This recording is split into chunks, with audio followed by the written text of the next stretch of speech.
Okay, y'all had a long rest after all the shindigs that you did last game. What do you guys do on this fresh morning?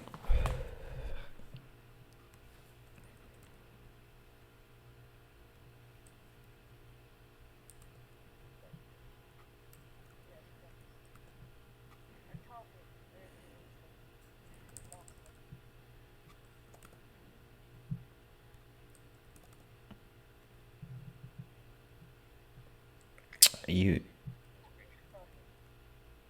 you get a big plate of flapjacks and bacon and eggs and coffee and orange juice. It's a big jug all on the table.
So you just want to go alone with Connor and Bob?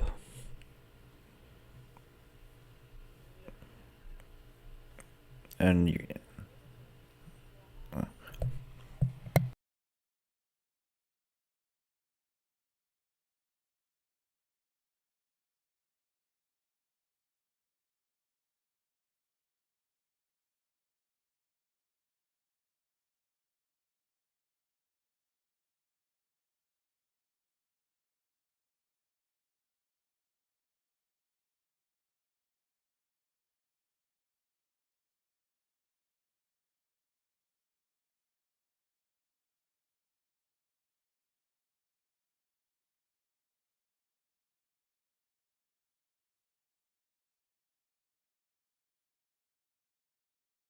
if something does go wrong, potentially you would be killed or imprisoned by the Thieves Guild.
I mean, it might wake you up. Never know unless you try. He just picks it up and throws it back. I don't know if that really does anything for me anymore. You drink the coffee, make a constitution saving throw. Oh no.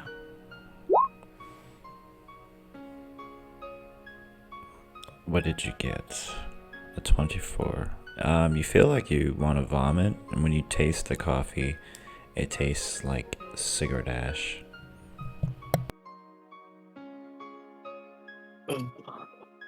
Okay, bad idea. Bad idea. What? Can't hold your coffee? I suppose not. I mean, I did ask them to make it extra strong. And I thought I was a lightweight. Guess just wine and blood it is.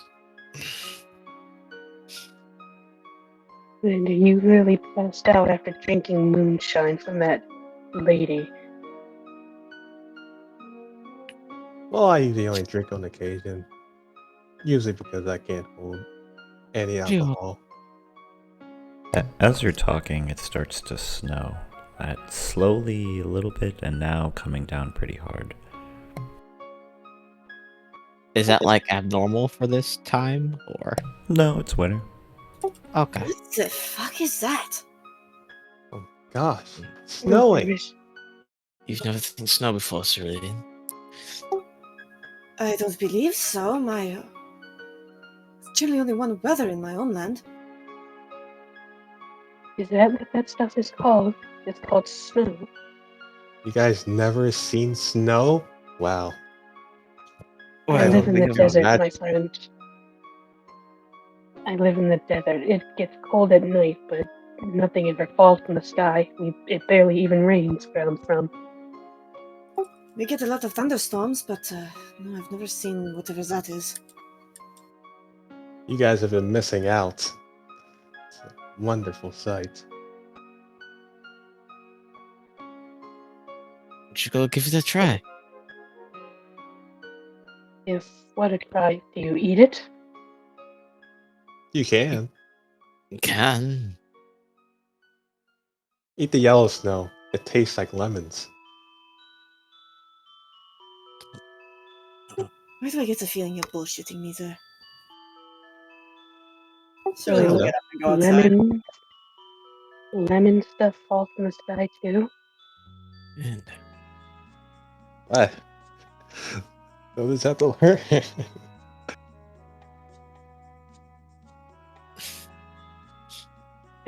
Alan will follow behind Cerulean and go outside.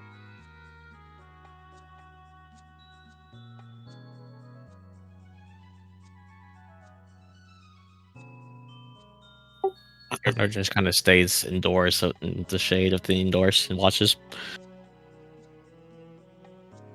It is falling pretty hard and pretty snowy out. It's pretty cold, but it looks like a wonderful winter wonderland as you see kids and people slowly come out and start to play in the snow. This is fucking cold. Cerulean kind of shivers a little bit. What, all that fur on you doesn't protect you?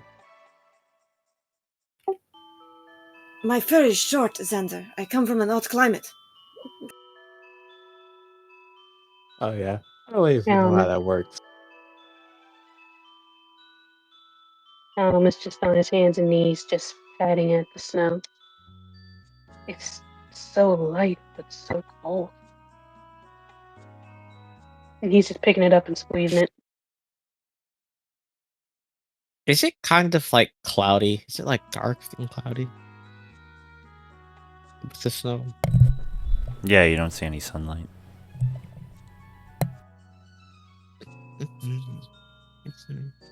Connor just kind of gingerly tests, like going into the pool to see how cold the water is, and just puts his hand out. Come on, the water's fine. You don't feel anything.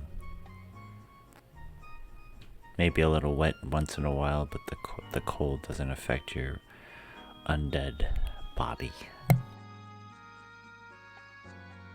I was testing more in case I burst into flames. But...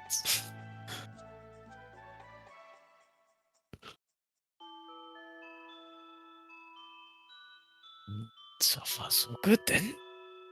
And I pick up some snow and pack it together.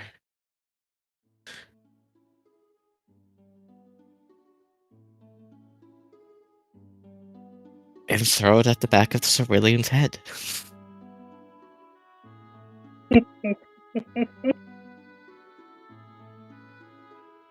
There's a startled growl, and she jumps like 2 feet in the air. What the fuck was that? Alan just looks at that and snickers, and then takes a handful of snow and starts eating it.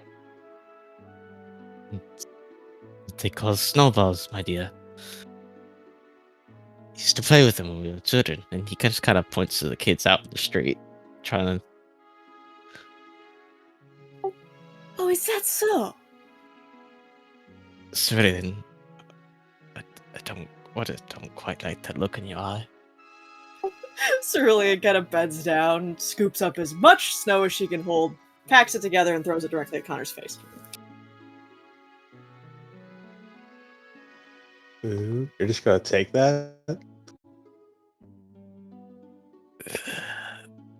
I like to imagine like it's some comically large snowball, given she's a giant. He says, Yeah! Probably like twice the size of a regular snowball.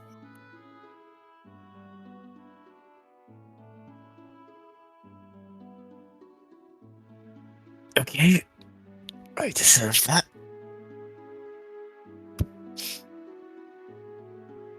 You passed the first stone, Connor. Indeed you did, and you should know by now I never back down from a challenge. Mm, mm. Well, I guess that is true. Alan's gonna make a tiny snowball and then throw it at Bob. Did you just throw a snowball at Bob? Connor No. just I think you just did. You have no Connor proof. just quietly gathers a bunch of snow into his pack as big as he can. If you're gonna roll and throw snowballs at each other, roll a d20 and add your dexterity modifier to see if you hit. Mm, Would a dex check be easier? Maybe. It might be. You could just do that. Why ruining everything for me? Yes, really. Gosh. Xander picks up some snow and prepares to throw it back at Callum, while he commands Bob to do the same thing. well, that's just 2-on-1. That's not fair. I don't fight fair. Connor gathers a big pack of things and then Misty steps from the doorstep behind Cerulean and just dumps it on her back. I'm gonna assume that goes right down the back of her armor. Yep.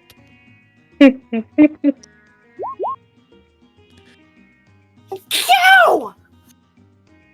She starts hopping around, just trying to frantically get shaken out of her armor. And then he kind of stops for a second, looks down at himself, and goes, "Wait, Oh, this means war! Xander throws one at Callum while having Bob drop one from above. Cerulean just whirls around and tackles Connor into the nearest snowbank. wait, what?" Alan is just like, this is 2-on-1. This is not fair. As he then rolls up an even bigger snowball and throws it at Xander.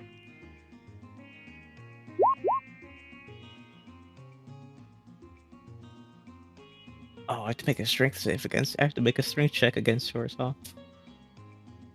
I should have hit acrobatics with that. Or athletics. Oh. Will we rolling to hit people with snowballs? Oh shoot.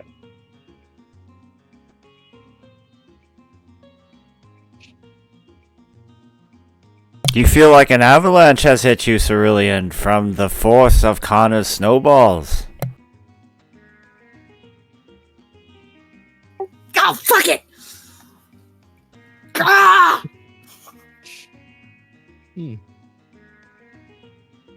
She'll try to tackle you again. Oh shit.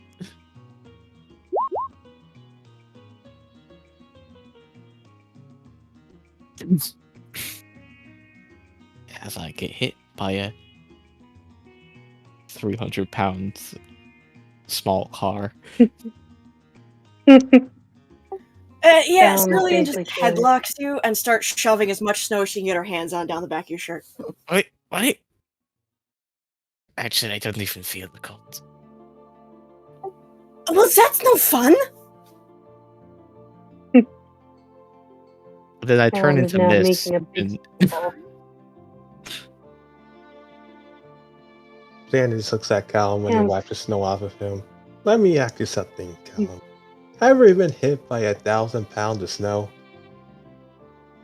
I can't say I've never. This is the first time I'm seeing snow, so that should answer your question. How about let me experience? As he just grabs all the snow around everybody and then lifts it up to a giant snowball. Oh fuck! Oh fuck! Oh fuck! Xander, wait! Xander! Cerulean just dives inside. I told you, I played the cheat. As he just throws it like a spear bomb. And just You just drowns. obliterate Callum.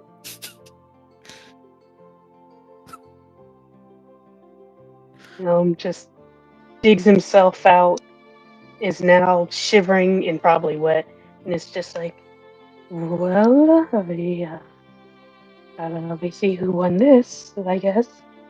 And kind of like just crawled back inside. Cerulean is going to Misty step behind Xander and attempt to tackle him into the pile of snow.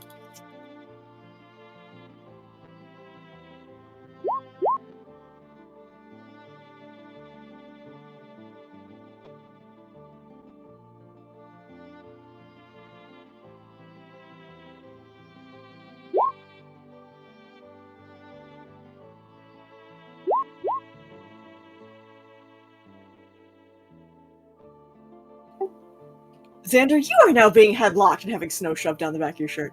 Ah!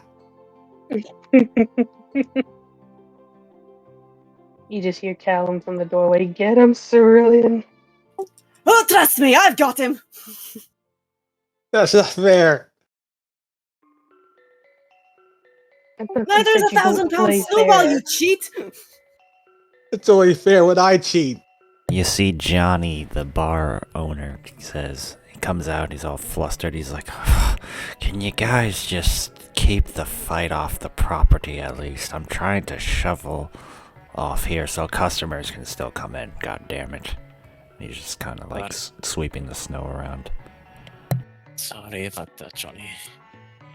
Oh, I'll yeah. cast, kind of get up and dust the snow off and cast predistinguishing to dry my clothes. Prestidigitation. Yeah, whatever it's pronounced. I guess Cerulean will let Xander go after shoving like probably 5 pounds of snow into his clothes. Xander just shivers a Callum bit. Callum takes a little snowball that he had and just plops it on Connor's head. NFC. Thank you, Callum. No problem. Here, let me What we- help you with that. As What were you all uh, discussing anyway before they came down? Yeah. Something about the Thieves Guild. Cold! Cold, cold, cold!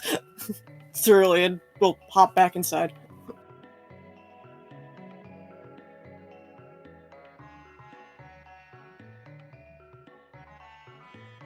During your snow fight, you see that it's quite crowded in tonight. People, well, not tonight, this afternoon, as people storm in and sit by the fire, watch the tunes, and the servers are busy around giving hot drinks to the new customers.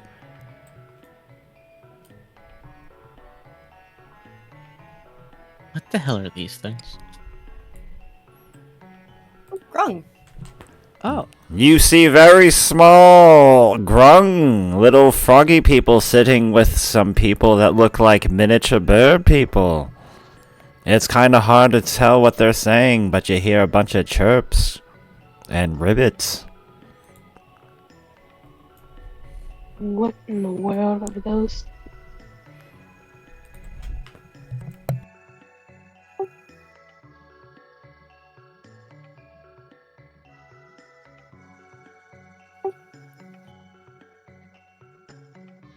I've known them for 5 seconds, but if anything ever happens to them, I will kill them. I will kill everyone in this room, and then myself. Agreed.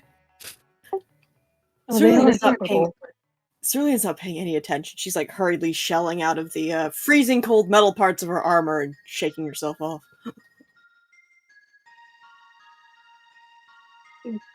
Already took off his wet scarves and such.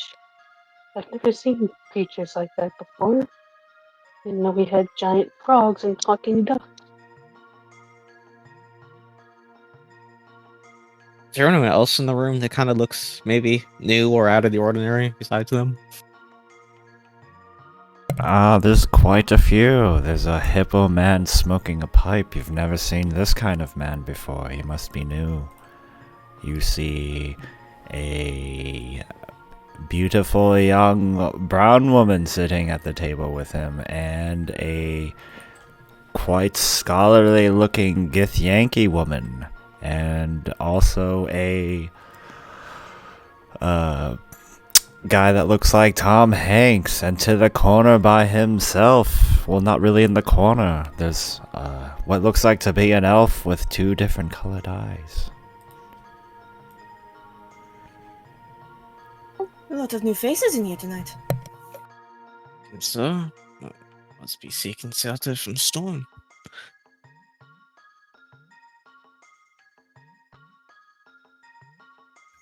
God, my mane is soaked. The joys of a snowball fight. It was very enjoyable. Connor Like just kind of comes somebody over and helps shooting. Cerulean brush the snow out of her mane. Thank you. Oh, dear. But yes, sorry, Bob. All in good fun. God, He this just will be... sticks around like a dog for a bit. But where did all these people come from? You know, that is a very good question considering the shit surrounding the city right now. That's true. I suppose they could have came in on the boats. Those seem the boats still seem accessible.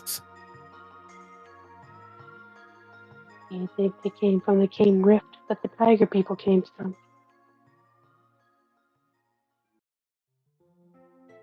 You see the half-orc Moira come up to you, and she says, "That's elven fellow over there. He says he wants to talk to you.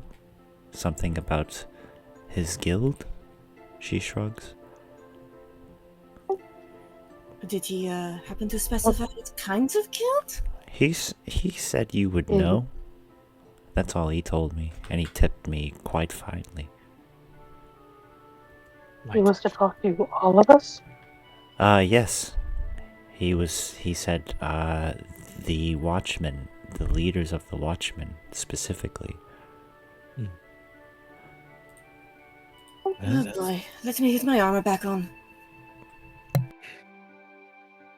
Connor holds out his hand and summons his sword from upstairs and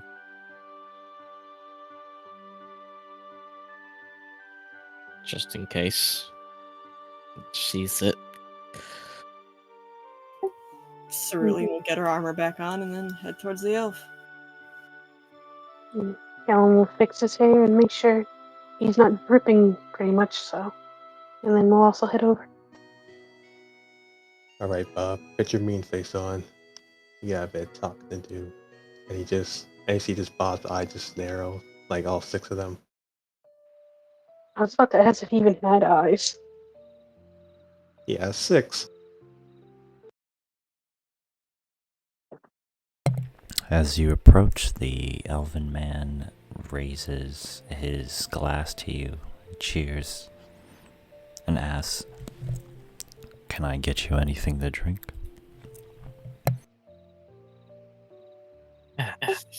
Something hot would be nice. He snaps his fingers, gives a look to the waitress, Moira, but he doesn't say any word. He just looks at her and she says, "Understood," as she yells back to him. Anything else? Quite alright, thank you. I think I've seen you in here before. Might you introduce yourself?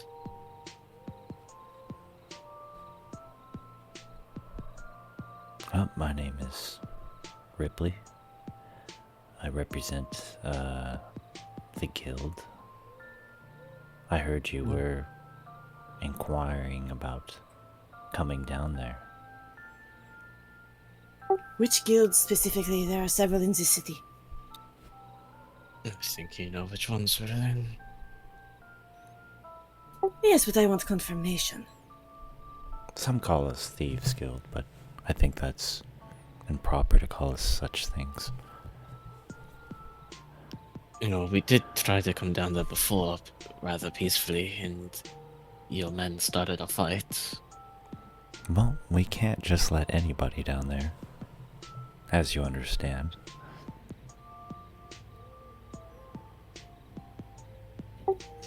Yes, but there is a difference between not letting anyone in and shooting at one of our men.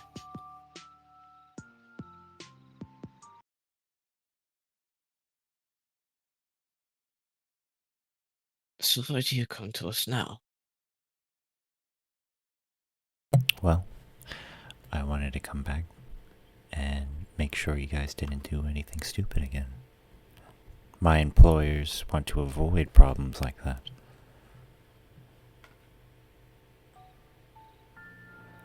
Fair enough. Could we be able to arrange a meeting with your employers? This is the meeting. But instead of your boss, I'm talking to you. Yes. But anything they know, I would know, trust me. You'll never see their faces. If you do, it'd probably be the last thing you'd ever see.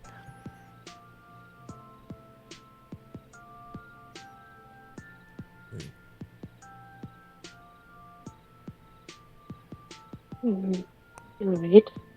What are you looking for? Are Well, you trying to come into our operations? Actually, we had a few questions we wanted to ask.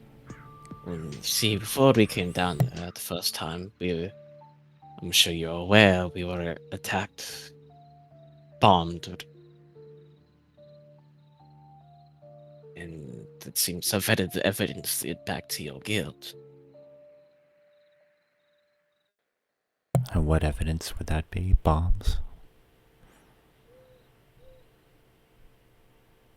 To be fair, to be honest, I'm not entirely sure myself, but it was the only lead we caught on to.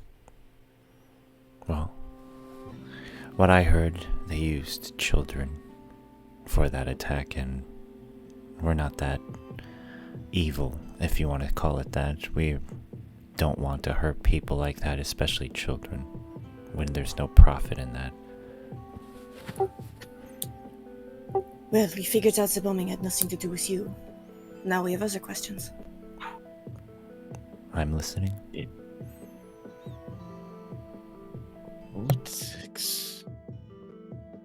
Connor just kind of looks around at.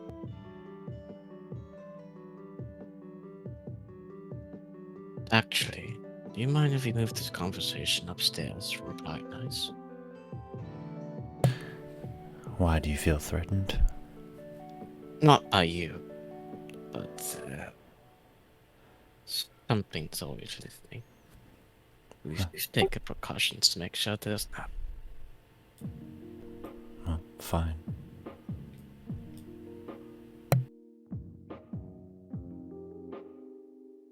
Yeah, we can take it upstairs because we got the meeting room up there.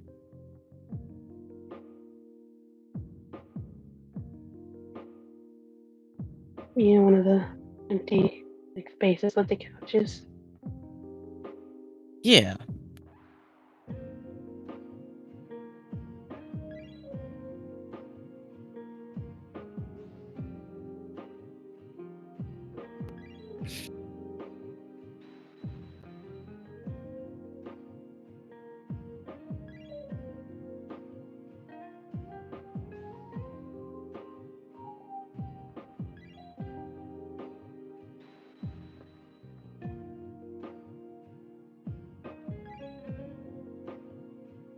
Now.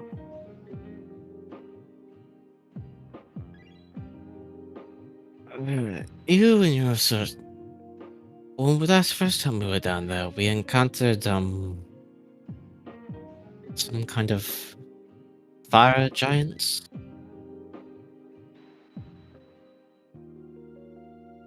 Yes. And then we encountered them again in a entirely separate dungeon, I suppose as you would call it. That wouldn't Ran by. that wouldn't be uncommon. Would it not for a thieves' guild to have fire giants inside of it? For giants that wanting to have a new life, for sure. Especially in uncharted lands, where no one knows what they are. But the ones maybe you faced that weren't ours, or perhaps were under the control of something else.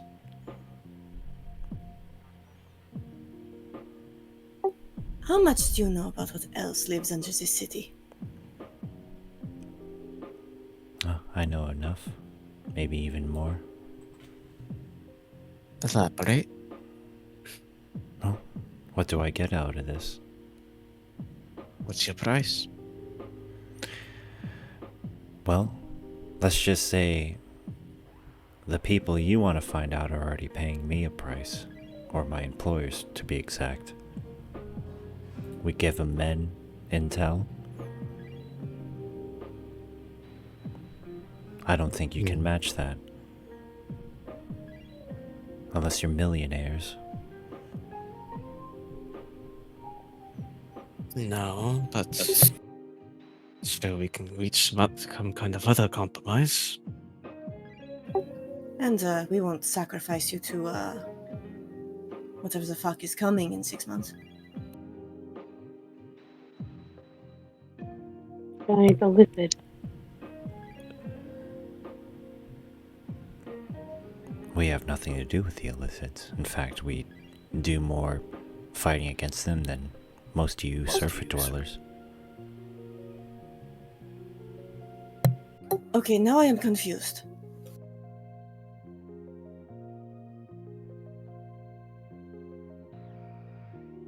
I gotta go for a bit. I'll be back in like a few minutes. Yeah.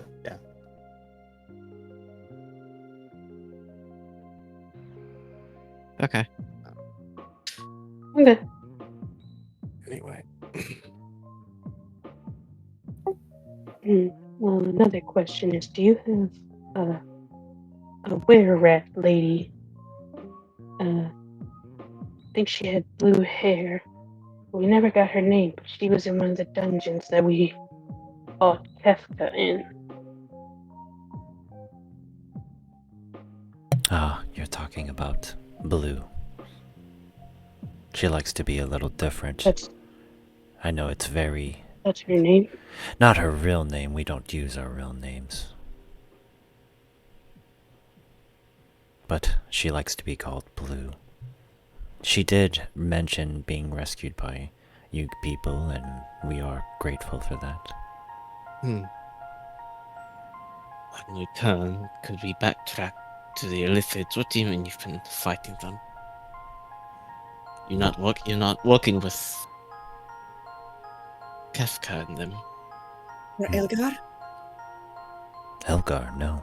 Kafka, I don't work with whatever that jester, clown, or monster, whatever he is. No. But you're aware of him. We did trades with the Illithid colonies for a while. But then recently something's changed. They became aggressive. They've tried to assimilate everybody from our guild. And maybe that's why you've seen giants among them. Now that is useful information. You are also aware of Elgar's involvement with them? He shrugs. That man is a politician, so it is only natural to know he's corrupt in some way, but I don't really focus my energy on him. We've been living underground for so long. Most of the people out here are just the peasants that you don't pay attention to, but under there we're all one unity. Then maybe you should start paying attention to Elgar, because I think he's a bit more corrupt than most. What if we told you we have some rather delicious secrets about Elgar?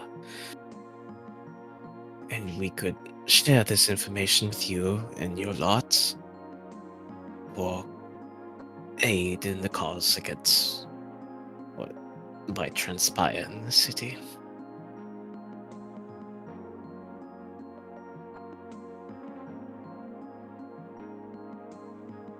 Well, what do you offer, other than the information? Information, and after your cooperation, we might be able to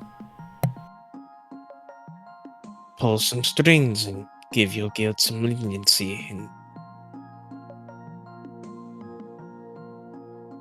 assuming we all make it out alive. Yes, out of curiosity, my friend. Do you have an exit plan? Any way out of those sewers, if things get bad up here? Underground is vast, underdark, anywhere. Yes, but you have a way to go where you won't be cut off by an elitid army? Of course, there's many tunnels. But I know they're more of your problem. Or at least not anymore, as the great governor says. He's a liar. Well, as far as I know, there hasn't been any Illithid attacks. Maybe some giant spiders. That's because they've been feeding people to them, so they're staying low. And what would you say if we were in the slave trade, and perhaps that we might have sold people to them, unbeknownst to the being Illithid colonies? We just thought we were selling slaves to somebody, but they sent a representation of a man, and we thought he was just buying slaves for a mining company, and then we did lots of transactions, but eventually we found out this man was just feeding them to the Illithids, using them, breeding them. Would you still want us to work with you? Well, You are pushing it. I'm not It's pushing it. consistent. I'm telling you what we are, what my I employees am do. meaning you are pushing the bounds of my hospitality. But considering our governor is doing the same thing on a bigger scale, the lesser evil may go. you see, we're a bit desperate Mm. at this point. We've been on our back foot for what feels like an eternity now, and we want to turn that around. We can look the other way on your past discretions, so long as they don't happen again. Because if they do, I assure you, what will follow will not be present for you. Will not be very pleasant for you and your kin. I'm more concerned about what you did after you found out, if I'm being honest. Who kept the law when there was no watchman before you people came? Do you know who did? We did. And so you don't want to do that anymore? Like I said, I know that. we do what we can for the highest bidder. But you have a code of honor, don't you? Yes, we do. Not to hurt women, children. And if we tell you, perhaps your bidder has been doing all of that anyway. Well, there's always going to be evil men. We just profit off them. We've done our fair shares ourselves of bad things, assassinations, disappearances. Well, if you're... then what's the point of having a code of honor where if they do it anyway and you just turn around because you got a few extra bucks? That's not law. And it's not a code of honor. Well, That's a loophole. as I said,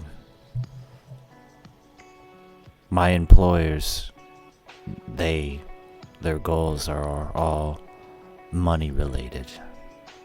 So if this place were to, I guess, come to an end, or even the current place we have underground come to an end, we would just move locations and start again in a new company with all the resources we scavenged and pillaged. Well, that's a lot of money to lose.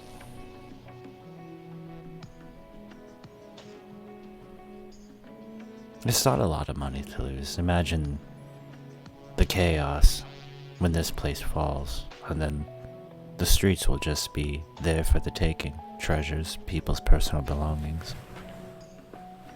If there's anything left. So, likely it won't be. We've Sure, already you've noted. been nicely stocked anyway, so there's no problem either that. We're not fools. And what is your plan when the armies of the Abyss itself come chomping out for us and decide to go to everything? In case you didn't know what was waiting outside that fog right now. And how do you plan to stop it? I was planning on dying trying, but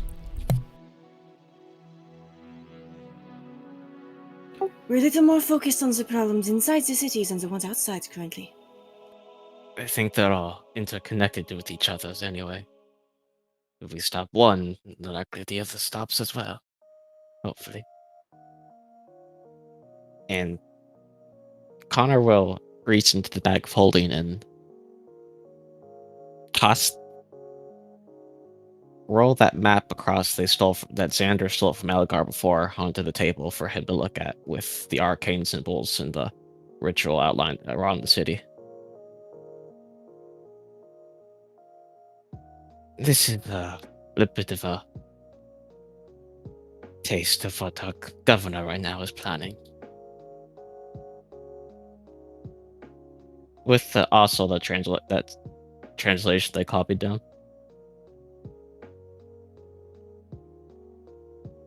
If I still have that, I might have had it blown up.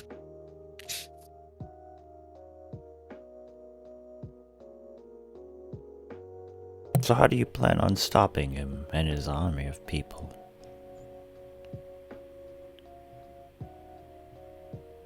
Killing him, preferably. You've seen that man, or whatever he is, you've seen what he can do, right? Indeed. And what, can you do anything of equal note? How strong are you? How fast are you? Can you come back from the dead? He is undead. Are you prepared to lay the lives of all the city watchmen and anyone who believe in your cause to die? Wouldn't that make you just as bad as I am? That's what they signed up for. And if we don't do anything, they die anyways. Better to die fighting than cowering in a hole like a dog. And besides, I've already given up a a lot of my own life for this cause. And he just kind of smiles with his fangs. And what do you want the Thieves Guild to do? I would like you to be able to keep tabs and feed us information on what the Illithids and Kafka are up to down there, if it's possible. And when the fight time comes, hopefully fight with us. But I know that's asking a bit much for you.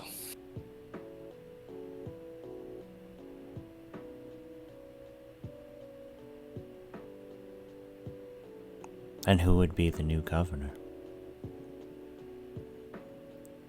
We'd have to figure that out in the aftermath. Well, if we help you, could we set someone up of our choosing to be the governor? Who? That is not a concern right now. We are looking at If- candidates.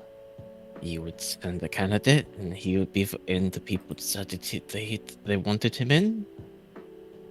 Not really much we can do about that. It's the people's choice.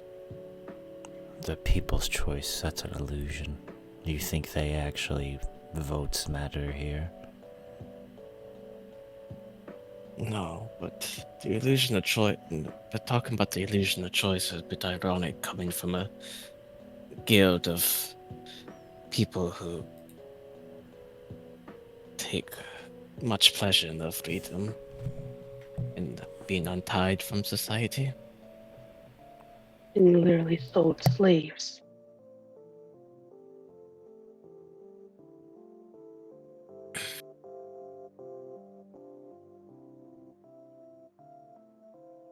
So, can you help us?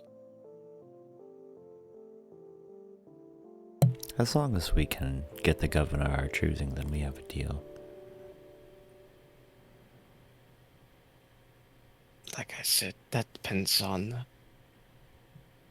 He'll People. win, or she'll win. Either way, we will guarantee that. Mm. As long as you understand.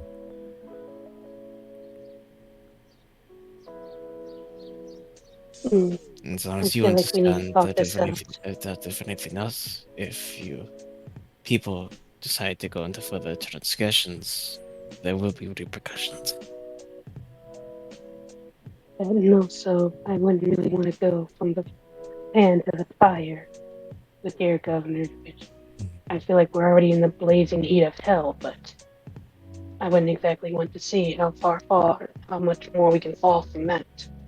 Besides, I don't exactly like that you won't exaggerate on your governor.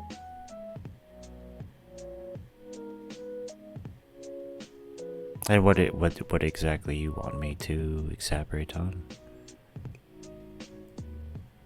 Who they are, what their views are, what they plan on doing. Well, simply, they plan on making a lot of money. Well, there's red flag number one.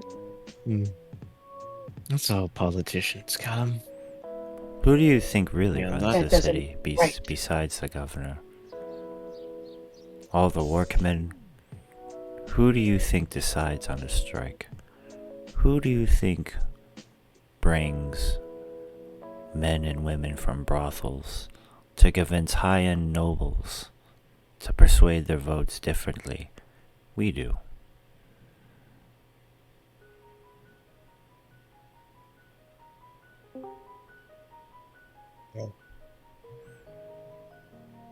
Are you the reason why we even have this problem? This problem? No. As I said, we used to be more peaceful until of late.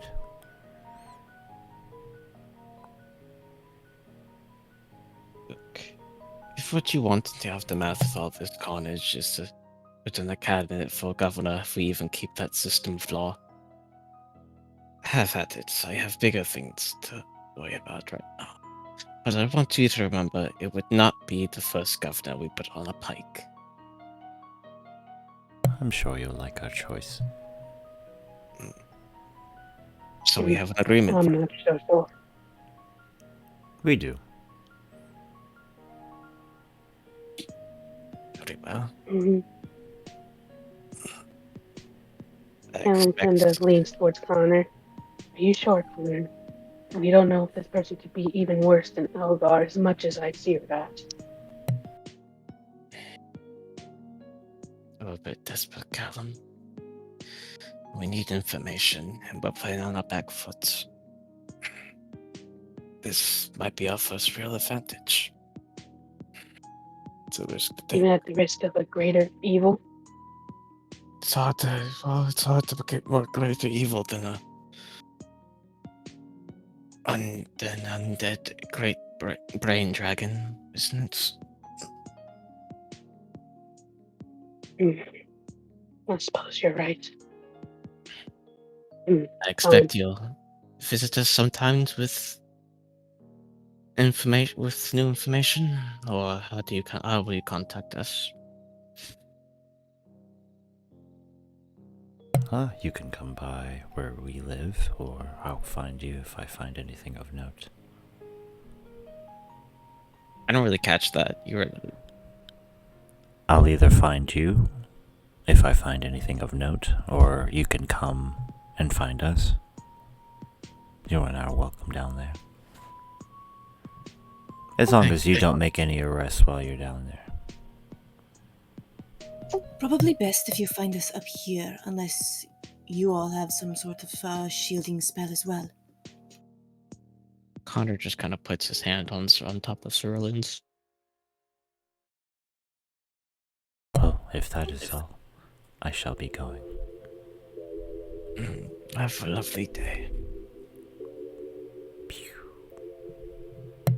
Don't let the door hit you on the ass on the way out. I do. I have a I bad won't judge. feeling about this, but I will push it down for right now. Don't have much other choice right now, Callum. I know, but all the times where we've pretty much done something like this, it all seemed to go downhill, like a never-ending slope.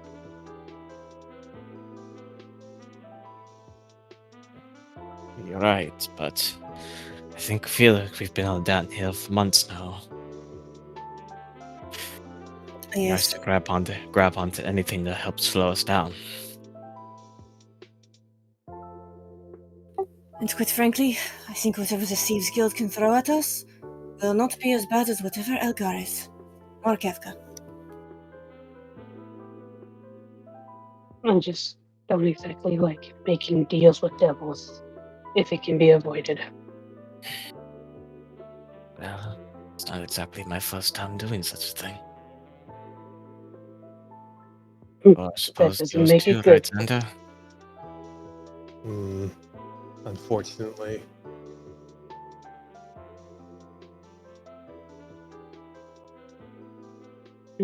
Well, as I said, I'll push it down for now, and let's just hope it doesn't become a problem down the line. Agreed. Like I said, that'll be our first cuffing up on a pike.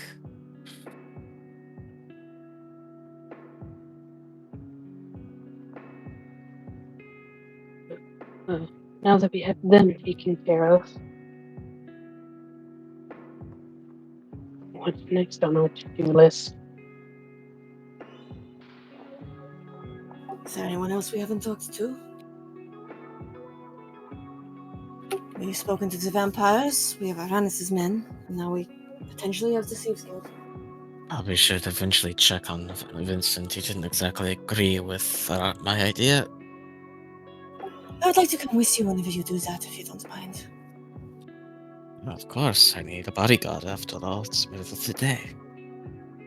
The snow at this time is getting quite thick. It's about waist high. How something so soft can stack up so high? Does it normally get that accumulated? On occasions. Sometimes, yes, you do get like that in the late winters of my homeland. Interesting. I'm sure it's normal. It's Hopefully- winter anyway. So what food do you make out of it?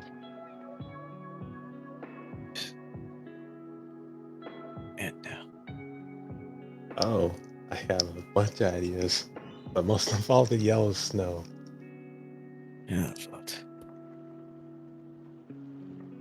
I have yet to see yellow snow. All the ones I've eaten tasted like water, so you use it to refrigerate your food, or do you use it to cure it? All that and more. If you look out the window, Callum, you notice a little boy peeing in the snow. And then after he's done peeing, he rolls it into a ball and throws it at his sister's face and runs away as she cries. Oh my.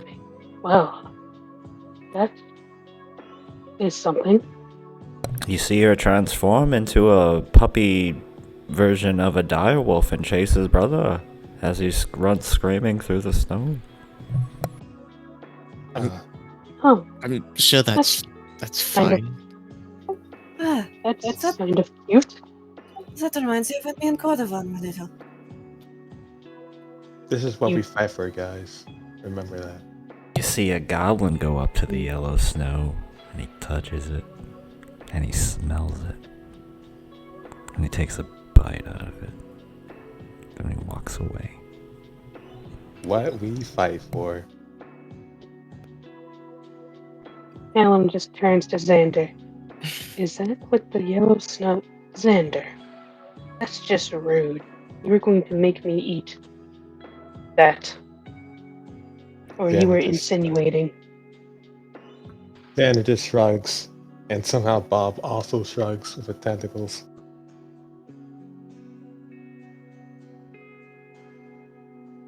Water at both of them.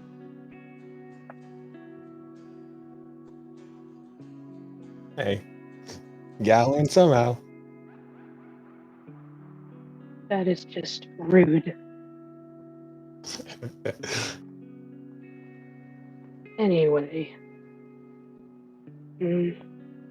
What is our could- next plan? Well, now that we have were people, we could see if we could rally them together, but I don't know who their leader is, and I fear that if it is the werebear, well, Felix isn't I don't- there, but I think we know where their alliances lie. Right now.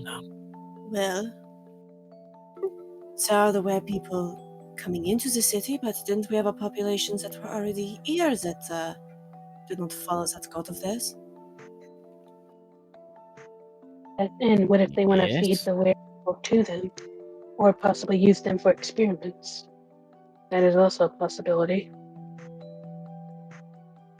Are you guys still on the second floor? Yeah. Yeah. Yeah. As you are talking, you see Elgar fly down like Omni-Man and land at the bottom at the entrance and come into the tavern. What the hell is he Oh doing here? no. Oh no. Maybe we should get downstairs. Do we My have first to? thoughts. Should we, or should we just stay up here and see what he does? Can't exactly see through the floor, can we? Nope. Even I can't do that. Come on, Xander. We should at least be there to back him up. Alright, come on, Bob. Besides, Get this over City with. Watch. The City Watch should greet their governor when he shows up. Even though the governor is a piece of shit, and a liar, and a traitor. Like Don't all think he would do politicians. anything. Like all politicians. You'll learn eventually, Callum. I don't know if I want to learn. If they're all going to be like that. If you don't like the leader, you just murder him. Let the next person in line take control. Ah, the watchman. Hello. As you see Elgar rise from the bar. Elgar, what do we owe this visit? Well, I bring some news, and it might be some bad news to you. What is it? Ah, What news? I'm dismantling the City Watch currently. Excuse me? Huh? I'm giving you guys about a month. I'm going to create a new law for the city. I can't thank you with, so much words and what you've guys done for our people, but I think what we are looking for is something a bit more. What is the word? Safe? We literally save. Do you mean What's more safe than that? Oh no doubt, no doubt. Like I said, your appreciation will never go unnoticed. I, in fact, plan on making a monument and awarding you all medals towards the end of the month. But as of now, I'm just letting you know you should get your affairs together and probably do some whatever you can at the end of the month. But there will be a new law in town. what is this law? Yes, pray tell, who will it be? Well, as you know, the Lancanthropes are coming in soon. We're preparing for their arrival, and by the leadership of our governor's hand, he will ensure great security. His knowledge of magic is almost as great as mine. These warriors won't just be physically capable, but also trained in magics. Connor just narrows his eyes and they kind of glow a little bit brighter. You're replacing us with the lycanthropes. That's what you're telling me right now. Well, not just lycanthropes. There's other creatures. Honestly, you would be perfect candidates. People that don't sleep. Vampires, creatures of the night.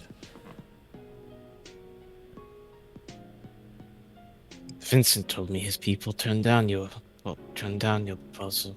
Oh yes, Vincent did, but they're not the only vampires in the world. While he is the biggest clan, I called over a few clans that I've known myself overseas that will be coming. That will be additional security. Imagine that, more of you up at night watching the city, and during the day you have lycanthropes and other creatures, and even my golems never stopping, and we're saving the city thousands and thousands of platinum. Who would be leading all this? Why, Blivy, I bet you've met him, the tiger-faced man. Oh, him. Yes, we've met on 4 circumstances.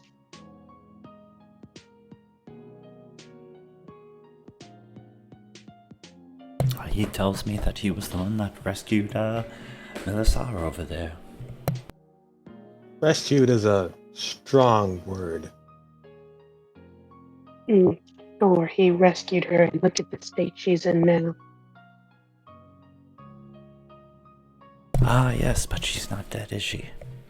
And that is a greater thing, and she's slowly healing.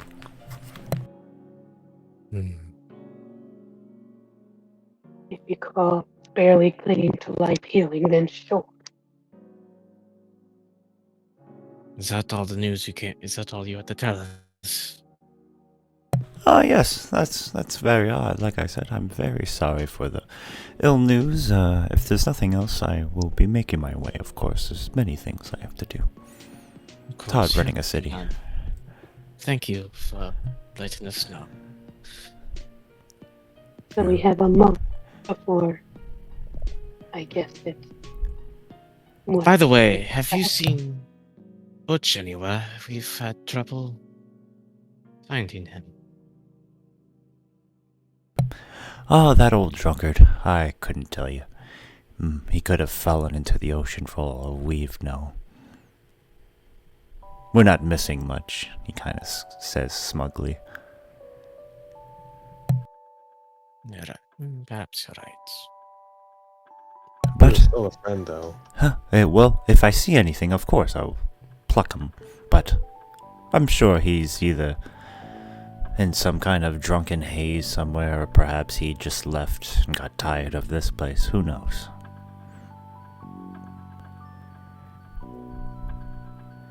Who knows indeed?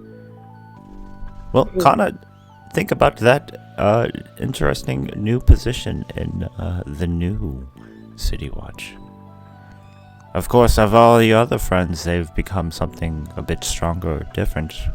We could have you all join again, but until then, if that's all, I will see you later. And he just goes out the door. And flies away. Connor, the back of the banister in the booth Connor's hands put on just cracks suddenly. It just grips it too hard.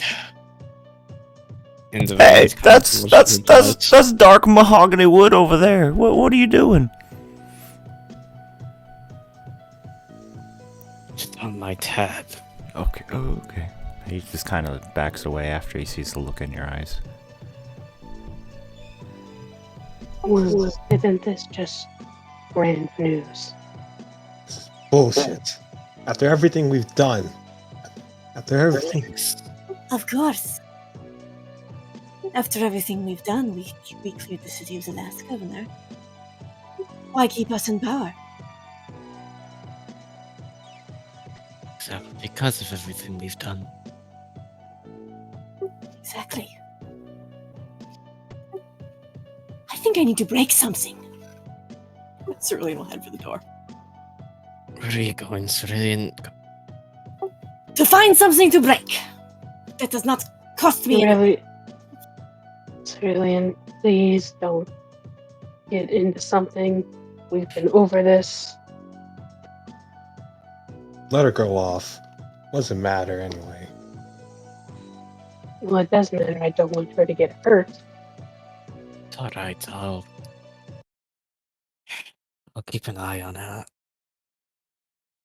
She's Connor a big just girl. She can take care of herself. Hopefully. Connor just turns into a raven, flies out after Cerulean.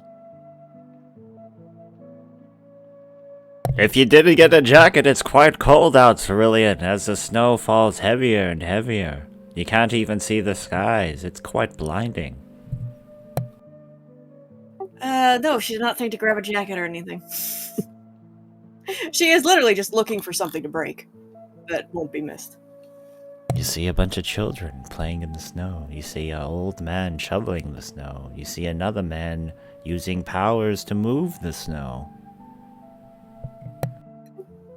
Those do not register as breakables. They're all breakable.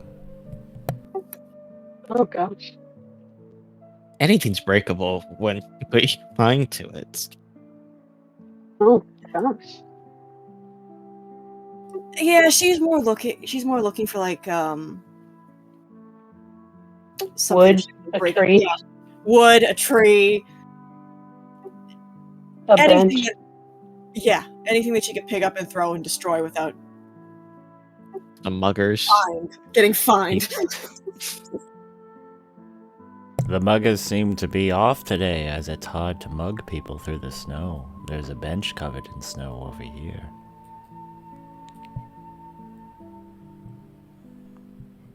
You know what? Yeah, she'll grab the bench and just chuck it at the nearest wall. You roll athletics for that.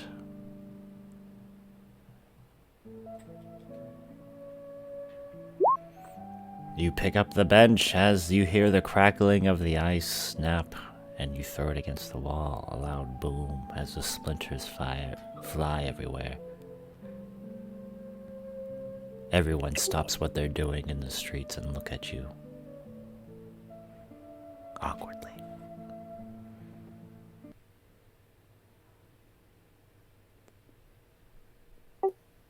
She'll just ignore the stairs. If there's anything left of the bench, she'll just pulverize it. What's wrong with that person?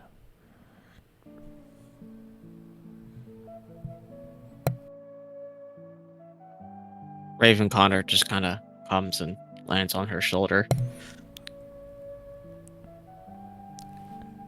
There's like a motion, like she's about to grab whatever landed on her. And then she stops herself when she recognizes Squat. You see a little blonde child, maybe perhaps in their teens, walk up to you with a present, a big box. She gives it to you and she says, I just wanted to thank you, Cerulean, for protecting us. Thank you? She gives the box a really wary look. I made it myself. Can I actually get a Raven token, by the way? A Raven token. Yeah.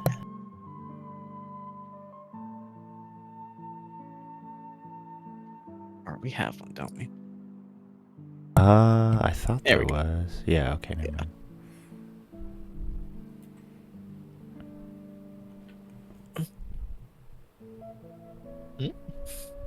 She goes running away after she gives you the box back to the stone. Cerulean just glances at Raven Connor on her shoulder. Or just kind of tilts his head. The kid looks back at you. Are you gonna open it? In a little bit, thank you. Well, this seems a little too familiar. Squat. Cerulean will just walk off into the storm to find an isolated spot to open this. One where there's no children or people. You can go to the basement.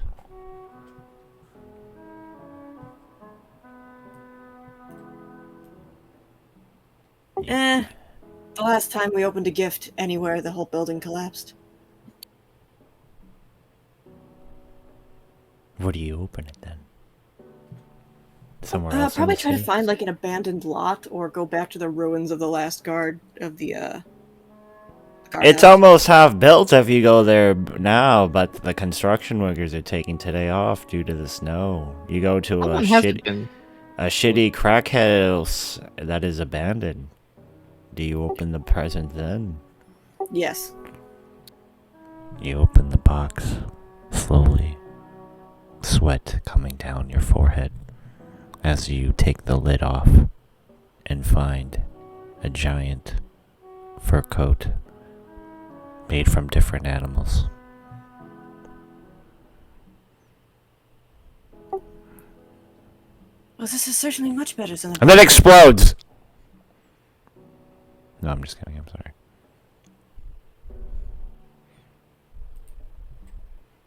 She'll try it on.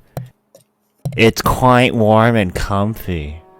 Connor just kind of hops off. It kind of smells like a wet Changes cat. back. Ugh.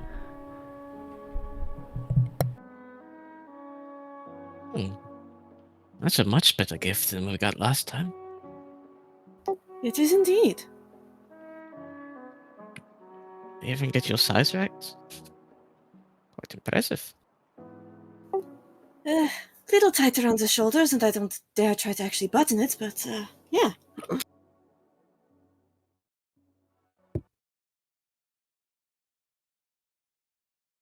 It's rather lovely. Thank you. She kind of twirls a little bit.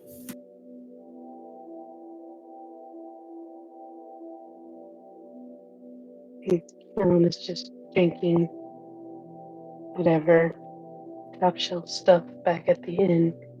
It's just like, standing. What in the world do we do? Dan We have just all this has, stuff going on.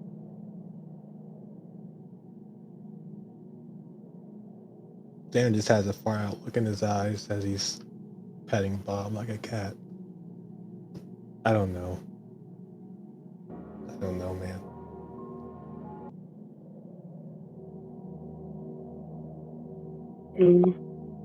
Well, at the very least, we could use Connor as a sleeper agent. He'd still technically be in the watch. He could give us information on what's going on, but We wouldn't really have power to do anything else. We barely have power now, honestly. It's not right. Can you have a police force to watch the people, but it's not made of the people?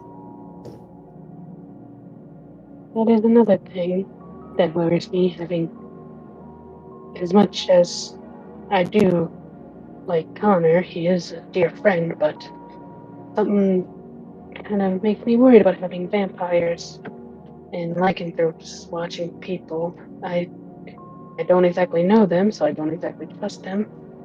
I know Connor, and I do trust Connor. As you're talking outside, you see a giant, fire giant walk through the snow, clearing a path as it all melts as he keeps pressing forward through the snow streets.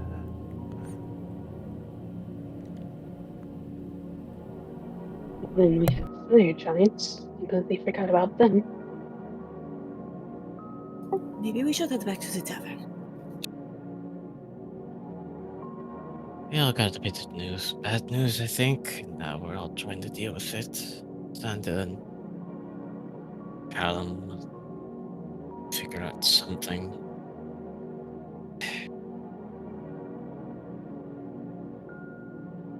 That bastard.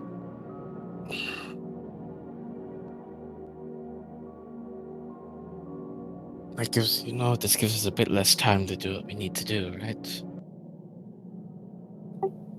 I mean, we aren't getting thrown out of the city. No, At least I don't but think we are. And if we are not no, part of the law, what stops us from breaking it? that's the problem. If we don't get this done now, it looks like we're just. Someone can always twist it in the way that looks like we were just angry criminals trying to get back at him for being replaced, thrown away. And who cares if the outcome is the same, with him dead and his plans foiled? Does it matter if we look like criminals or heroes? Suppose it's true, but it might make more of a mess of the aftermath than what it would already be. Or or it might just give us our old spots back. But Or we let the city sort itself out after the danger is gone.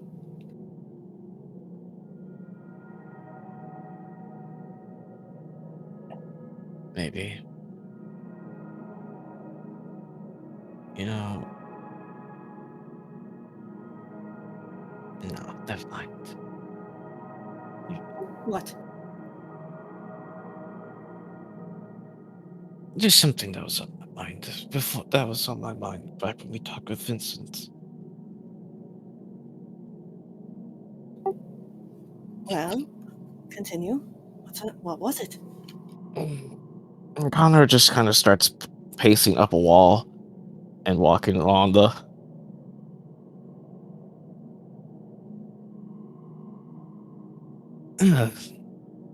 As no, when he proposed his idea of marriage and such, again, for the upteenth time, he offered it. He was very quick to offer it to you as well, but you mentioned something about just thought it was funny. You said you had other thing. You turned it down just because it seemed you had other things on your mind.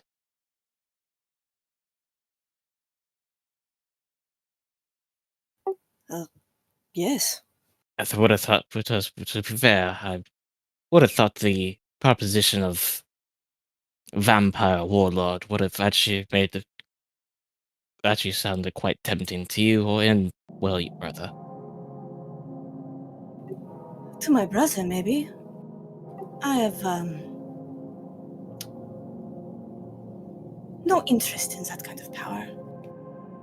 And no interest in his daughter. More to the point. Mm. Yeah, she's not terrible, but Do you have interest in Serene? What are you going to do if we don't have this here? Like a place in the city? Sure. Look for a new home. Wouldn't be the first time. But I suppose that would depend on where you were going. Oh, I don't know.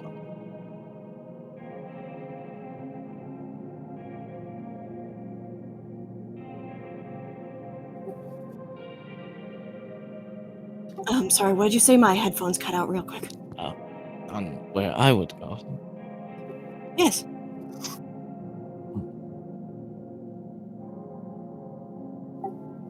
Trying to stick with the band together.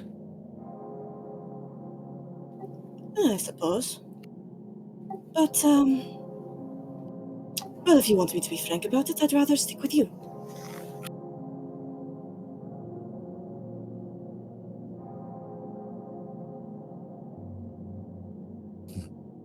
I mean,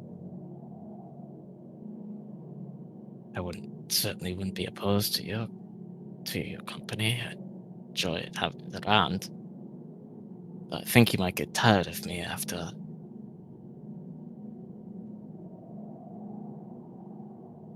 No, I don't think so.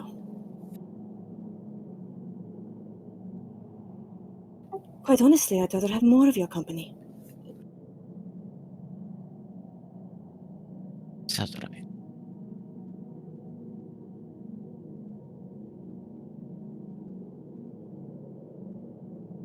I can't. I'm not going to deny that I wouldn't be opposed. I would not certainly wouldn't be opposed to that.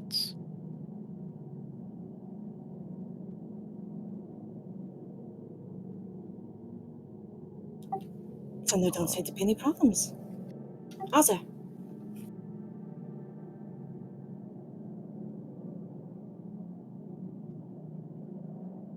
No.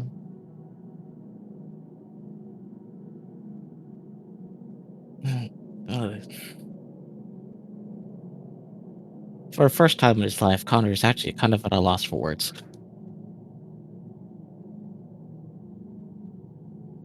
Cerulean's starting to look pleased. Very pleased.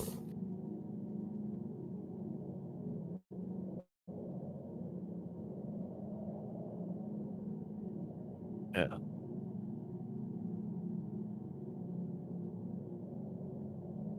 Perhaps this is a conversation with the place.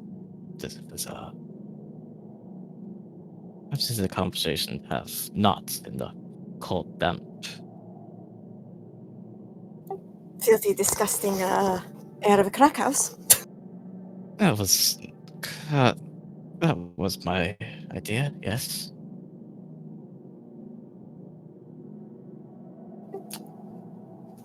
I agree.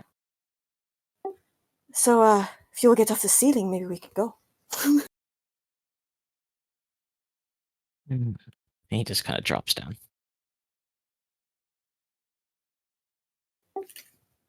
Cerulean will head for the door. Oh, I'd follow you anyway.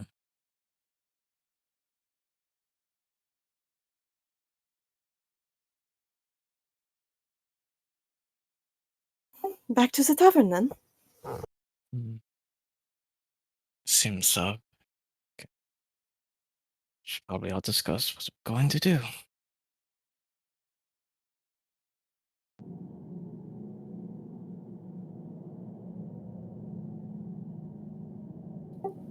All right, back to the tavern it is.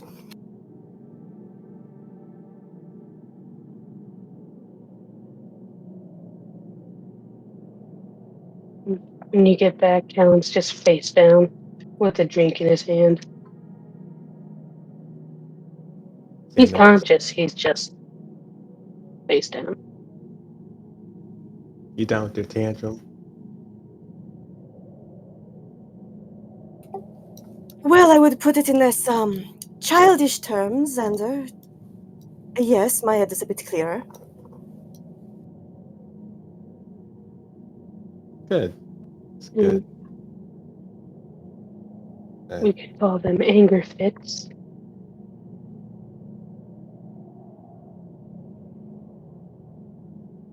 I mean, would you rather I have broken something in here? I'm trying to learn to control my temper. I mean, Oh. I'd rather we break nothing but the skulls of our enemies, but I had a bit of a shortage of those. The bench isn't complaining.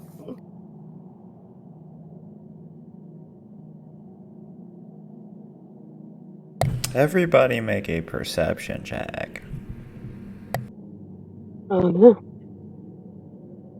Or you could use Bob like Fuck a yeah. stress ball. Shoot, where'd my character sheet? I see Connor is very distracted. Yeah, yeah. He's some He said, space the fuck out. As you are talking into the tavern, you notice nothing as it gets darker outside.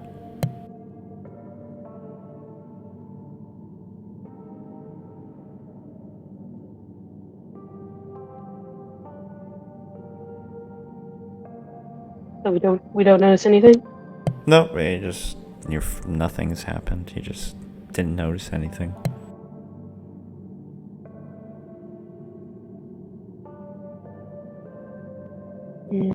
Well, I mean, it we is. have a month. Sorry, go on, Cal.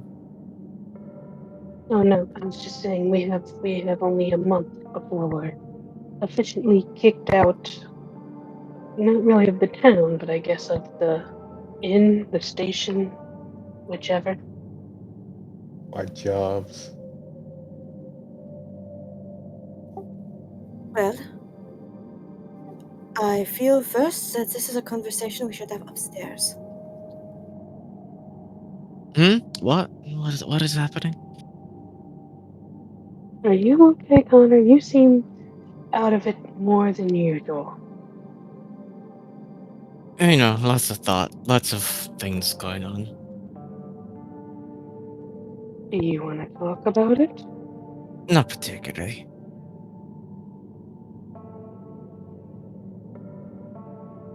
Alright. Alright, well then, shall we move up to this business space then? Yes.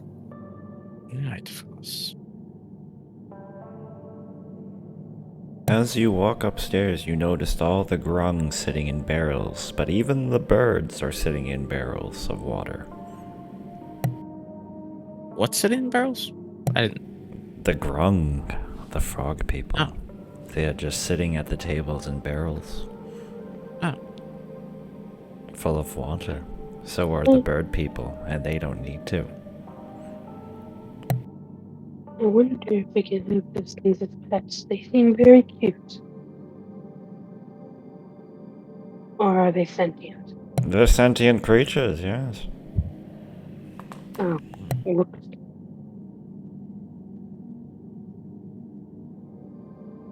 What time is it? It seems rather dark.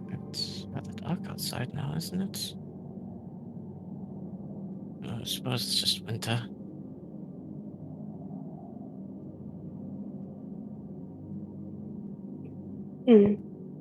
Yes, it gets dark.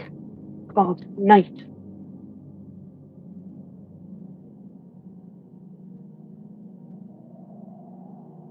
But it shouldn't. Maybe it's just a storm.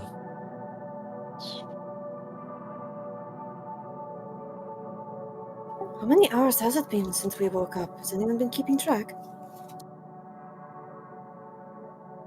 It's about 6 in the evening. Ah, okay. Well, they do need to be getting dark, but you said something about the weather changing because of the winter? No, it's just you know, longer nights, shorter days. Really? It's usually that's how it works. Yes. Hmm. Was it just You one will have season for you all year round? Um, I mean, we had the dry season and the rainy season. It got unbearably hot and it wouldn't rain during the dry season. Everything died. And then we had to worry about floods. It still was hot.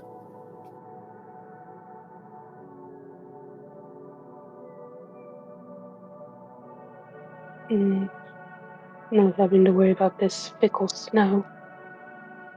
Although we did have to worry about freezing to death at night and then heat stroke in the morning or during the day from where I'm from. Mm. Other than that, nothing really changed. It'd be great when it rained every once in a while, Mm. but other than that,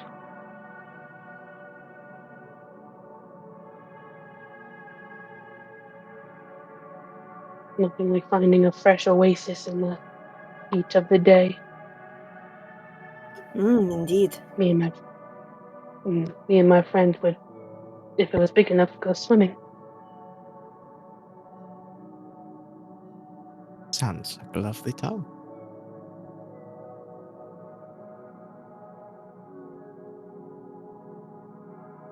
Mm, It was.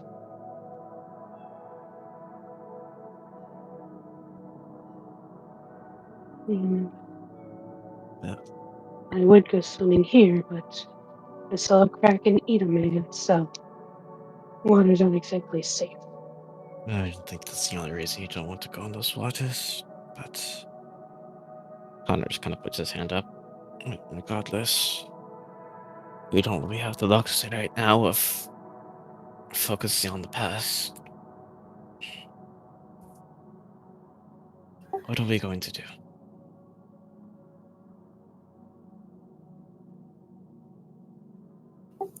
Well, what is the smaller target?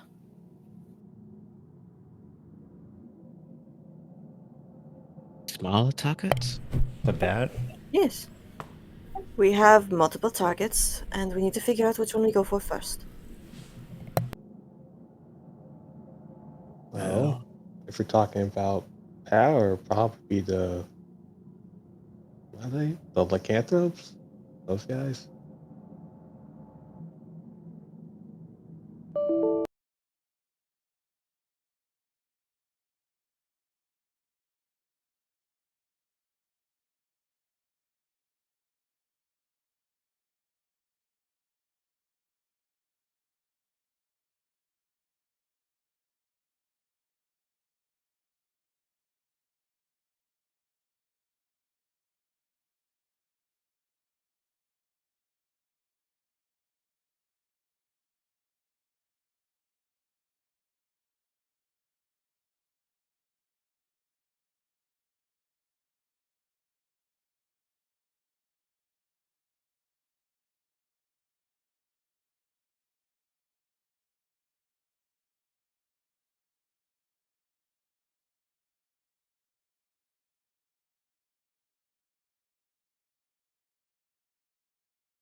anything for stopping someone from contacting.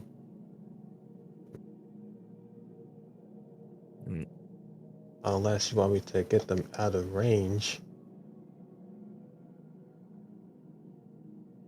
That would be the one. Out Hold on, of I'll be right back. range. I wonder if they're waterproof. Well, I imagine they would. It would be a little silly if just throwing water on them would suddenly make them malfunction. No, I don't mean throwing water on them. Xander, you have the ability to teleport people, correct? Yeah? What if you teleported one into the arbor?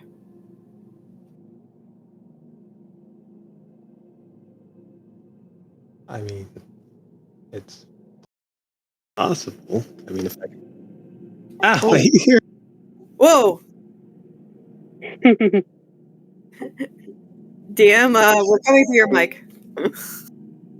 There we go. Or teleport one as high up into the air as you can manage. See how well it stands an impact against the ground.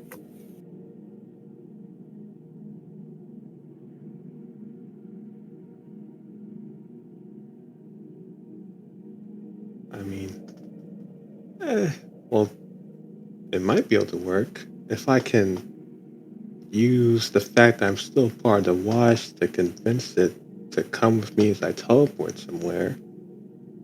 I could teleport them wherever I need them to be.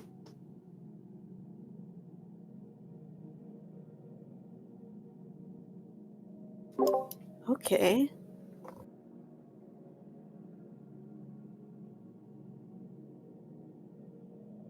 Then, that brings a whole nother option.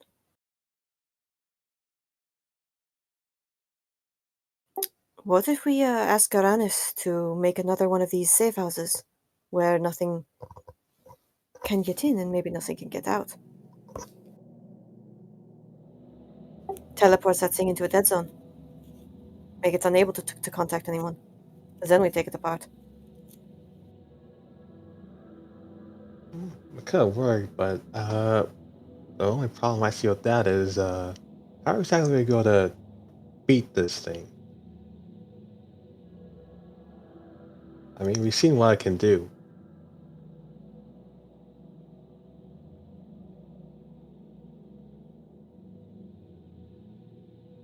True.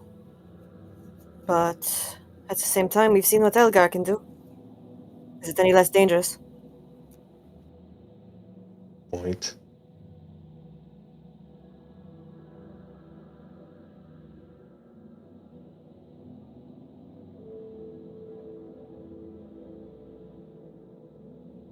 Hmm.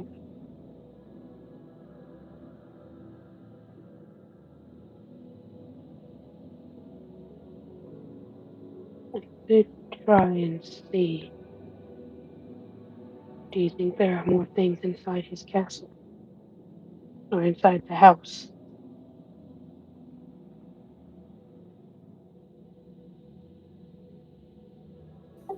I'm sure there must be.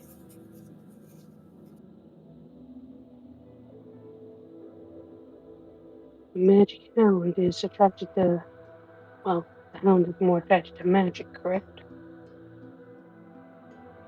Yeah, we've seen that in action multiple times. You could distract it while I go and look around, see what I can find.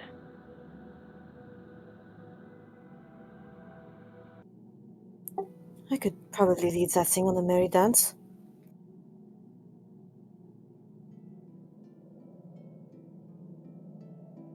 Maybe see what he's up to. Only Only problem is thing it is reports to Elgar. that, Sorry, back. and also the Welcome information back. we get. Last time we got information, it was in a language none of us knew.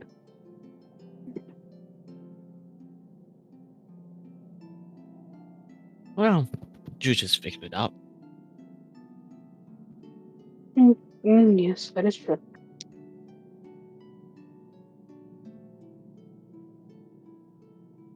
We got But this. I think. Wait, what else did you guys talk about? Did we come up with a plan yet? Mostly spitballing ideas on how to take out a golem. Ah, Cerulean suggested teleporting one into the harbor, teleporting one up in the air, letting it fall to the ground, or teleporting it into a enclosed dead zone so we could kill it without it broadcasting for help. that's teleporting. Yeah, lots of teleporting. I got a lot of teleportation spells.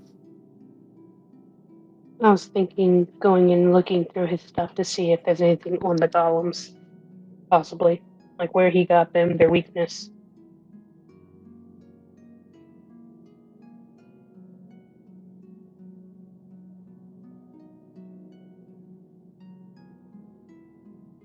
Perhaps we should ask Garanis too. He might know some information about this. He always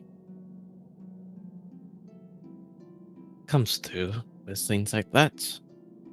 Yes, smart people. Yes. And he is currently in the same boat of losing his job. Not much left for him to lose. Nope.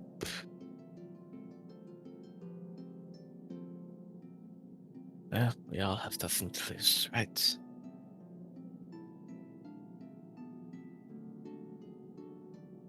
We should pay a visit. We should pay a visit as a courtesy to the lycanthrope leader. We're still in charge. I mean, if he's going to be taking our spots, you know, we should see how he is and Congratulate him. congratulate him, of course. Of course. Of course. Congratulate my algorithm ass. Shall I do that first, or talk to Aranis first?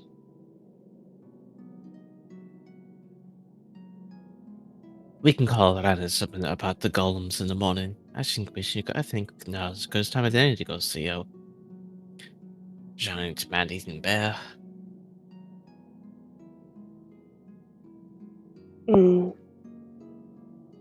I'm sure he won't be hard to find.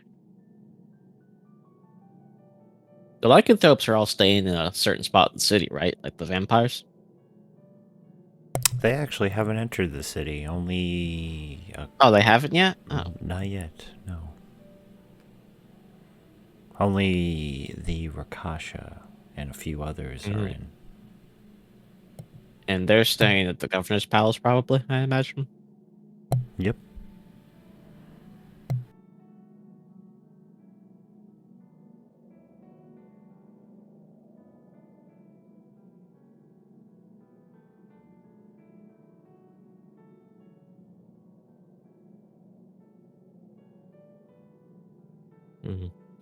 So, I'll talk to Aranis about the golems in the morning.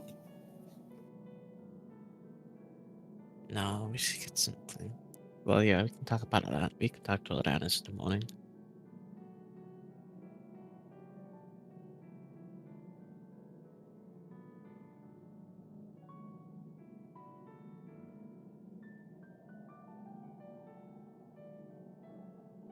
Well, we could see if we can maybe arrange a run-in with to what's the Rashka's name again? Blivy? Livy? Yeah. Perhaps we can happen to run into Livy in the street and have a conversation with him as well. Maybe, but between us, I don't think we're gonna get much out of that guy. He already knows we don't like him. He was listening to an entire conversation of a... I can't remember if it was how to kill him or how to get him out of the city while we were downstairs.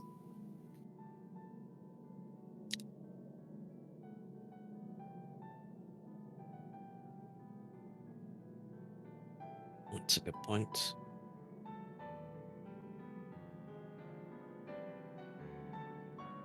Well, we've tried to kill many a people.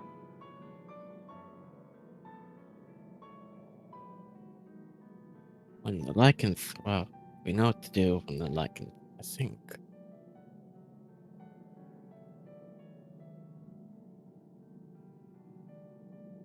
There are too many players in this chess game. Way too many, which is why I was separating them out by categories.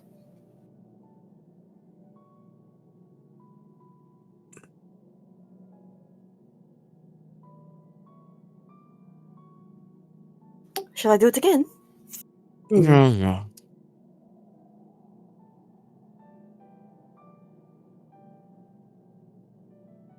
So here is my answer.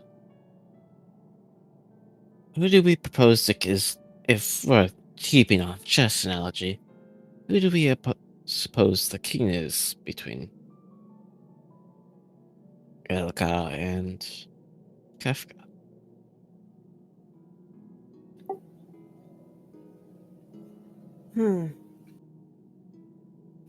Quite honestly, I would say they both are. Oh, Two count it halves of all. then. Two halves of all. Mm. You gotta decide who can make the most moves and who is the more important piece. Well, if we were considering the city, Elgar. He's got the favor of the people. He has the golems. He has, well, all the cards. Alright, And then Algar's the queen. But Kafka has the power. He has the army of mind flayers. We know whatever the fuck he is. We killed him once. He came back. He can't move through the city, but he can influence from below.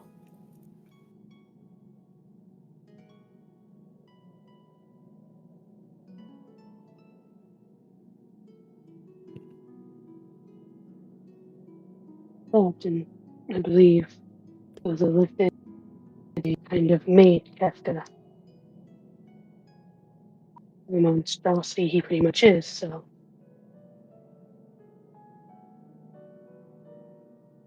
Connor just kind of gets up and wanders over to the window.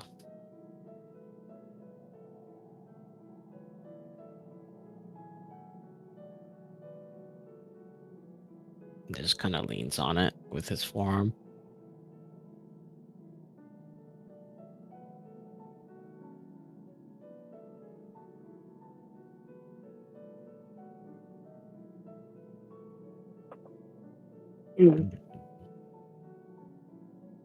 But So in the end many of the thoughts day, in so little time.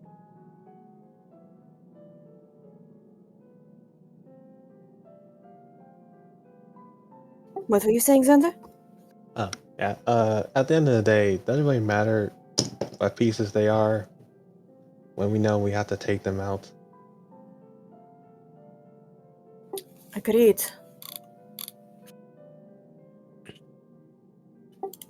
But in my opinion, we should go for Elgar first. He is the one we have the best access to. I think he'd be expecting that.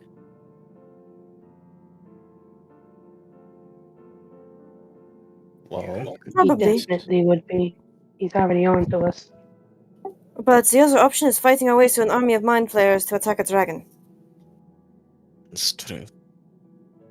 dragon. And Elgar could very easily get down there to assist. I do not know if Kefla could get up here as easily.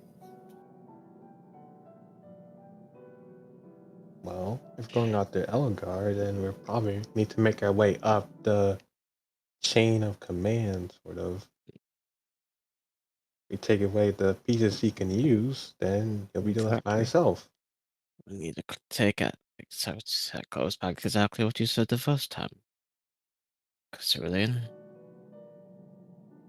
We need to attack the smaller targets. Exactly.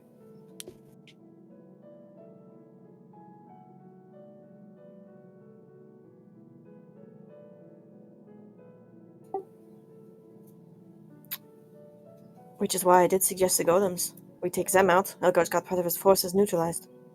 Oh, use those things, but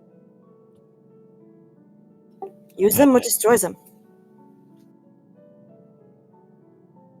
I don't know yet. But we need to find out where they are first, so. Now, I think that might be a job for our Thieves Guild friends. Oh yeah. Why do something yourself when you have someone else do it? True. And if they took out one of the golems, then that's all the golem would be able to report, since the Thieves Guild was attacking it. And we're forgetting the other part of Elgar's plans, and Connor just kind of points out into the street. Can we see one of the obelisk from here? Yeah, you can. Those things.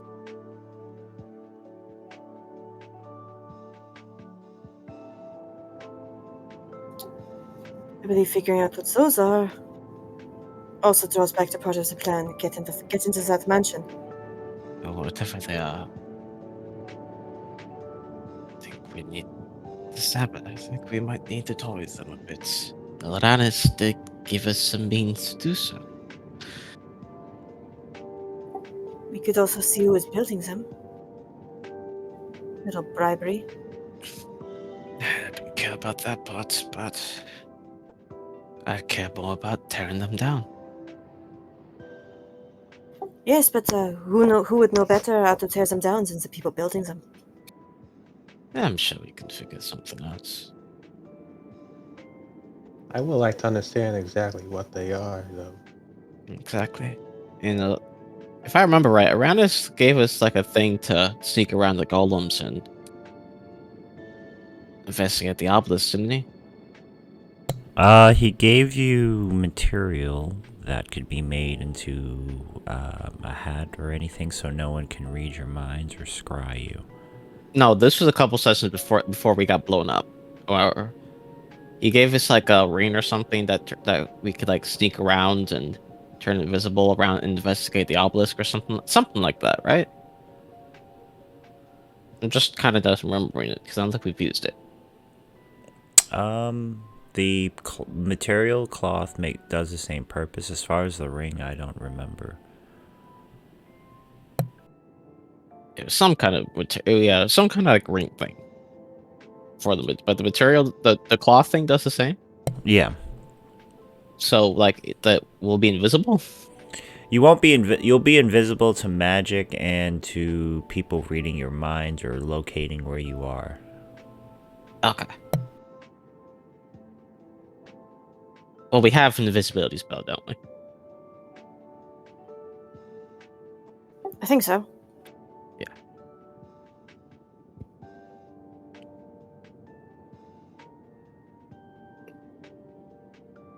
Well then, I think now, Xander, is your time to go and learn about them, and then we can mess with them. If we take out the first part of Elgar's plan, well, Mhm. even just one might slow him down.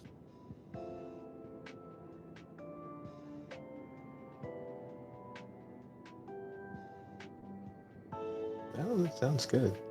Great, even. Callum seems like the type of thing up your alley as well. Mm. Yes, I rather like this plan.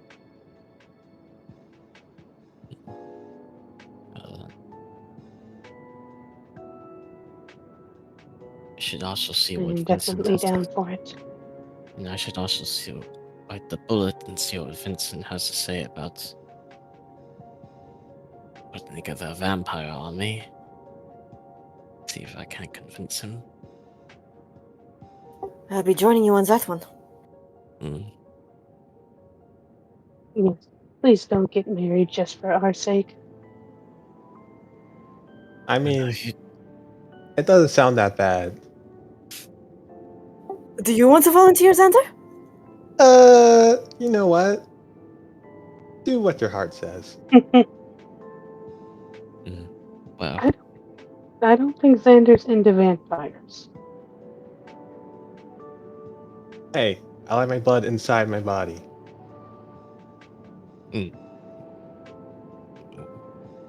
I make no promises, but we all have our parts to play in this. So you two go and learn what you can about this, and I'll see what Vincent's answer is and what we can do. And then we'll talk to Aranis in the morning.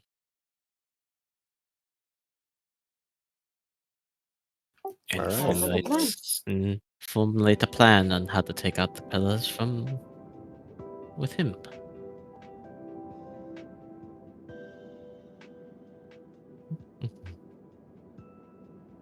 All right.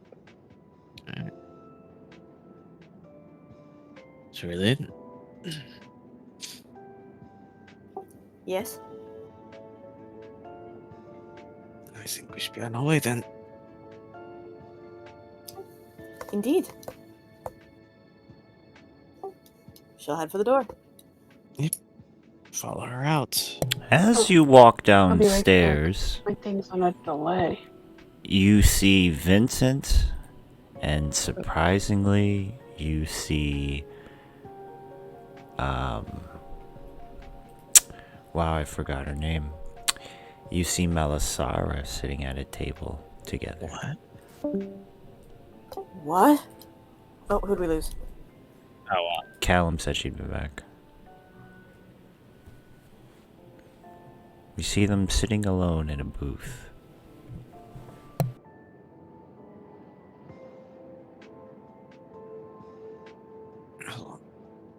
What the? That is a surprise.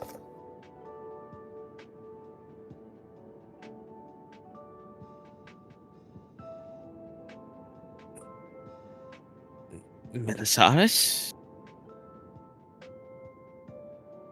She raises her head towards you and blows smoke. You see many burn scars all over her face and body where you can see the clothing revealing.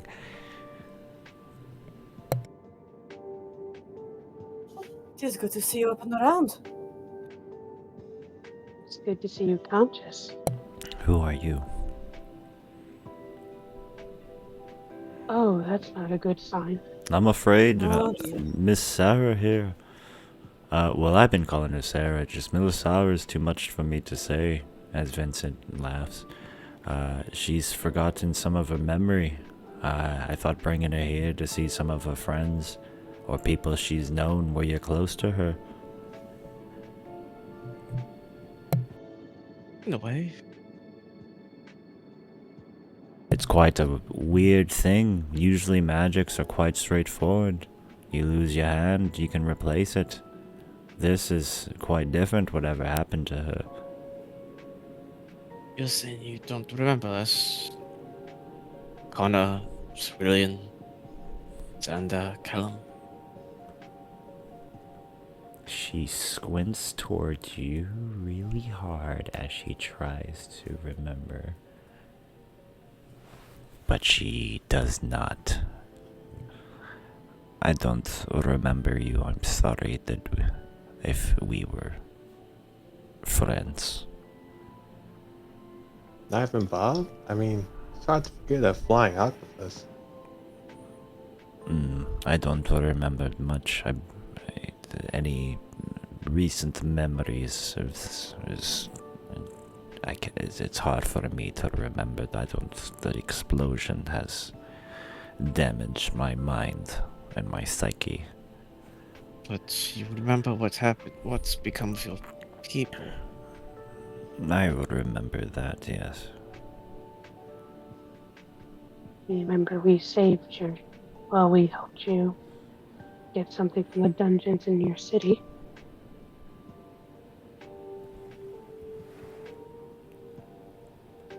You did what? A different story. I don't remember, I'm sorry. I remember a temple or dungeon in my city, but I don't remember any of you doing it. Vincent, what are you doing here with her? Well, I thought I could, just lend my hand in healing her. These poor fools were using magics and that weren't working, so I said, hey, my blood has very excellent healing properties, and I gave her a drink. I didn't let her transform or nothing, but I restored most of her body, and she seems in quite good health besides her brain being scrambled like eggs. Connor just kind of looks at his. That was an option? Well, you know, this is the first time being open as a vampire in society. You know, we don't really normally go out and do things like this. I'm still getting used to being friendly and not hunting in the night.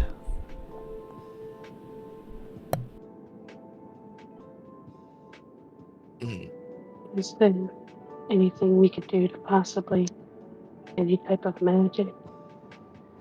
Any greater healing? Anything to possibly restore her memories? Well, unless you know the greater restoration, which is very few, and I don't know anyone myself.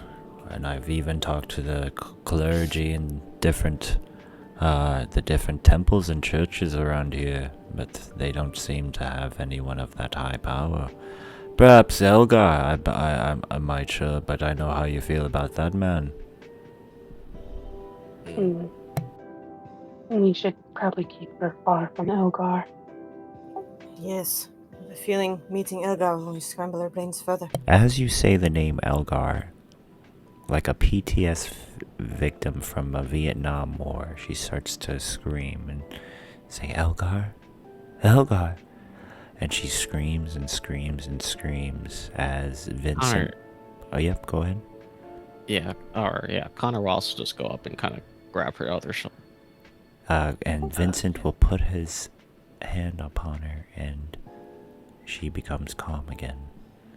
The calm emotions have worn off again. What in the hell was that? She Calm seems emotions. traumatized about something.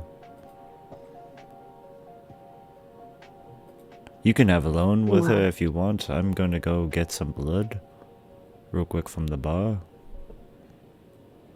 And you see him go to the bar, slams his fist. He says, I demand blood. And both of them look confused, but they go back into the back. You see Moira just cut her hand a bit, pour it into a glass of wine, and hand it to Mr. Vincent. And then she rushes over to you with the second glass, and she says, Takana, I don't want to go let this go to waste. I know you want this. And she hands you a glass of the wine blood and runs back. Thank you, dear. I take a sip of it. Vincent surely is an odd one on it. But of course she'd be act like that. She just saw her entire city get blown up along with almost herself. I wouldn't exactly be sane either.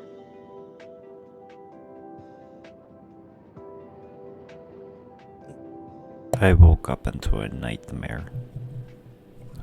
All of my people are dead. Well, not all of them. There are still survivors, but a good majority. That the people I've bled and fought with are all dead for nothing now. I know And quite a bit about what you're feeling. the forest has abandoned us now. They do not protect us or welcome us with their magics. They are twisted now. Yes, we saw. We saw what happened.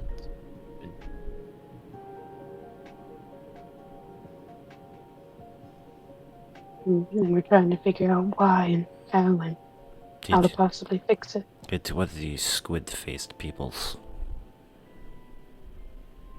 That is what I last remember. It was a combination of lycanthrope people raiding our city. It's very new. That's where they come from, the south, all of a sudden. And we were fighting them, but in the midst of that, the earth quaked.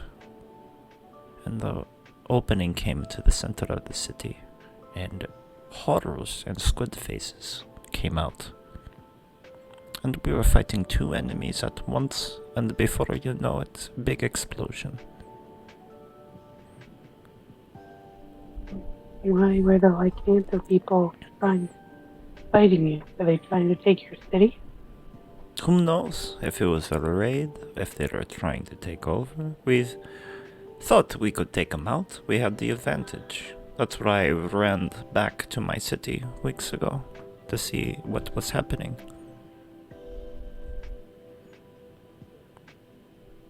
Something must have made them move home or something. I don't know. But there is nothing there anymore. Or whatever they do over there, I'm not sure. I hear they are making a new home, a new city. Oh, but your people are still here in this city. As ours. We're trying our damnedest to protect them in this place. If you still want to help.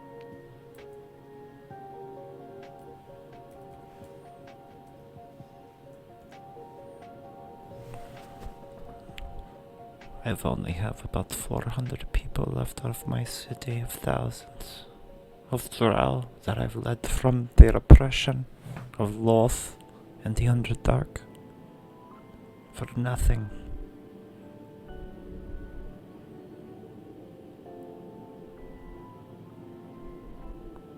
Well, you still have a thirst for vengeance, don't you? Of course I do, but what can I do? We cannot travel in the fog. Or can we? Have you figured that out? Or do you know who is behind all of this? Auranis says he does not know. And he was too busy to talk to me. And he does not like the smell of my cigarettes. And you see Dr. Judge Bill over there. I don't like those smell of those marijuana cigarettes either. And she says, shut the fuck up. She flicks her cigarette ash at him and he says, okay, I'm sorry. Means I do smell quite strong, but that is besides the point. You might have an idea of who's behind everything. I saw your governor, though. And she starts to shiver kind of a little bit, but not too much. Solomon. Where?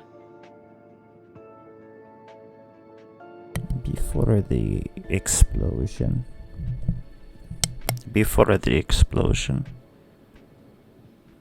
during the fight, I noticed there was Elgar standing in the forest watching with glee. Curious, but I could not do nothing about it as I was taking 2-on-1 at that time. But then I saw a copy of him, and then copy of the copy, and the copy of the copy began to absorb certain people right into them, like a jelly creature absorbing things. But they would disappear, and the copy of him would just remain.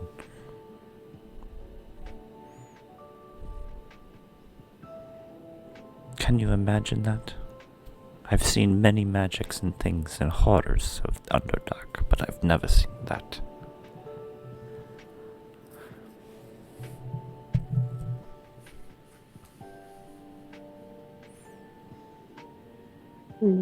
Honestly, we think that he's some type of monstrosity, so the fact that he did that doesn't surprise me that much. And he's in league with another monstrosity hiding right under the city. think you know what I'm referring to. Another monstrosity. Was it a dragon? Somewhat. One and the same. I saw a dragon. Something different about it, but it came out of the hole in the ground. Kefka. It dropped off Oh. the squid-faced people like transports back and forth, and then its tentacles from its back hooked into some of my people and dragged them underground. As they screamed, I could not do anything.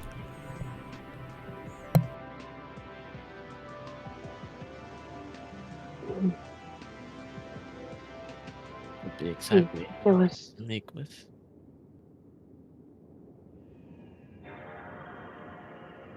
But he is your governor, no? No? He lied to all of us. How do Unfortunately. you plan to stop him? He is in charge of the city, of you, and what is true and not true. I've heard he came from the Illithid city as a hero.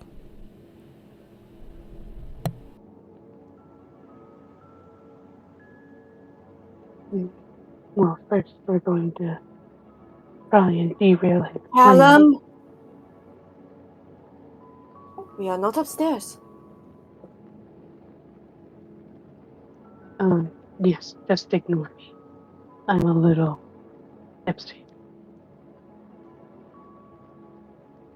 She Plan says on- you should do the same thing I have done, and she opens her coat and you see the same lining material wearing around her. Oh, working on that. Alanis gave us the material.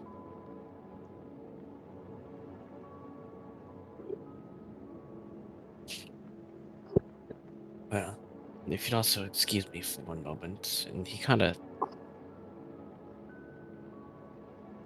gazes slightly up at Cerulean, and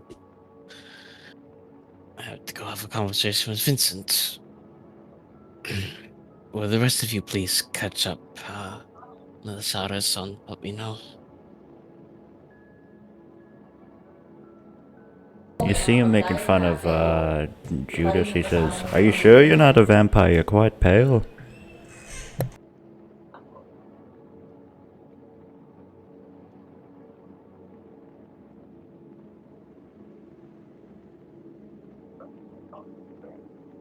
What can I do you for, Connor? You want to marry my daughter Esma?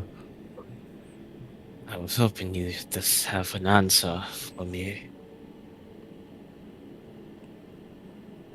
On what, my son? Helping us fight back against Elgar and Kefka. Have you thought about marrying my daughter? I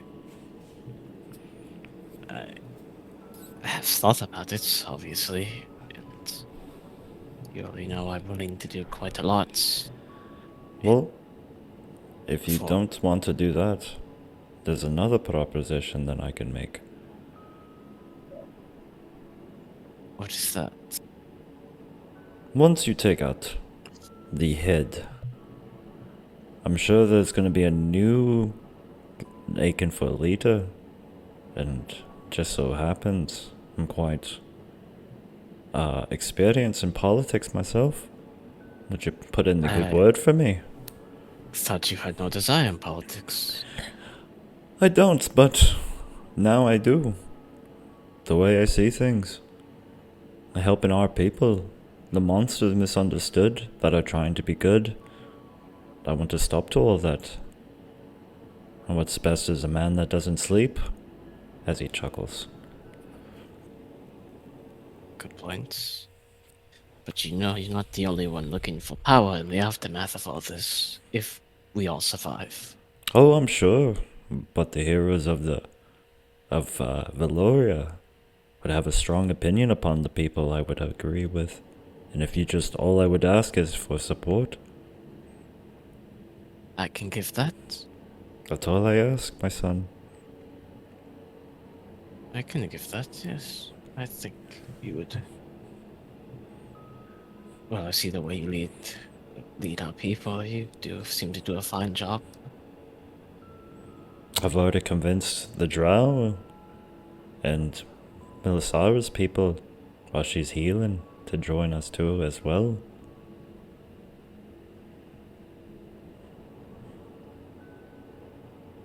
Does this mean you would help us fight back against? Of course. The fate of everybody in the city is affected by this. Wouldn't you agree, my son? Of course.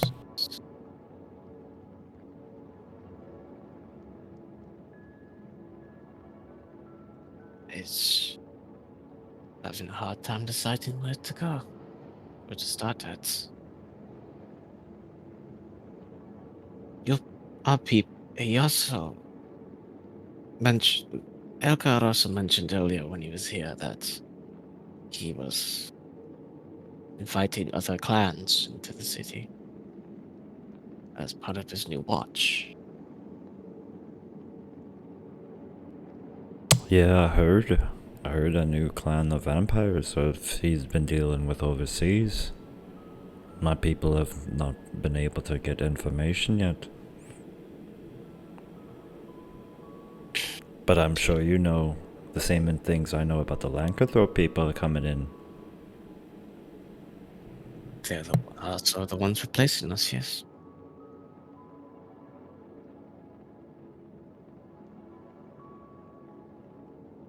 Well, I got a few of my boys and girls that are gonna join up to keep just eyes and ears for me.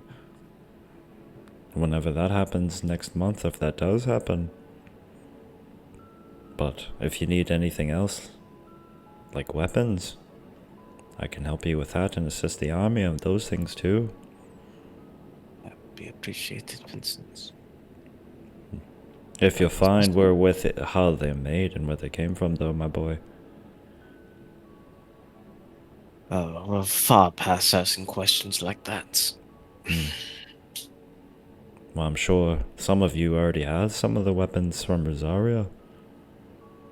She looks to cerulean. Indeed. Yes, so you know they're made from beings, angels, devils, demons, other beings, elementals. Are you fine with that, my boy? Whatever it takes. I don't need to know the details. Well, I can arm most of us with a lot of rifles and guns, muskets, blunderbusses, you name it, arcane rifles. Even the common man will have some power. Just imagine.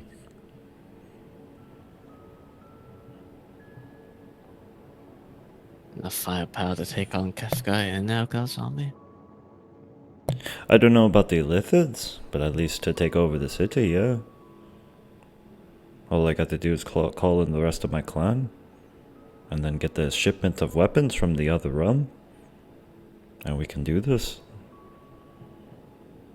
Or whatever preparations you have to do, we just give us the word.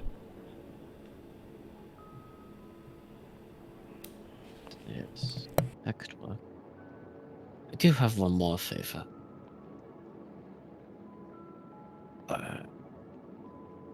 The fog, are our people able to cross through it freely without worry? You're a young bloodsucker, my boy. I noticed it didn't hurt me as much when I tried to, but You don't need to breathe the air, but the air is harmful itself on your skin. It'll make you rot. Maybe it won't kill you, but you'll look different once you come out. It's good to wear protection. But you can't be like me. you're different? Oh, I've learned many things to protect myself. Perhaps I'll ask about them sometime. I can But- teach you, my boy, but it's forbidden magics. Blood magics. passed down in my family. As you understand, you're kind of in one of my kindred now, but you're not family, if you get my drift. I think I understand.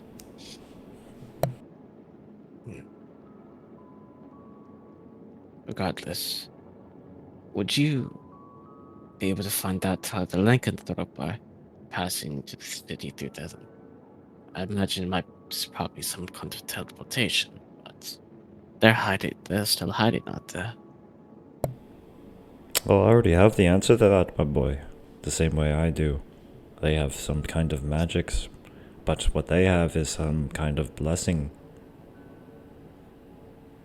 You could call it that, blessing, I suppose. From the god. The god or whatever they're worshipping, the demon, devil, I'm not sure. But something has given them the blessing to walk through the forest unscathed. A few of my boys tried to get in close to close the rips, but failed.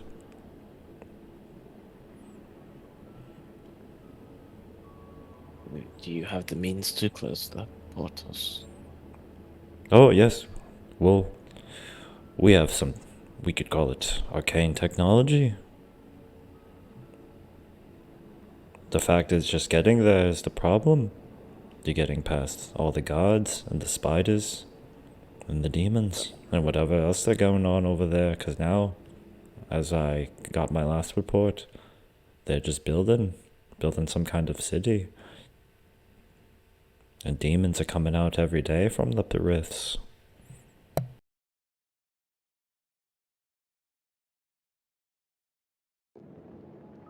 So you're saying we don't have much time to go and do that?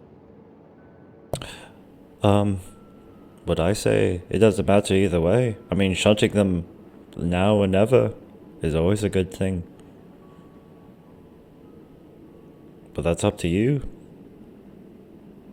I just kind of look across to Cerulean.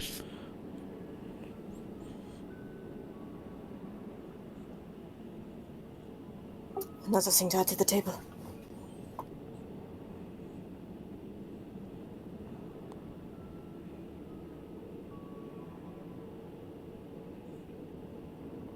Let's all convene at Alliance tomorrow with you and Melzadas and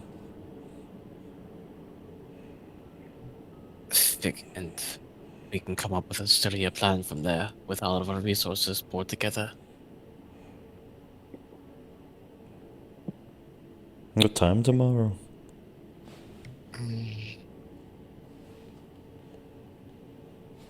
Noon. Alright, I'll meet you there. Thank you, Vincent. He snaps his fingers, turns to mist, and goes through the creaks of the floor and disappears.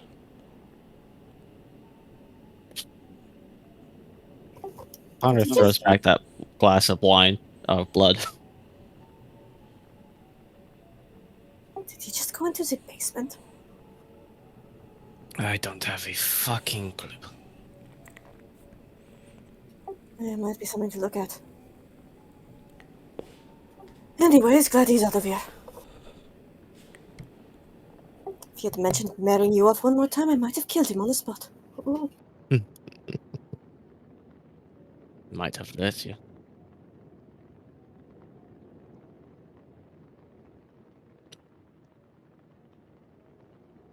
Cerulean will kind of lean over the side of the booth. How's it going over there? It's going. I mean, It could be better.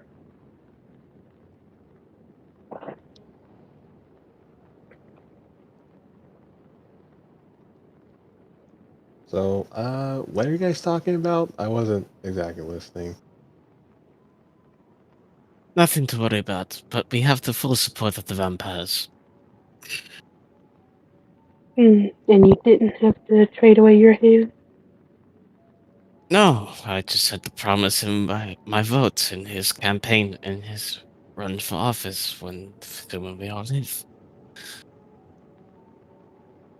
So now we have person from the Thieves Guild who wants to run for governor. And then we have a possibly as old as time vampire who wants to also run for governor. Yes, it would be just hilarious to see those two groups fight. And I'm starting to fear for our future. Well, it can't be much worse than our present. Indeed. And I certainly hope not, and I certainly hope I'm not proven wrong.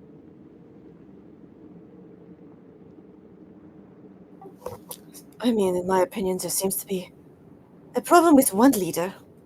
Might have to, take a look at that system.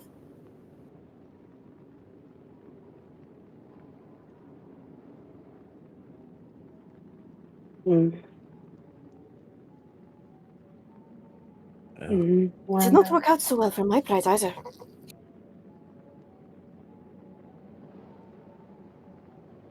At the very least, we'll talk to Milisaris and the rest of them tomorrow at noon. Anyway, Caleb and Xander, you should probably... We still have the second part of our plan for right now. Yeah. Yes, we'll be on our way. All right, Callum. Let's do this. Quick reminder, so I'm going in and getting papers from Alvar's, pretty much room, right? Or about the golems? I think you guys were going to go on a scout out the obelisk for once, and Xander's gonna take a look at them and see what we can do about them. Gotcha. Okay. See, because Xander does magic and traps and rogue stuff. Gotcha. Alright.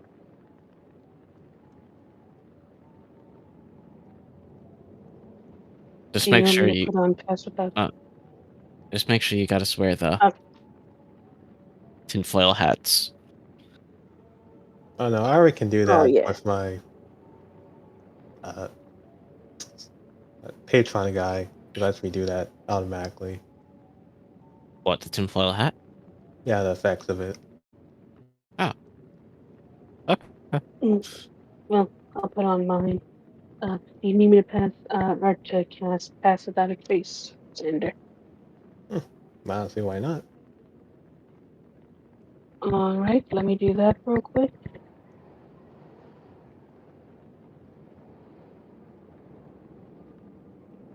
Just like to see how long it lasts.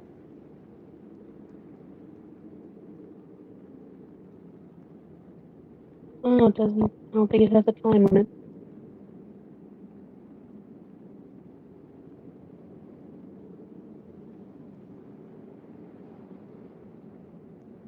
Right back.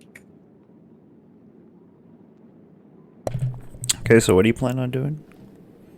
You're observing an obelisk, or are you going to the manor? Looking at the obelisk.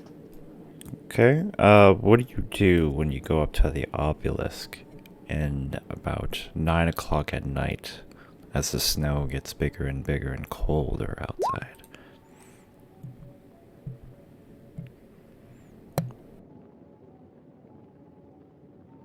I observe it very closely. Okay, do an arcane check. I do.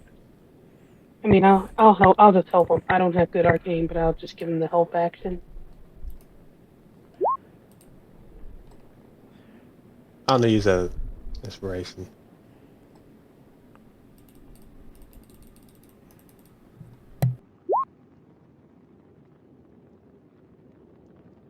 This thing is acting as multiple things at once. It seems to be acting as some kind of powerful antenna, giving off magical waves affecting people's minds. It's also acting as a device listening in onto the people.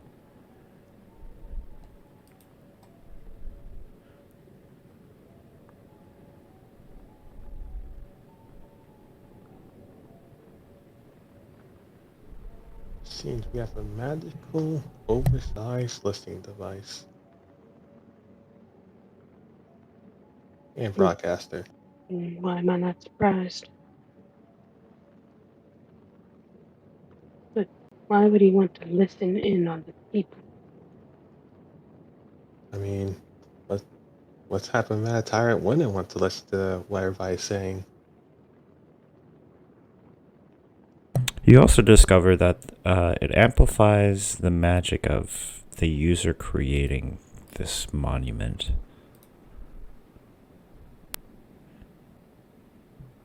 And an amplifier. Great. Most of the magics also are powering the city with everything from lights, electricity almost, but from all the magical sources of these obelisks.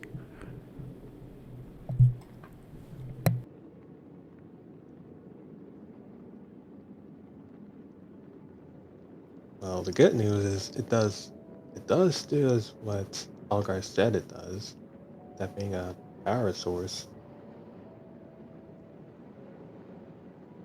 Bad news is you can't exactly destroy these things without causing a lot of widespread panic.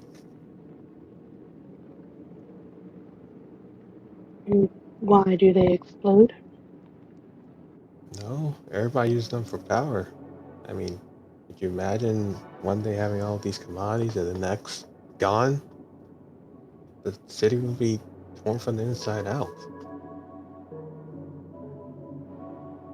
Hmm. So if we destroy them, the city pretty much has a blackout. Worse than black.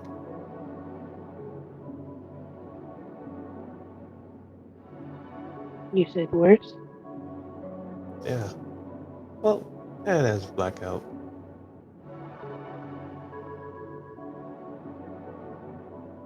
Hmm.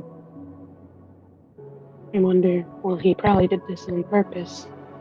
If we were able to easily destroy these things, you know, could have done it by now, but him making them a source of power does make things more complicated. Well, if we can't destroy them, we gotta somehow wrest control from him.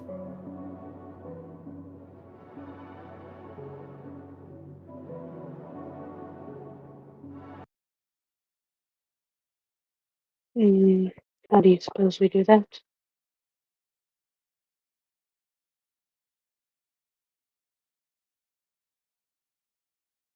There has to be something on them. Some notes, findings he has. Maybe we Hmm. can temporarily turn them off. That's what I was thinking. Is the power source their main power source, or is it possible that we could possibly take the thing that's powering the city out and still destroy the machine?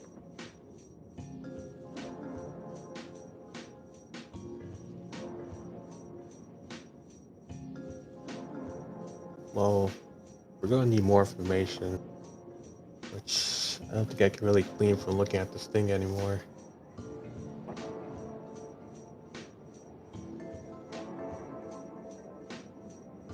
Make an intelligence saving throw.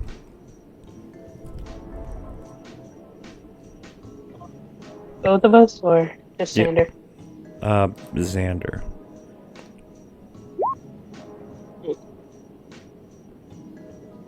You can keep that. Oh no. I'll try again. You almost feel your energy being drained, and then almost feel a little crazy for a second, but then you stop and you get away from the distance of this obelisk. But something in you tells you that there's an effect that people around this thing is radiating madness towards the people, like some kind of infection. Xander jumps back. Oh, man, I haven't felt dead in a long time. Xander, what's wrong? Nothing. It just felt sort of madness. I haven't felt like that since when I first made contact with my patron. It's like affecting my mind in ways I couldn't comprehend.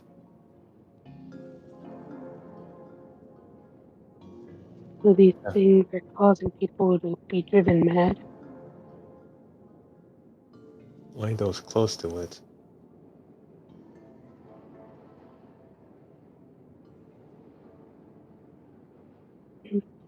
And we have to destroy these things.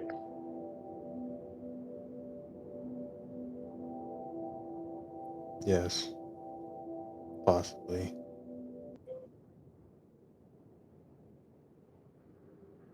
I guess these things are even more dangerous than we thought.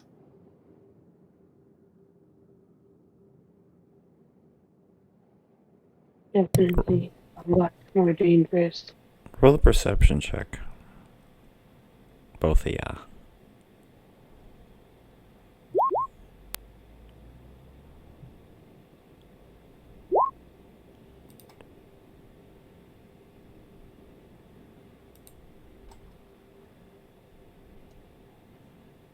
If this thing will ever load, you stupid piece of shit.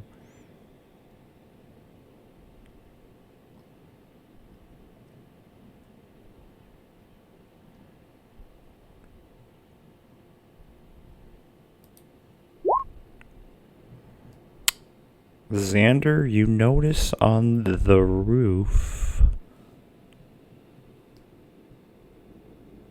the snow falling and making the outline of a giant spider. But it's invisible. But the only thing giving it away is the snow hitting it currently.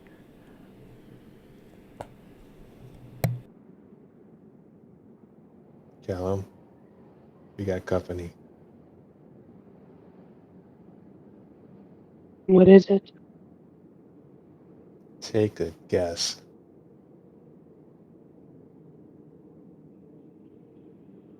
Alan looks up and sees it. Oh, of course. Do we get rid of it now? Well, while we might be fired in a month, we still got a job to do. We gotta call for backup though. Okay, you do that. Alan will take aim, and since luckily my gun is silent, I'm going to take a shot at it. Hopefully catch it off guard.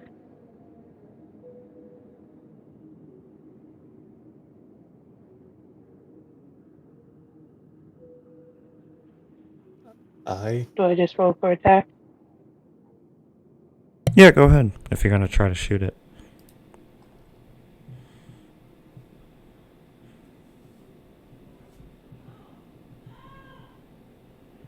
and while he does that, I call for Julian and Connor.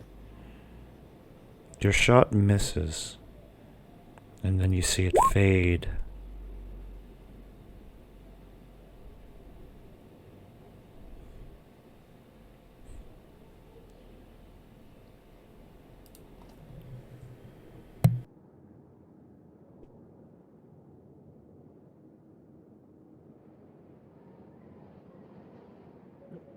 That's the thing. We'll definitely have to keep an eye out for that. We'll have to do a search. Yeah. Slippery bastards. Do you wait or you continue?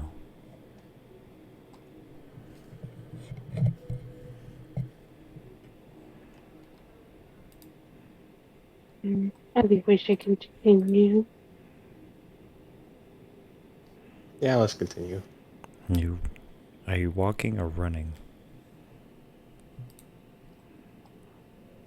I still have tasks out of trace. It lasts for an hour, so we can run Okay.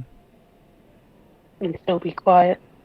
Okay, roll for stealth if you're trying to run and hide from whatever's stalking you into the night. Your dad can do it.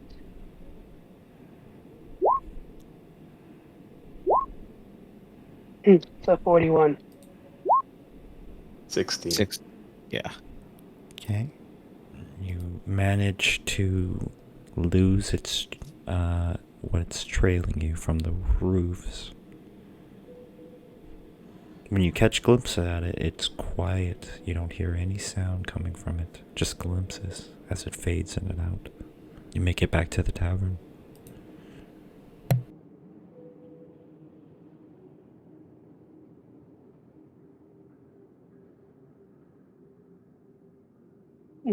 We have a problem. Do you mean in general or a new one? Kind of both. Yes. All right, well, elaborate. Come on. Giant spider. Pest control. Got it. I will go get my Albert. Where did you see it? Saw when we were observing the obelisk. It was stalking us. I managed to catch a glimpse of it from the snow. It follow you all the way back here?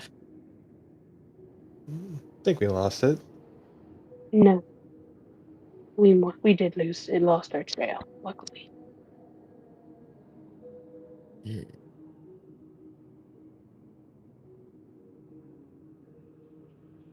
Cerulean comes back downstairs with her halberd. Well, is it really worth going out and looking for it? Would you Either rather that prey on or give civilians? Elgar another reason. Yes, that too. And give Elgar another reason. Give people another reason like Elgar to be brought another person back to life.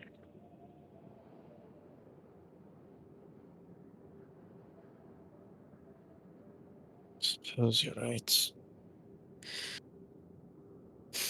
This seems like the That exact also type of thing troubles he me. wants Those us. things are.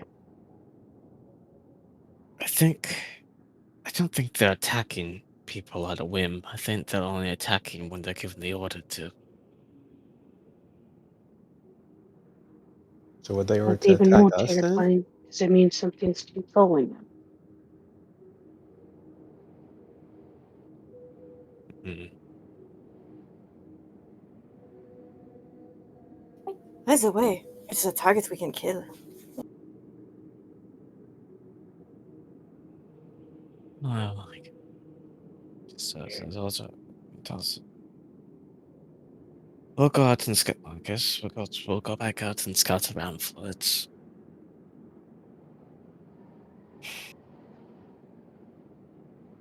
Just to be safe. At least in the vicinity of the tavern here.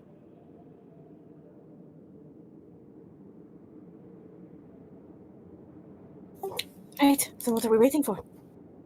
Cerulean will head for the door. Alright, let's do this. Honor follows Cerulean.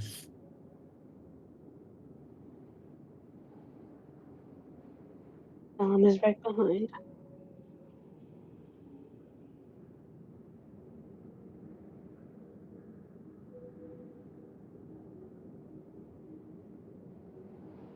And I think we just got like a half-mile radius from where the tavern is. But probably, yeah. The first thing that happens as you step out the door, you're greeted by one of the guards and says, "What do you want us to do?" We would like you to set And up right some- before you can say anything, he's snapped right out of the air and disappears into the midst of the snow and dies and screams. Cerulean charges after immediately. Damn it. Do a perception check. Aurelian, be careful. We don't want you to get Snapchat at all. Also, Oh, I would prefer that! everyone do a perception.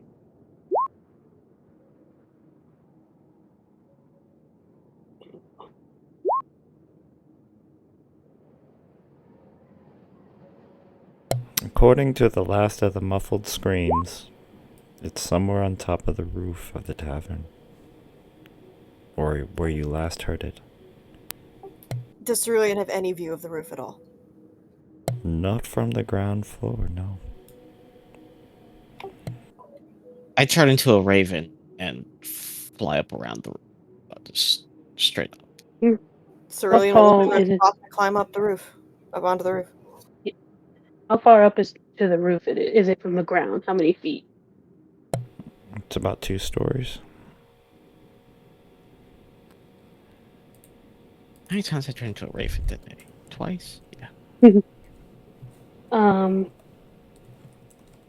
You said about 2 stories? Mm-hmm. Can I shadow step up there? You could. It is dim out everywhere. Do I see anything as I'm flying around? Do you see nothing? You see a dead body of a guard, chopped in half. Oh shoot. Yeah, I'm gonna shadow step to the roof and look around, see if I can maybe see if like there's a blood trail Nope. Cerulean will try to where it scale the last wall. was. Nope, you get up and you all see just the big mess that the spider left you. Well, we definitely have to kill this thing. Caw.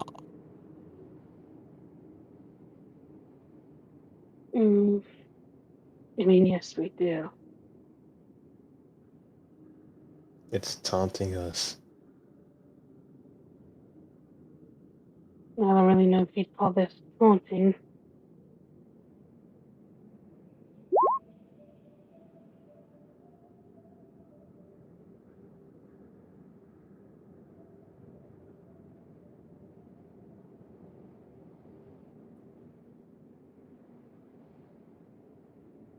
Cerulean will use Divine Sense. You don't sense anything besides Connor next to you. Well, it's not nearby, that's for sure. It might Change have back to faded from existence. humanoid.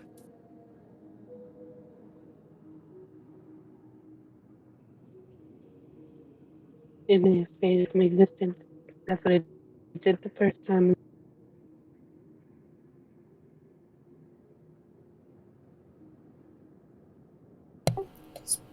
Spread out 2 by 2 and look. You hear in your heads the voice of the guard speaking, "I have something to tell you." And then the sounds of his screams mimicked over and over in your heads as you're looking around. Oh, Yes. gods. Now this is being messed with. Vexes, can't you block shit like that out? I can't because, you know, these things are made to kill demons and things that shouldn't exist according to Pale Knight, so I'm trying my best. I block it out.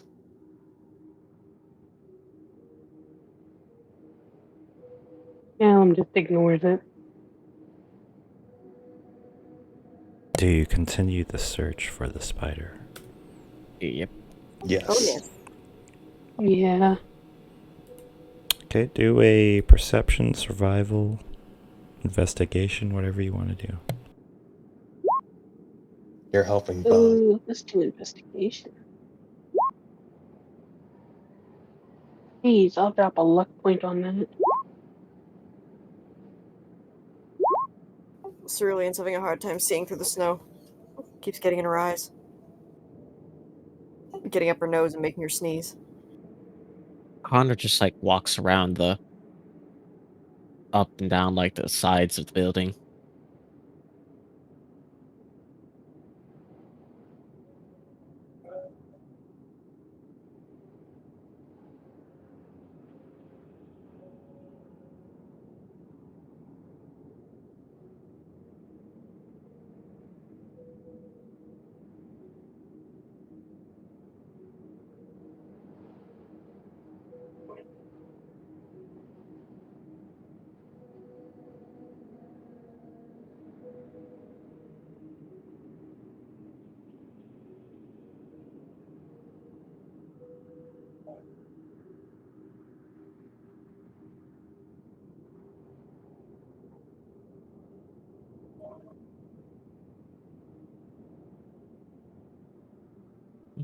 Mm. Are we all split up, or are we all like 2 by 2?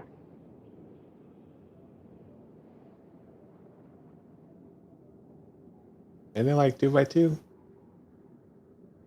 Yeah, that might be a good idea. Yeah, probably. Don't forget your battle buddy. Who's on whose team?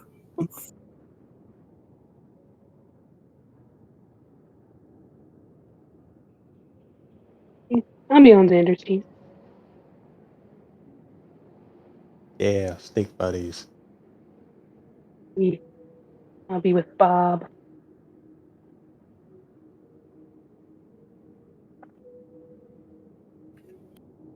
Guess that means Cerulean's with Connor. Yep.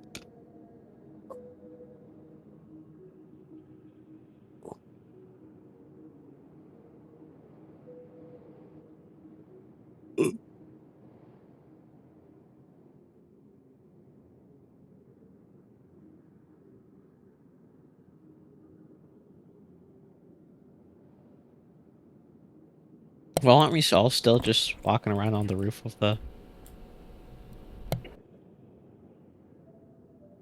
I think we left and was searching around Oh, maybe you're right. because there was no tracks. Yeah, there was no tracks or anything from him. Can you see your tokens? Yes. Yes. Yes, except Bob. Yes. On the outskirts of the wall, you finally track the beast. As you get ready to roll for initiative.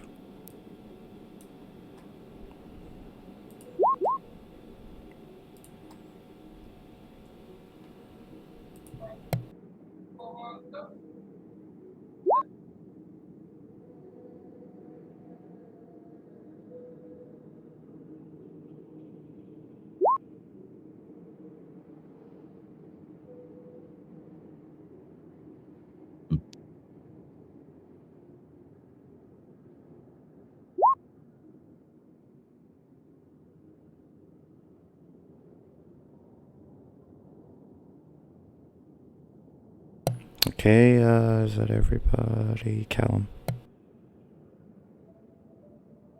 Alright. Alan is going to. Um, um,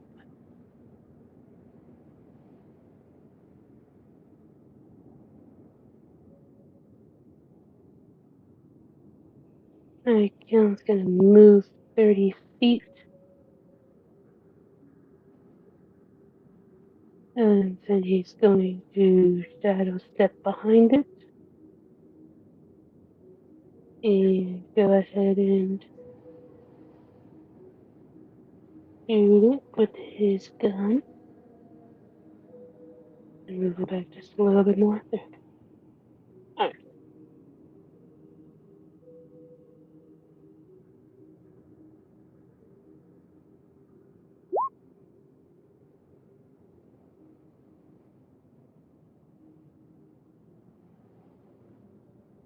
Alright, that is going to hit it since you're right behind him. Perfect. And then I will. Bonus action merge with stone. And that'll be my turn.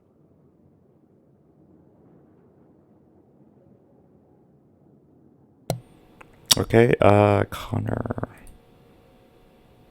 Well, he's finally started to stop being a coward. And Connor rushes forward, and I'll cast Green Flame Blade on my sword right before I take an attack.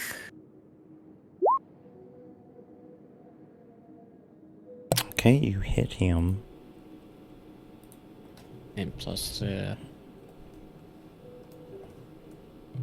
it 1d8 fire damage?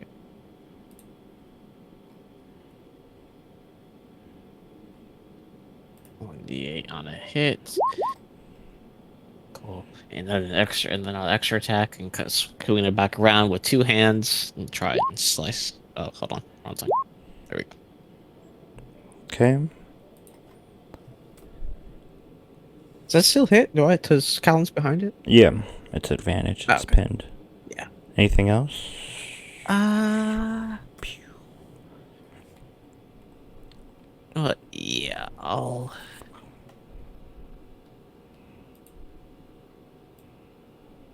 Hold on.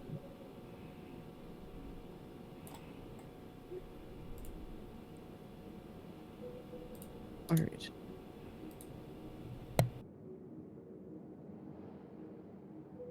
You know, yeah, I'll action surge and go for another stab at it.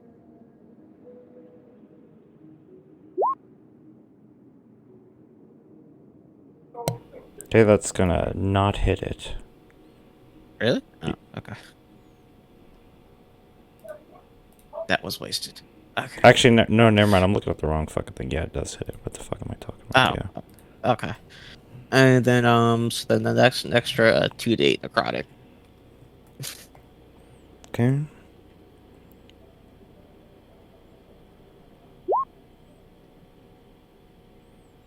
As you slash into the giant beast. That'll end my turn now. Okay, Cerulean.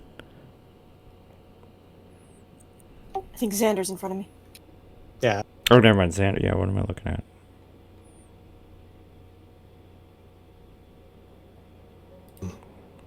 I know you're mocking us. I cast Misty Step on myself.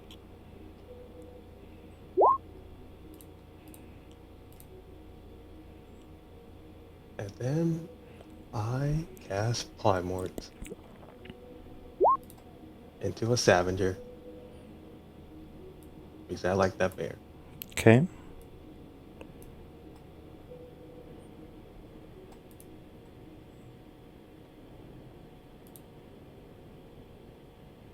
Yeah, that's it. I already used my bonus action. Okay, Cerulean.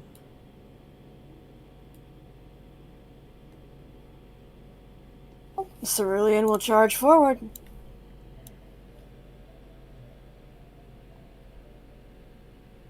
And swing 2 blows at it with Heaven's Harmony.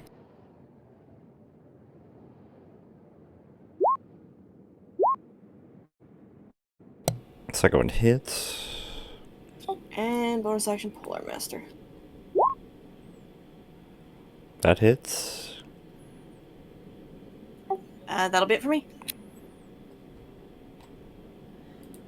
Okay, and the monster is going to still be making the sounds of the dead guard that it kills.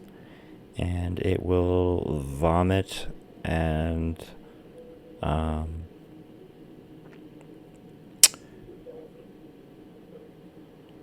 Cerulean and Connor make a Constitution saving throw.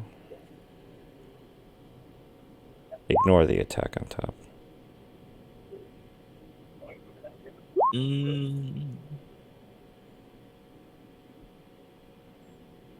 I'll use my Indomitable and reroll.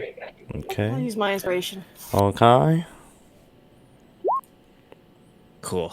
Okay.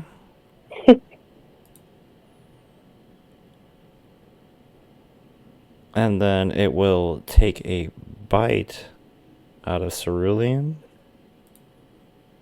Wait, so what's the damage on the... 14 necrotic. Oh, okay.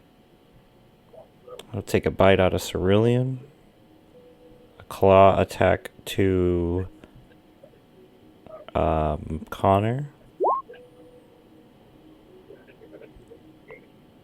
And then Cerulean will use interception on that. And then another claw attack to Connor.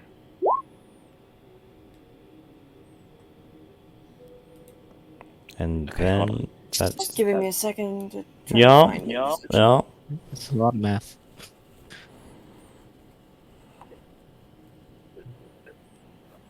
Okay, so and then use interception on the claw, right? Yeah, you just take 7 less damage. On the first one? Okay.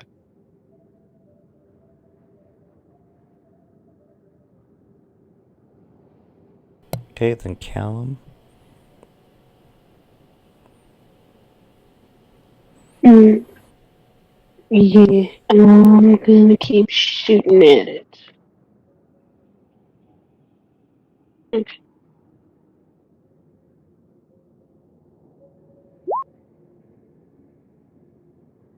Okay, you don't are unsuccessful with that shot.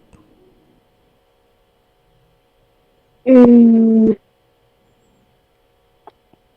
oh, oh yeah, why not? You know what? I'll burn an inspiration. Okay, you were successful There with we go. that shot, yes.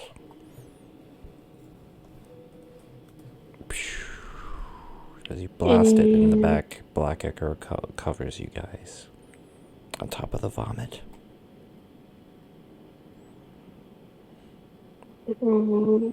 okay, that's Ellen, my turn. Okay, Connor.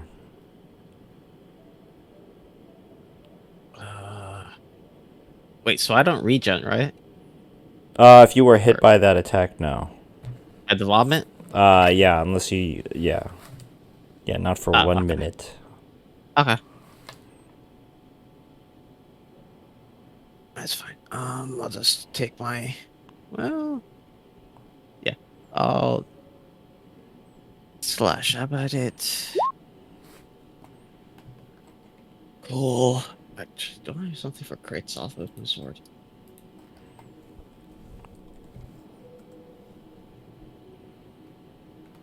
No, I don't. And then I'll bonus action cast. If it the bloody smite, if it would work. No. Can't. Whatever. And then, as black ichor glows on my sword, it come back down.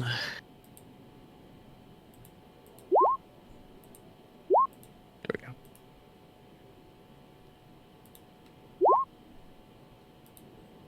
I think it takes a constitution at the start of its turn. Oh, okay. So that's 1, 2, 3. And then 1d6 necrotic. Alright. As you devastate this creature. And yeah, that's it for me. Okay, Xander. You seem to join the biting and clawing. See how you like it. That's a miss. That's a hit. As you take a big chunk out of its head. Bob. And I have bottoms up and smack. That's a hit. Fuck yeah, Bob. Excellent. That's it from me.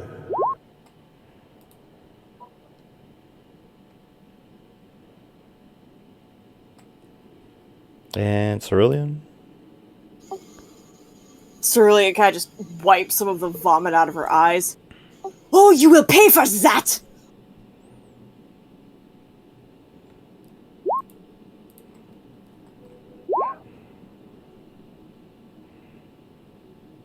You know, let's drop a second level smite on that second one.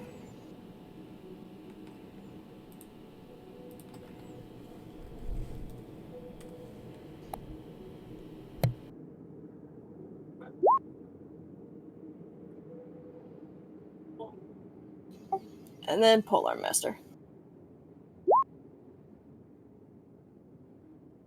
Okay. Anything else? Nope, that'll be it. And the bit. As a quick Yeah, thing, constitution.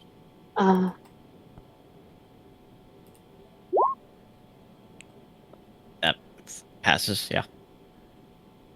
I would like to use my reaction real quick to do Diabolic Retribution.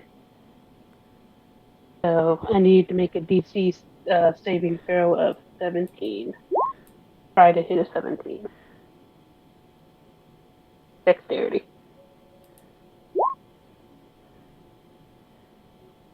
Oh, yep. Okay, that passes, so it only takes half. I would like to use my reaction to cast Unluck on that.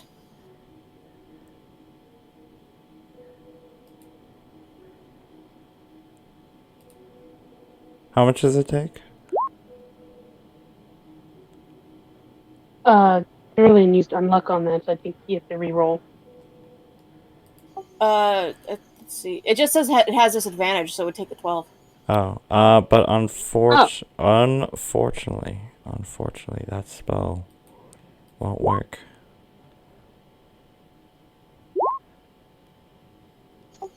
I do not know why that rolled twice. So half of 16 Okay. of fire damage. Okay. And you hurt this thing even more.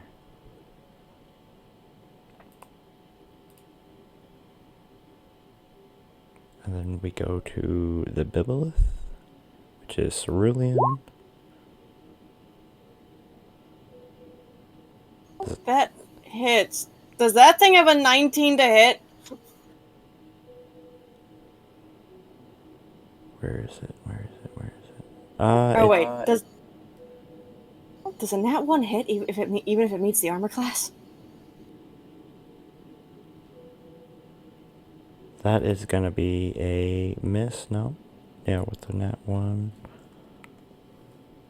Let me fix this.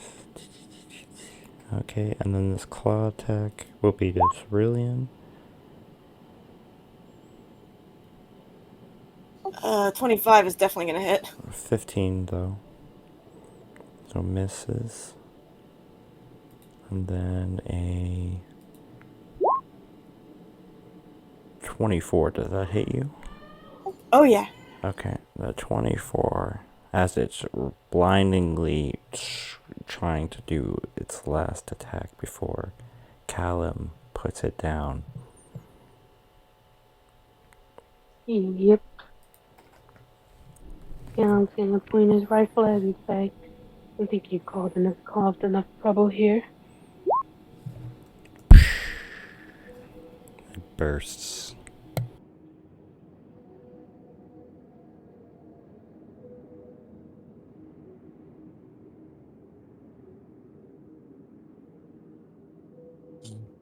So, as its life is ending, I'm gonna go ahead and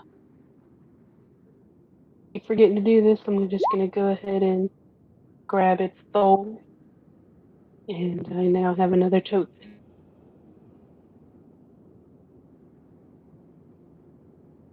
While doing that, Xander's just gonna start ripping it to shreds. Cerulean kind of stumbles and leans on her halberd and coughs up some blood.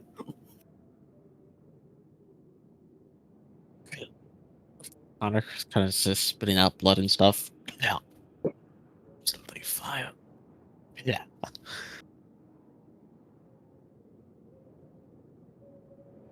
Hmm. Are you guys okay? I've been better. Pass.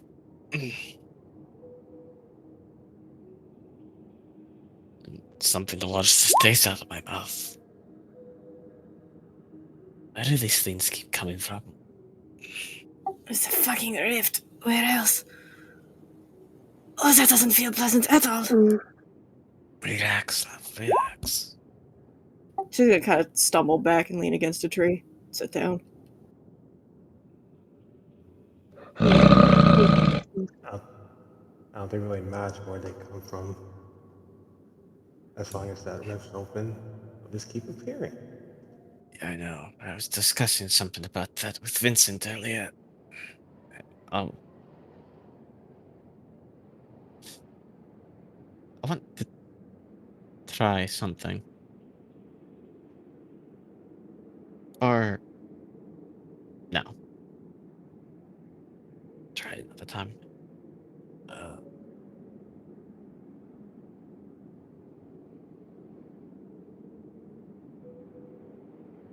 hear a scream into the woods. A woman coming from the northwest. Evelyn, do not do what you want to do. Everyone, stay here. I'll go check it out. Cerulean and her 8 hit Cerulean, do points not of stinginess. What's your perception check? Do a perception, Really? Callum. Okay, about there. Cerulean, do not move, or so help me.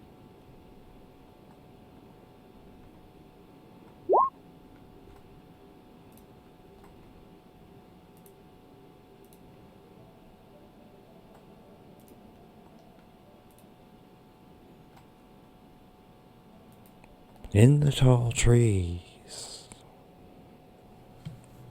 you see another Bibelith hiding, but barely. Only only the snow telling where its location is as it falls on its invisible body in the trees. Iris, Yeah, I'm gonna say nice try. You sick little thing. I'll cast Cure Wounds on second level. It's brilliant. You shoot it and it disappears after you hit it right in the eye. It makes a long, squealing noise.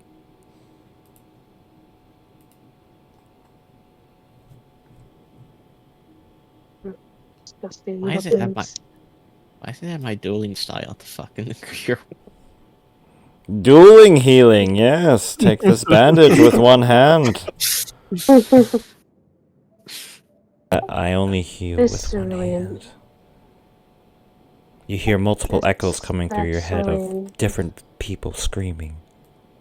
Multiple.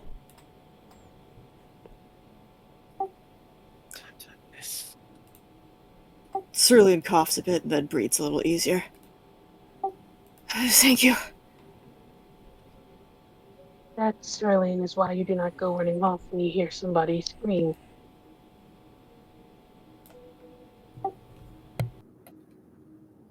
You're never gonna let me live that down, are you? Oh, absolutely not. I am not. Especially when it seems they're just going to do it again. Amanda, can you get us out of here? I mean, if you can mind all the prickly bits. I was thinking more like teleportation, but Oh yeah, that makes a lot more sense. I Give me mean, a sec. or we could ride on your back. That does seem a little bit more fun. Agreed. I've never ridden a creature as big as that before. Are you sure you won't mind the quills? I am I covered have in metal. Myrtle Stone on. Okay.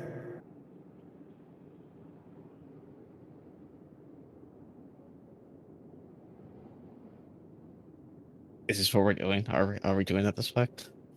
Oh, of course. Yep. No, we could just dimension Hang door on, away, but Connor. you know, you're right. Dimension door only takes one person. So you're riding on know. him? Yeah, they can only take one. If you're riding on him, then Xander, roll the, let's see, roll a strength. I'm gonna turn to a raven again and just fly.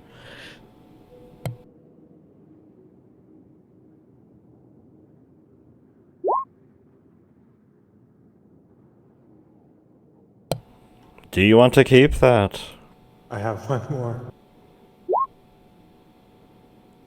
Let's see what the Bibelith get. 23. They catch up quite.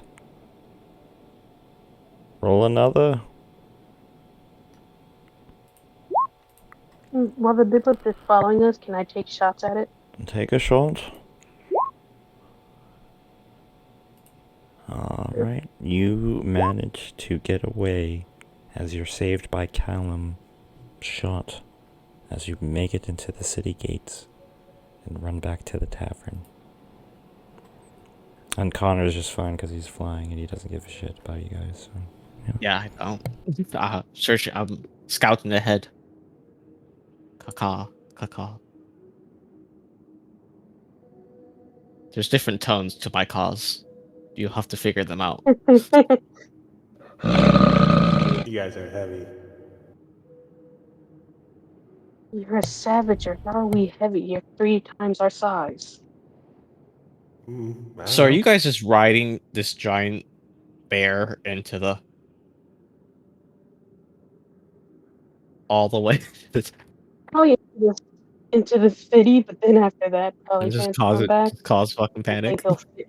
Thankfully, I the mean, snowstorm Well, has looking for cleared the something, streets yeah. of people, and you run it down, actually helping the streets like a snowplow, making roadways clear. Virginia could use one of those.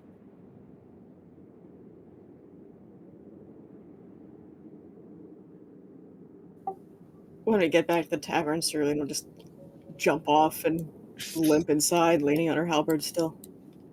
Honor will land and change back behind them and help Cerulean in. Thank you. Darren just turns back to human and stretches his back. Seriously, how am I that big and strong when you guys weigh something? I don't get that. Well, I am made out, so I can imagine I am a little bit heavier than I look. But you're also a savager. How are you not able to carry all of us easily?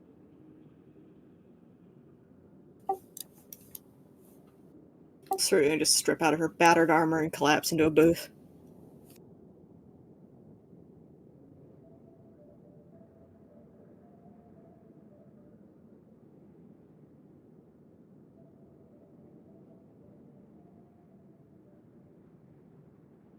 Well, that's one less spider, but saw there 1,000 still more. plenty more where that came from. Well, Yeah. there can be We plenty really more need to find a outside way. the fucking city. How do they keep Yes. getting in anyway? Well, they can pretty much turn invisible. Helga's Guess like that's fucking how it letting them works. in.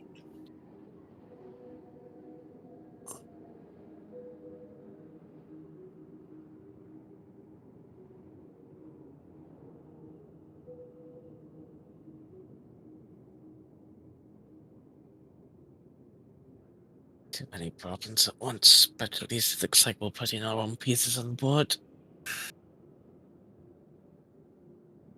What we really need to do is find out more about that.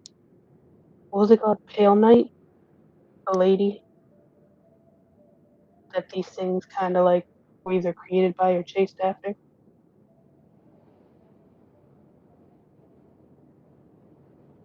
I want to know more about that. Yes. We need to learn more about that. If we can find out what in the world that third deal is, maybe we can end up pretty much wiping out this spider problem. I believe she either created them or at least knows somewhat about them. Figure it out tomorrow. Need to. For now, we all need to get some rest and patch Yes, ourselves up. I need a drink. I think that last hit broke a couple ribs.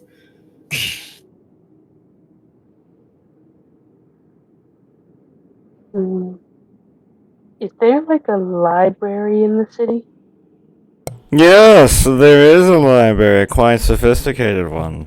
They call it the Stormweave Library. You Of course guys, I do. okay. I want to go. I want to go find something out real quick. At this hour? Hmm? At this hour? I'm known to be a no, somewhat. Just don't do anything stupid. And don't do anything I would do. I won't. I promise. Trust me. I'd like to think I'm the most level-headed one here. And then he looks straight at Cerulean as he says that. Callum, with the greatest possible respect, go fuck yourself. In fact, Yeah, you keep coming in kind of quiet, like the last 10 minutes or so. Yeah, like they keep like cutting out for some odd reason. I can just tell by how my thing lights up that it's being delayed, and so I have to just basically keep like randomly leaving and coming back because it's just my headphones are just being weird right now. Like, I mean, it's only 10, it's only 10:13. I got one more beer left to go through. We can keep going. Absolutely. I'm enjoying this I session mean, a lot. I didn't think we get so much done. mm-hmm. For a second, we were going in circles, but Yeah, we were going a little bit, but then I was just like, man, what I was like, what are we gonna do? well, it's kind of convenient the DM decided to just bring everyone to us. Yeah. Very, I like that. Better than Uh, having to go out. We haven't left this bar. we really haven't. I mean, we left it a few times. And Cerulean got That's true. PTSD from a present. Yeah, she was like, fuck this. I'm gonna go open this in a crack house so there no one's around. Yeah, that's exactly what I thought. It's like, okay, I guess really it's getting blown up today. Again. Let's see if she survives it this time. I still have the same amount of hit points in Raven form as I do. Wait, really? Yeah, no, I keep all my hit. I keep my hit. The only thing that changes is my What is it? Do I have it even written down here? If you keep I thought it everything, was like does that mean you polymorph. still have your Where vampire fangs? Well, I mean, obviously, I'm still looking like a Raven, but I thought it was like polymorph, where it's like you have certain hit points, and if those are depleted, then you turn back to like vampire or human form. no. Hold on, I gotta look it up now. Cause I didn't write it for mine. Bats. Where's the thing where they change into a bat? Okay. While in bat form, the vampire can't speak. Its walking speed is 5 feet and has a flying speed of 30 feet. Its statistics, Hmm. other than its size and speed, are unchanged. So everything's the Hmm. same except for my size and speed. Mm. Mm. I'll be right back.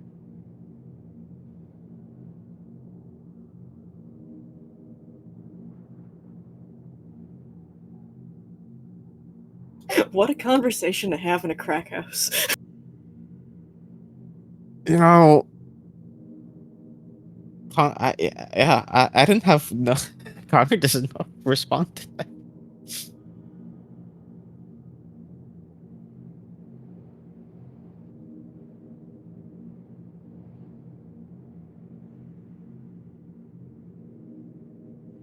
He does not know how to respond to that. Well, if conversation take two happens at any point, he'll get even thrown even more for a loop. Well, it might.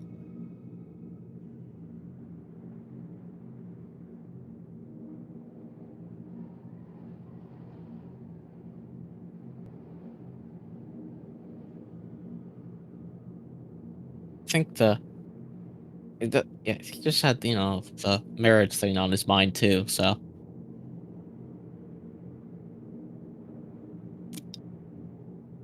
there's a lot going on. Connor's never really had a.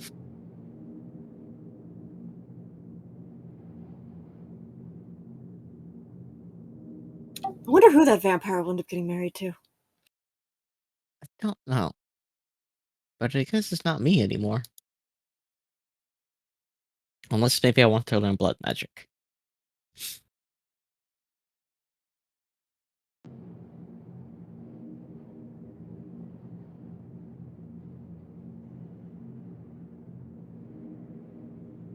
Yeah, but is it worth it?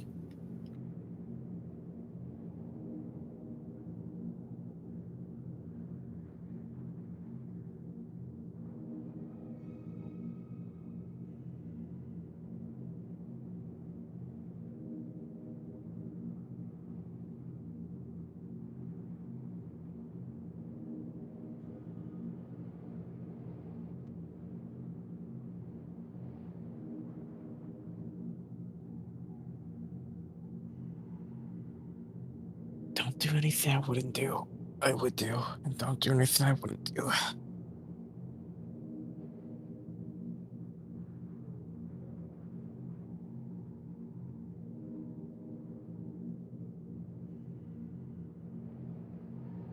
So pretty much don't do anything. Pretty much.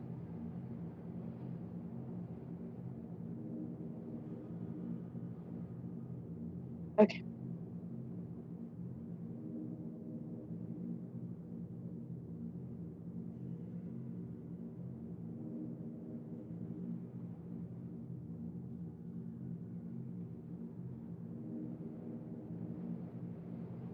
Ooh. Wonder if. Oh,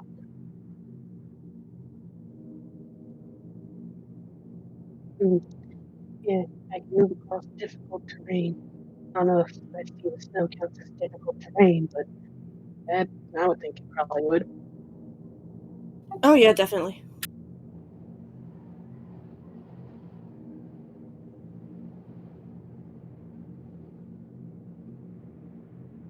Wonder how high it'll be in the morning. It's like chest height on Cerulean now. What, the snow? What, 5 feet? Yeah. How tall is Callum? Oh. I was just about to say Callum only has like 6 inches. Callum's like 5'6". Just look outside and you see this guy walking by and you can only see like his nose and his eyes. It's alright. Xander Yeah. plowed it. Xander plowed it. Oh yeah, he did save Xander about it. Most of it, at least.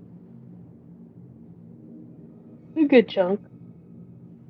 I think thing on the delay People again. looked outside and there's just this fucking bear just barreling through the fucking street at like 11 o'clock at night.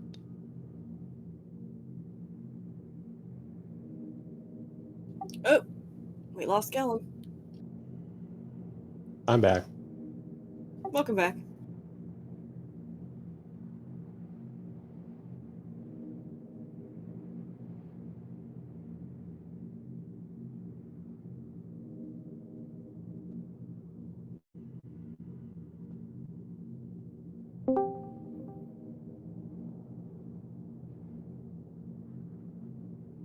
Okay, there we go.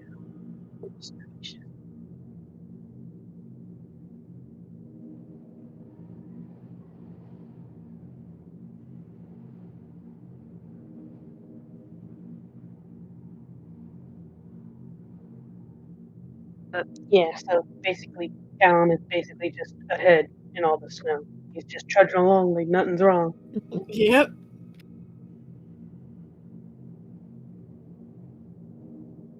Now if it goes over Cerulean's head, then we might need to start getting worried. If it goes on Australian head, Callum might just suffocate. Sounds like a person problem. Oh gee, thanks. Yeah. I'm from the one who can't breathe. Well, doesn't need to breathe.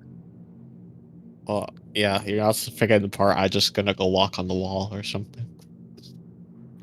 Yeah, that too. That's always Connor's entire traits right now is like a DM's worst night. Wait, how tall is Connor? Like, I don't know, 5'11", 6 foot, something like that. Something in that range. I can just How cast tall is levitate. Xander, how don't tall you is can't fly? Oh yeah, I got a bunch of just get out of jail free cards. I got levitate, misty step, fly, dimension door. Can't you just teleportation polymorph circle. into a giant bird now too? Yeah, I got a dinosaur bird. Dinosaur bird. I only cast polymorph twice a day. So all three of you are fine. Cerulean's the only one struggling in the snow. Yes. Want to turn into a Yeah, bird? if I really need to, I can shadow step. Xander could too. Oh yeah, Xander. You can turn. Oh yeah, you can polymorph other people. Yeah. Oh, I forgot about that. Turn Cerulean into an actual lion. See how that goes. Terrible. Still Wait, trying to is decide that whether what- Cerulean's 6 or 7-2 or 7-5. How tall is Xander? 6'3". Is Callum the shortest person on the team? Yeah, I think so. But honestly, I kind of assumed that anyway. I mean, yeah. I actually thought him and Cordovan were like slightly the same height. I thought Cordovan was kind of short compared to Cerulean. Yes, I think Cordovan's probably in the 5'8" to 5'10" range. But Oh you have to nope, ask still Poke taller for than the me. specifics. Oh my god, Cordovan's fucking Wolverine. It just dawned on me. Yeah, pretty much. But no, that's actually fitting. But yeah, Connor, or Callum is, yeah, he's kind of short. A little shorter than everybody else.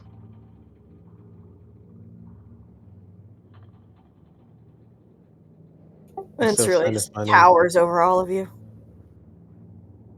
Except when I go Savager. Then I can see the top of your head. Yeah, for once. Well, everyone can see the top of Callum's head.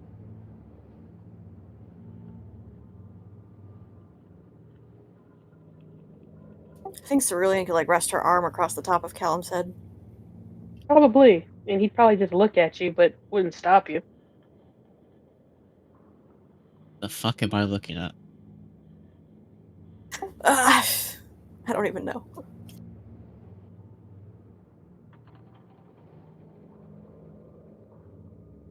Hmm.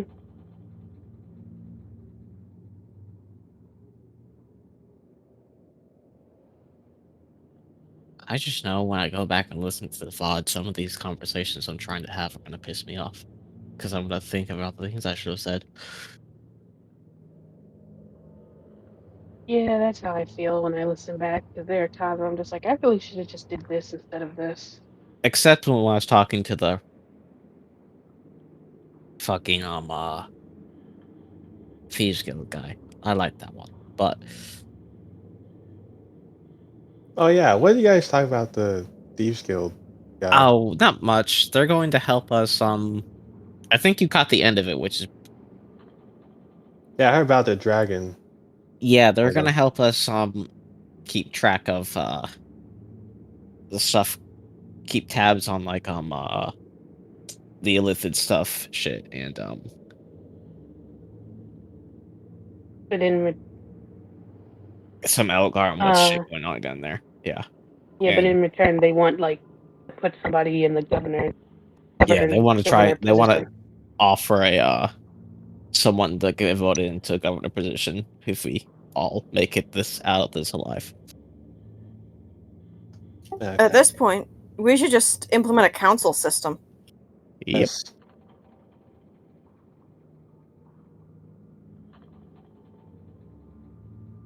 just a group of people that decides the fate of the city. Parliament.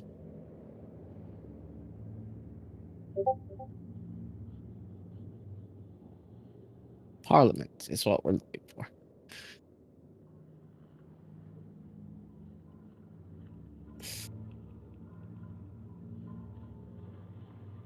Oh, yeah, I'll throw in about the Tiger Men just while I'm at it. Maybe see where they came from and see if there's any correlation. Just be careful you don't accidentally research tabaxis. Aren't tabaxis Why? panthers though?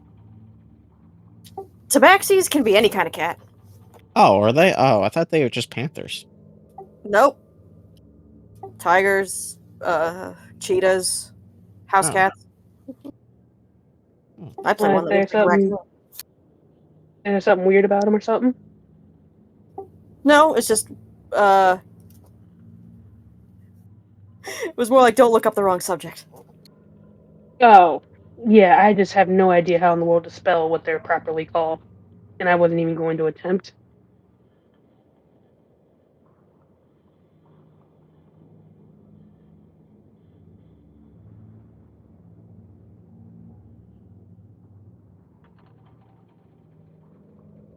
Isn't RASHAKA something like that? I have no idea.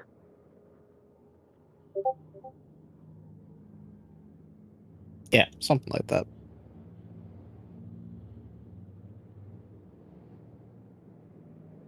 Rakshasa. Find out more about them.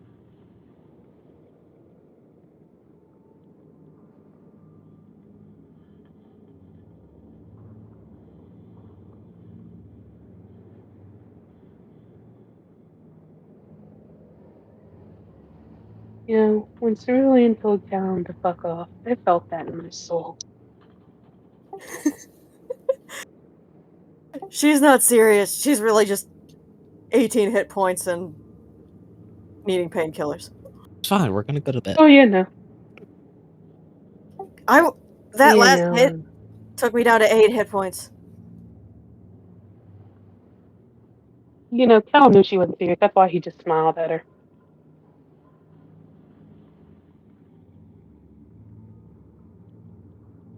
Oh, isn't a thing. Yeah, she's got several broken ribs, 18 hit points, and really needs a drink.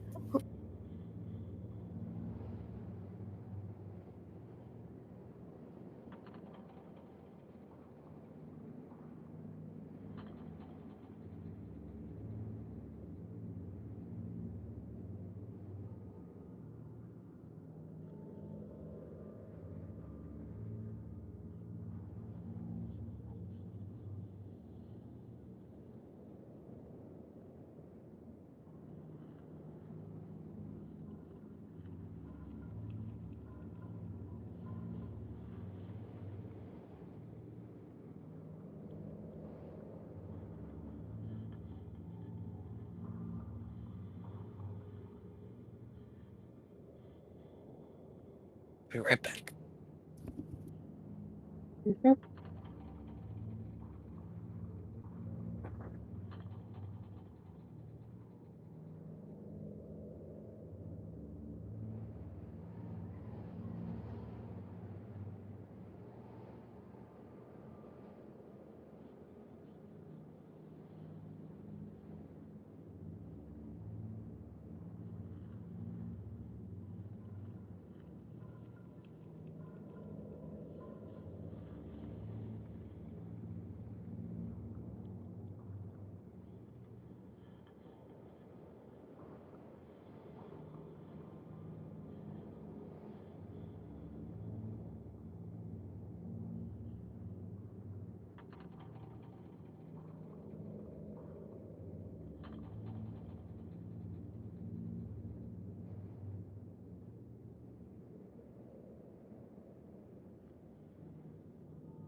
Often rising to positions of power. Wow, that hit a mark.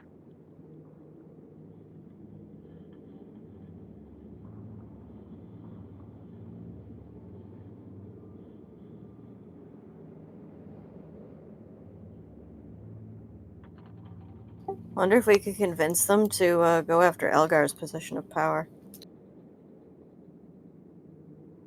But the thing is that if they get it, that's gonna be such a bad thing. Yeah, well, we just kill them afterwards.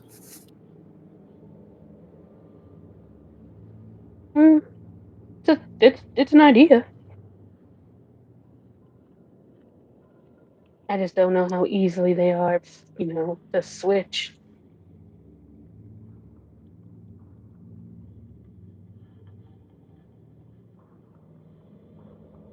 I'm worried about that resistant to magical attacks.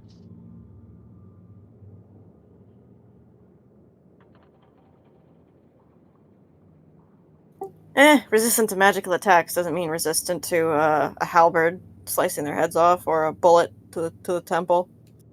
Or whatever Xander pulls out of his bag of tricks. I'm gonna be a T-Rex. Excellent! I mean, if that's the voice you're gonna use, though, shoot, gung ho. I'm just trying different voices. Oh, you're resistant to magical attacks? Throws a T-Rex at you. And Resist this, motherfucker!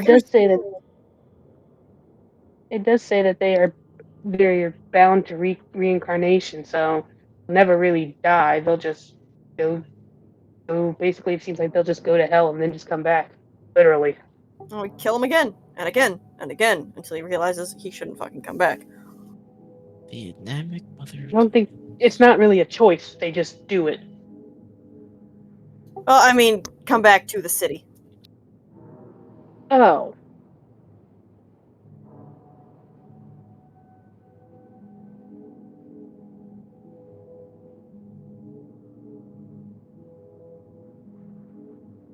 I mean, he could keep doing it until we're all dead, technically.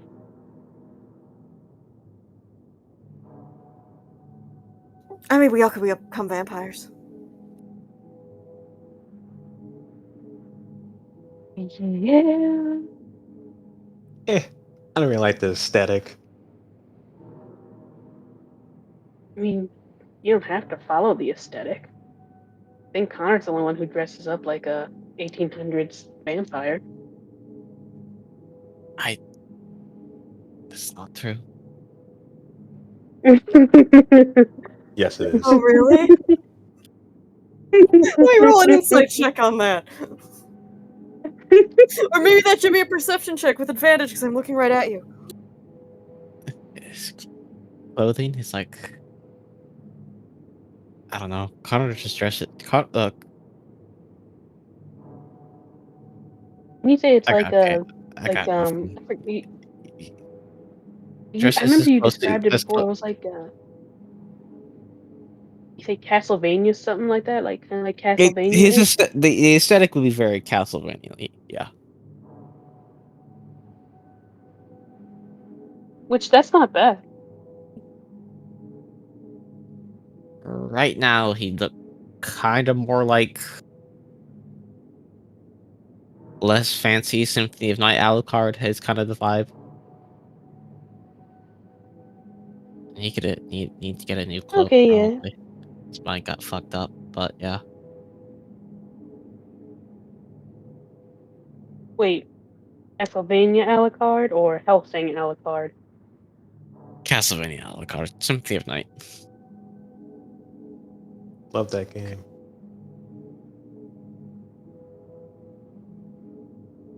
Otherwise known as like Season 3 Alucard. Mm. This Elven Fiend.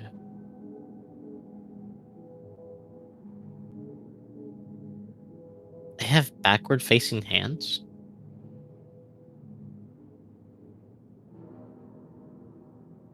What does that even mean?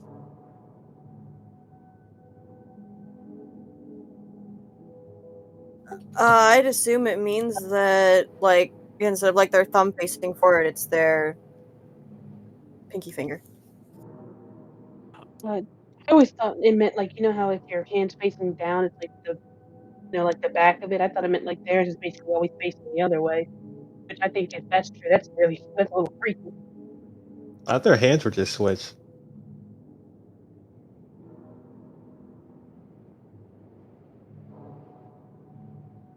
I don't know. I'm sure there's a picture of them. Let me Google it. There's a What picture. I'm doing right now. Me too. Oh, what's it Oh, show? I see it. Yeah. That's Oh, is fucked it? up. Hang on. Let me look at it.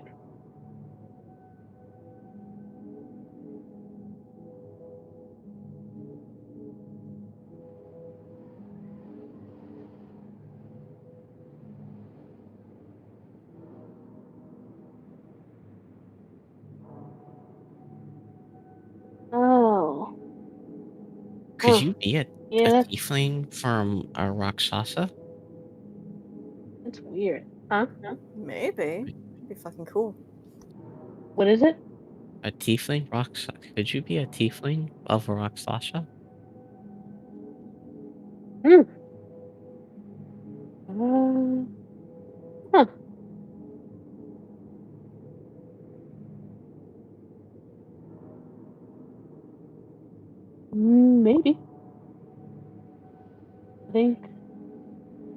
feel like you'd have to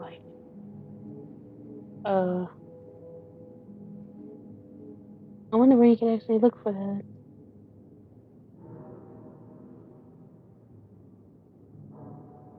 Maybe. I feel like there'd be a lot of cool subclasses you can do that would, but I feel like some of them would be pretty busted. Okay, this spy report.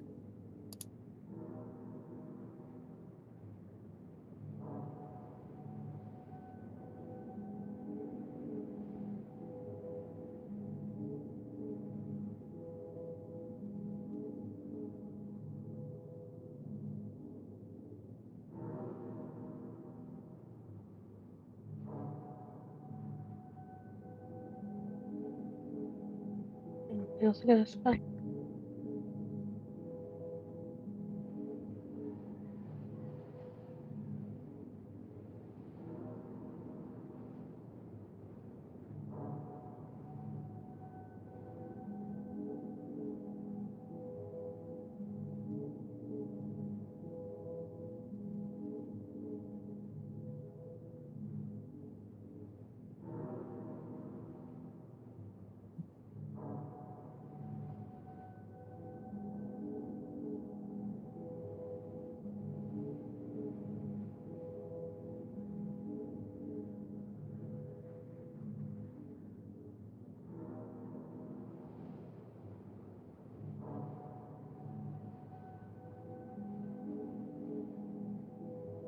Having backward hand seems very annoying. Probably. I feel like Maybe you'd that's get why there's used so to them many eventually. jackasses.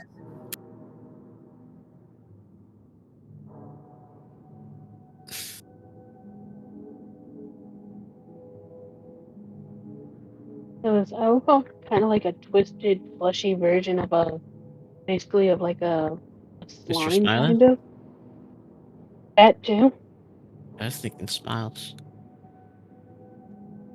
Oh yeah, did he? Oh yeah, he did. Did he use tentacles to devour people? I thought he kind of was just a glob that just sucked them in. He used tentacles. Mm-hmm. And yeah, maybe he's just a twisted version of Mr. Smiles. Well, a more intelligent version.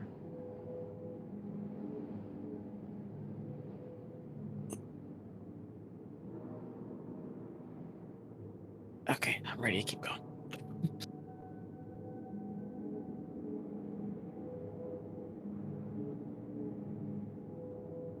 Which would be bad for us. Feeling that if we touch him, we'll be absorbed. That what monster does that? Can't touch them. How are we gonna? He can literally devour people whole like that. Then yeah, And there goes our I mean, our one strategy all the time is just to fucking JoJo stomp shit. So yeah. Which isn't always the answer. worked out so far.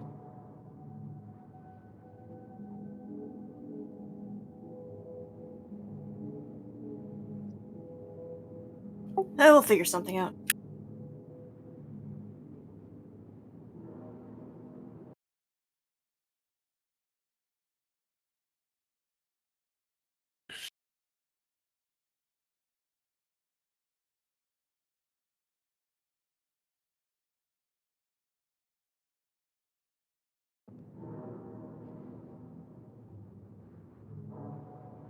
Still confused about the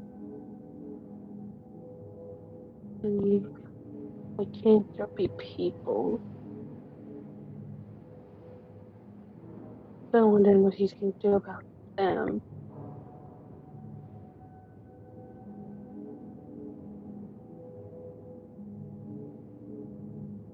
Although that scene with the girl turned into basically like a mini direwolf was fun and cute. That was adorable. Okay, I'm back. Okay. So you make it to the library and you get the information that I sent you. a spy from what you assume the Thieves Guild is delivered to you the next day. Not the next day, same night.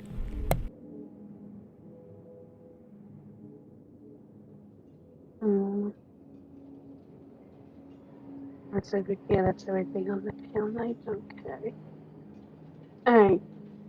Now I'm just gonna basically write all that down. And yeah, hell, we might as well head back. But he got what he wanted, so he'll walk back to the inn.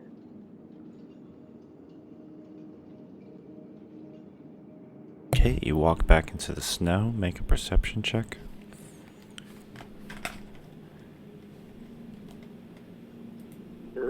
Perception. The silent killers.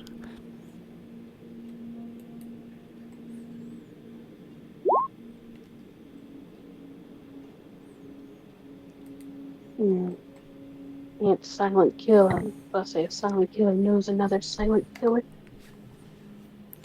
I fucking hate Roll20 because it's like, dude, let me roll. Let me roll. Okay, I will do public since now you know what's been following you guys on the roof.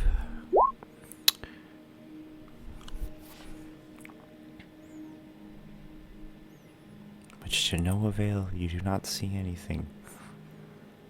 But you feel something is watching you, being paranoid as you walk down the streets, back to the tavern, unscathed, covered in snow though, cold as shit. Squishy puddles come from your shoes or your boots as you step in. And the Dragonborn, I keep forgetting his fucking name. Johnny's like... I think we called him Philip last time. He's But just his like, original name, I don't know. he's just like, God damn it, I just cleaned the floors. And you coming in like that? Oh, god damn it. He just yells at Moira to go sweep and clean the mat over there as you come in. Sorry about that. I'll put my clothes up so I don't drip everywhere. The one-eyed orc woman comes up to you and she casts mending as she dries all the moisture from your clothes and boots and from the floor. And she says, no problem, don't worry about it, he's a hothead for no reason. Thank you. Moira isn't the one I bit the other night, was it? No, that was a different lady. Yeah, it was like an elf-looking lady. Yeah.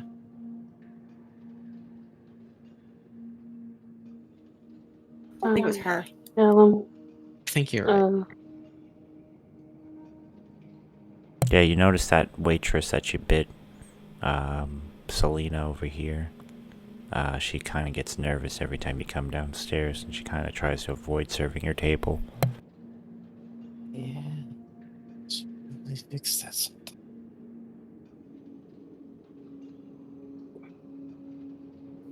I see. Oh, continue, sorry. Oh, no, go ahead.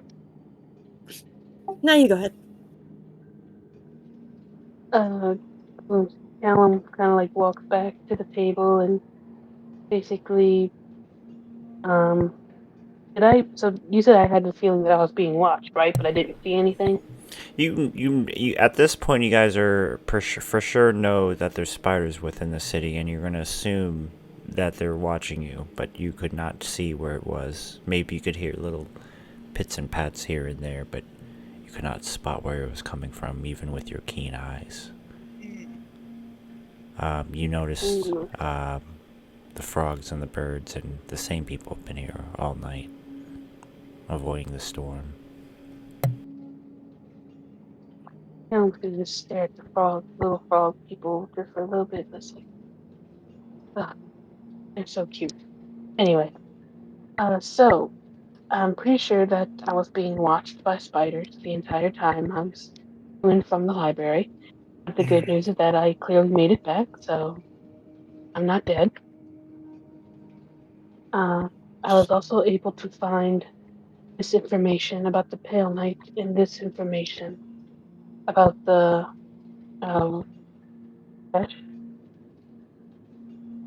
Rakshasa? Rakshasa. and it looks like, well, number one, the Rakshasa like to be in positions of power, so it definitely explains why they, you know, did what they did. Right. And Spring Pale Knight seems like she is both feared and respected in the demonic world, and but other than that, she is just so mysterious that even just looking at her can drive you basically to insanity. She's known as the mother of demons. Do we know if these spider things are demons or not? You don't like when Cerulean did the sense. She couldn't sense anything. Normally, you would assume something from the abyss is a fiend, but you don't get that from these things, and that might be on purpose because they were made from the Dark Mother to hunt demons themselves. They made from the Dark Mother. Mother demons, Pale Knight, yeah, whatever you want to call her. Oh, okay, okay. Woman under a sheet.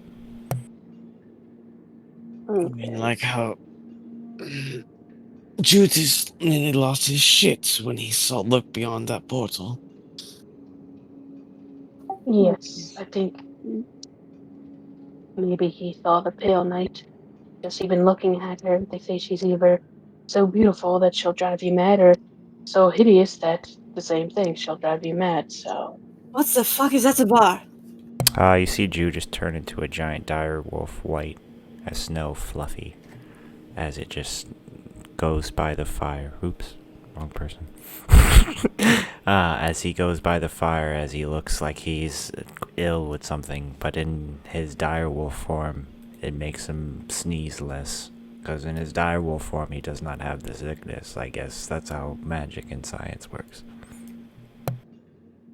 Makes sense. Alan just looks at him and is just like, we're gonna have to brush that fur later. Goodness gracious. You know, in that form, I almost like him. Almost. He's okay. But yes, Pale Knight, I think she created these things basically to fight demons. Why they're in our city trying to hurt us is a whole different story, but I would say we could try to talk to her, but that you can see that will probably cost us our sanity, so Oh, good it's an thing. idea, a very stupid one, but an idea nonetheless. Try and talk. Well, I'll do that much thing. You see a drunk, creepy clergyman you've seen before holding, what the fuck are those things called? Oh my god. Flail. You see him Mace? coming by with the flail. Yes, you met him before. You see him give a blessing by beating the shit out of somebody. He worships the goddess of pain. You have to be fucking kidding me. He comes up to your table a little drunk, Okay. and he says, Heroes, I just wanted to say, once again, would you like a blessing from the goddess of pain? Xander, that man is here to beat the shit out of you again. No thanks. One blessing's good enough for me for a lifetime. I assure, I have also heard you talking about the mother of demons. What is your interest in such things? We all really need to whisper. Can't two of Yes, us we do. telepathically speak? You know about her. I only know what I've studied in the clergy school. If you have any questions, I could perhaps answer some, but I'm not too knowledgeable on demons in general. Is there a way to speak with her without going mad? We think that she might have something to do with a little bit of a problem in town. Why would you want to speak? To her, that seems suicidal, or a way to lose your mind, as you heard from the legends. Well, if he is part of the problem of what's going on in town, I would at least like a reason as possibly why.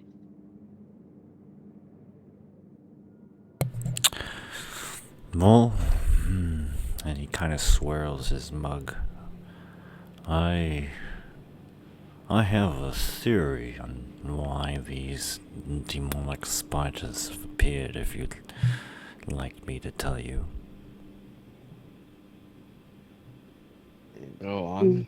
I'm willing to lend an ear. Pale Knight, she is unlike the other demons, as far as I know.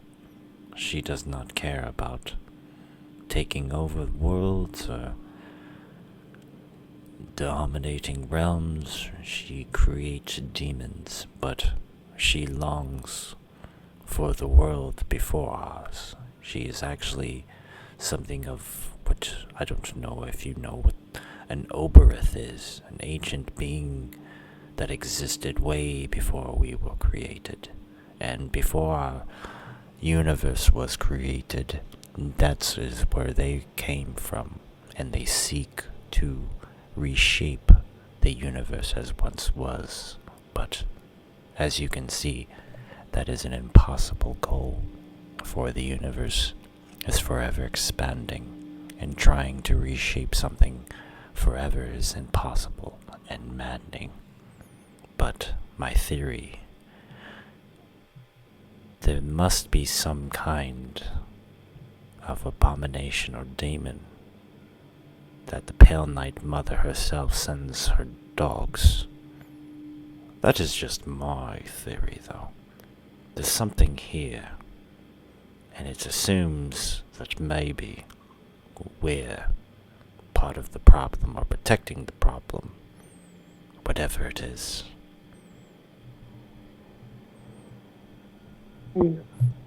I think I have an inkling of what she might be trying to get rid of. I'm not sure, though. I ponder these things, but that's what I think, at least. But I'm not sure. You could be right. Who knows? The thing, Pale Knight, motives is alien to us. She could be in charge of all this for all we know. But I always assume these things are usually man-made problems, so to speak.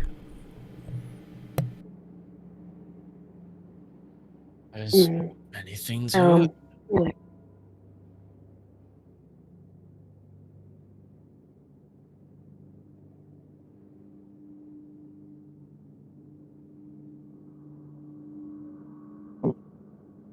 Alan just kind of looked at everyone else and just kind of raised his eyes.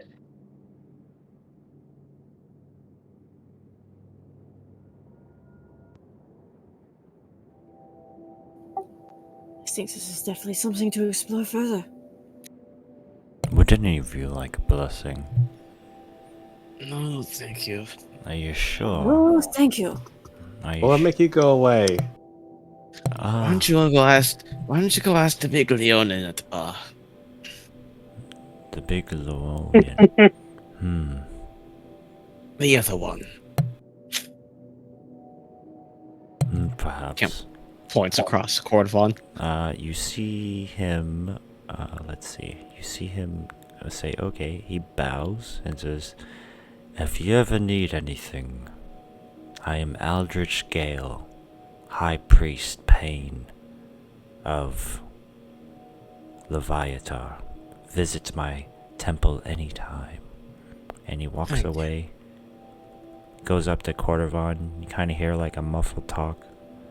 And you see Cordovon just grab him by the neck, and he picks him up and just throws him across the room as he falls into the tables. And then Cordovon continues to drink. Well, that could have went better. I mean, Connor just starts clapping. Cerulean does as well. You see Dr. Bill walk up to Cordovon. You see, there's healthier ways to exert your anger. And you see him kind of talk, and then muffled. And then he throws Dr. Bill across the room. And continues his drink. Now at that, Callum will clap. Cerulean also claps. Oh, we might be hearing about that later. Probably. But you know, for Cordovans, that was pretty reserved. Yeah, honestly. I agree. Now, Um, I think I need a drink. What about you? Do you want yes. anything? Yes, but I think we should take that drink upstairs. She gets some rest. She probably do. You see Selena, the server, nervously come up and say, do you guys want anything? Yes, please. Anything strong. Oh, I just want something warm. do you prefer ale or liquor? Or perhaps I could get something from your friend, Melisara. She's been staying here. If you got anything strong and sweet, that would be nice. Okay, I will make you something personally.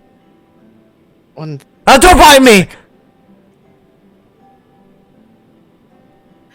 Don't worry, I've got a handle on this one. Cerulean will kind of just like drop an arm over Connor's she shoulder. gets up and she's like, I'm so sorry. I'm sorry. I think I should be apologizing to you, love.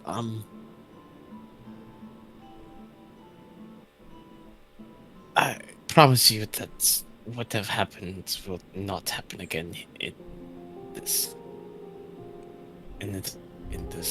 bar, and there's any way I can make up to you. You just damn your price. Do a persuasion check.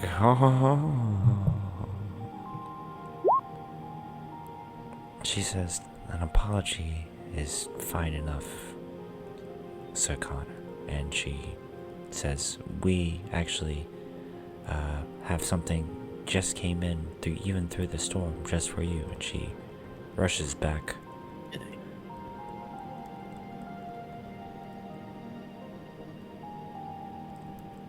Comes back with a big cup, and you see her take a beating heart in front of you, and she squeezes it into the cup, and then the heart crushes into what looks like a balloon with no air in it, and drops it into the cup. And she says, "Oh, don't worry.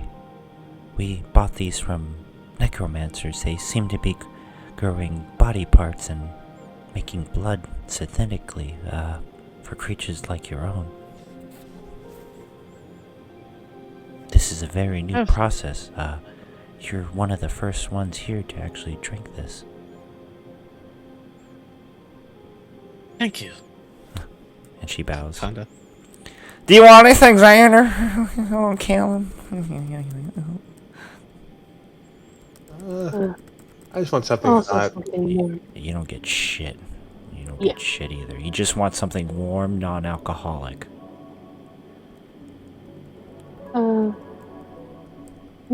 Maybe something like cider. Yeah.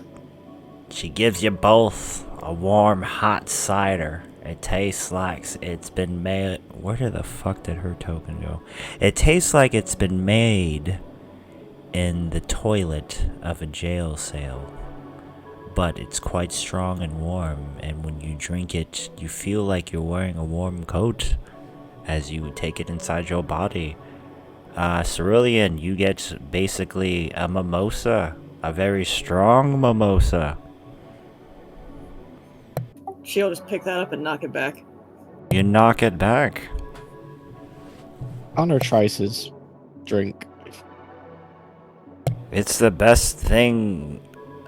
It's like drinking ecstasy. You feel it's the closest thing you feel of biting someone's neck with no consequences.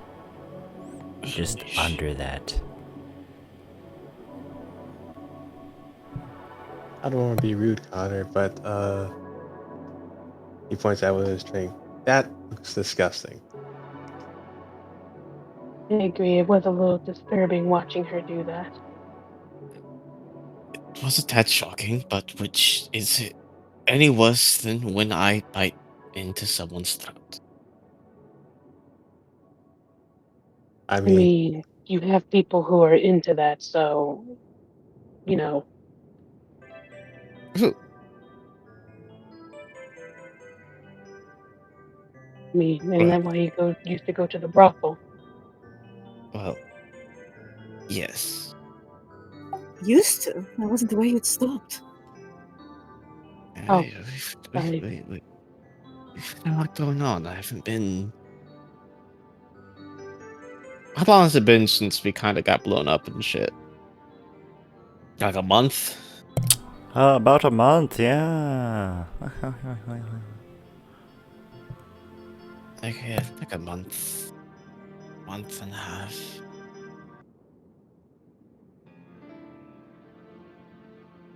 Huh. Interesting. Well, yes, compared to going to a brothel and having someone let you bite their neck compared to a person squeezing a still beating heart into a glass. I think I would definitely take, biting somebody's neck.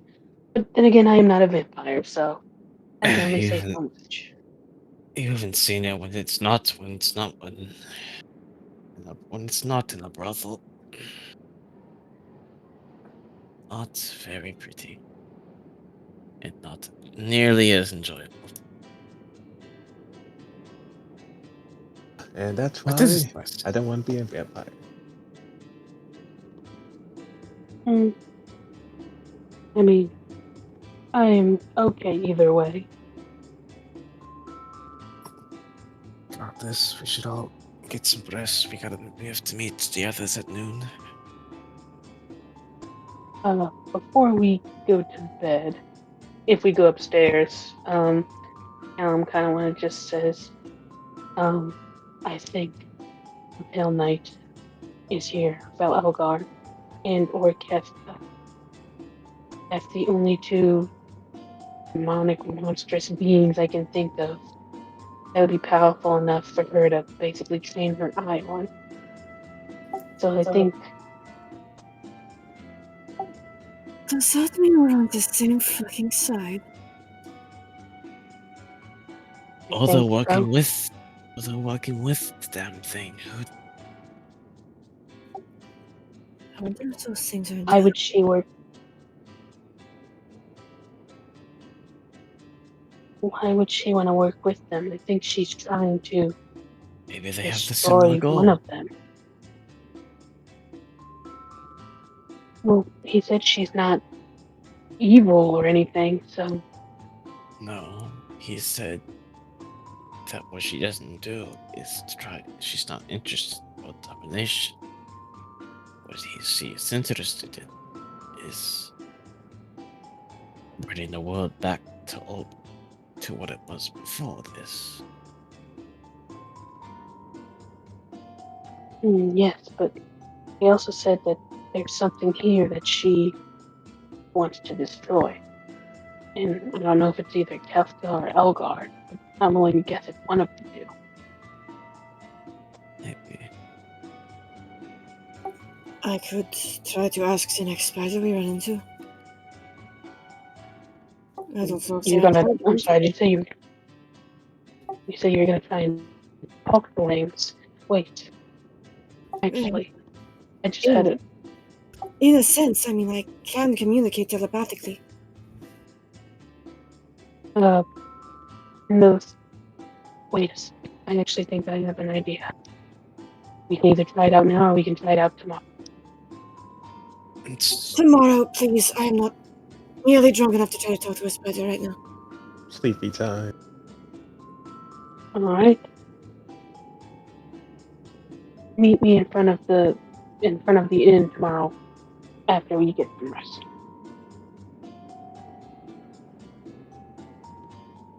Alright, sounds good.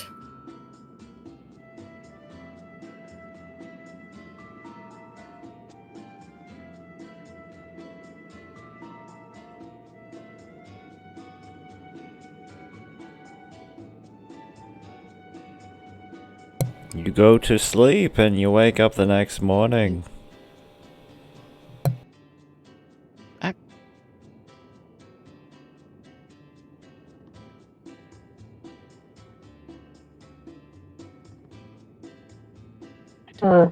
Is there still snow on the ground?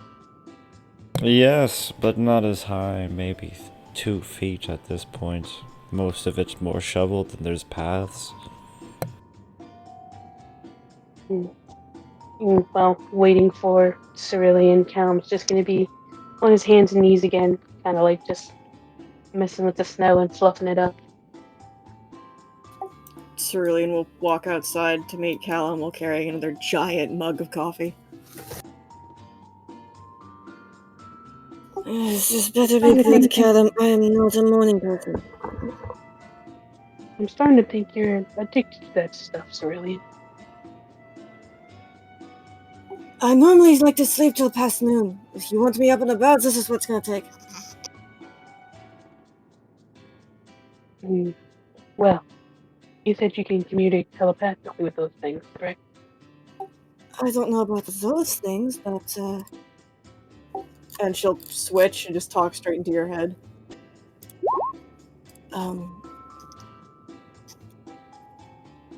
I can try to communicate. Okay. Well, by chance, I am able to destroy one of my trinkets.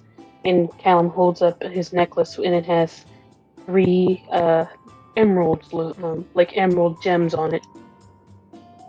Whenever I take their spirit, I am able to crush one, and we can ask it one question. It answers in a language it knew in life, but the only downside is it doesn't have to be truthful. It could lie.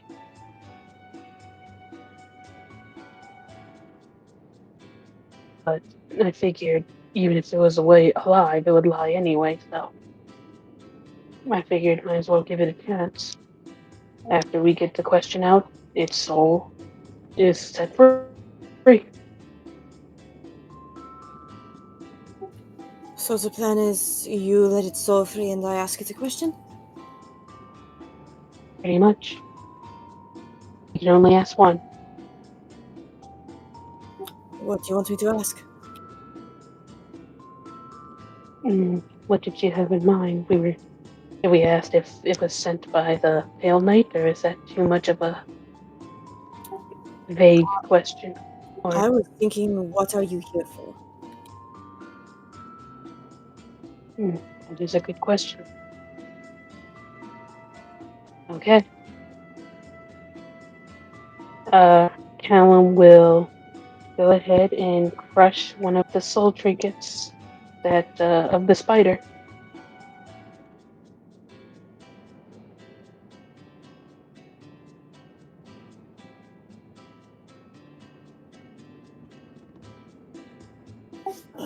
If the spider soul appears, Cerulean will just telepathically ask it, what are you here for? You see the essence of a spider head appear as you ask the question.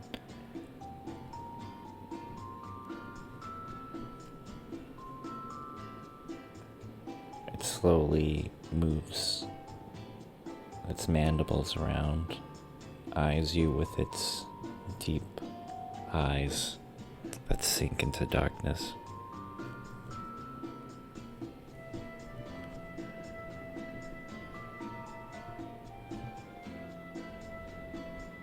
If you said anything, we can't hear you.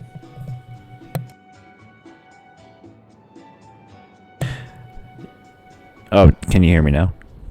Yes. Yeah, we heard everything up to Yeah. like the deep eyes looking around. Oh, okay. I am here as an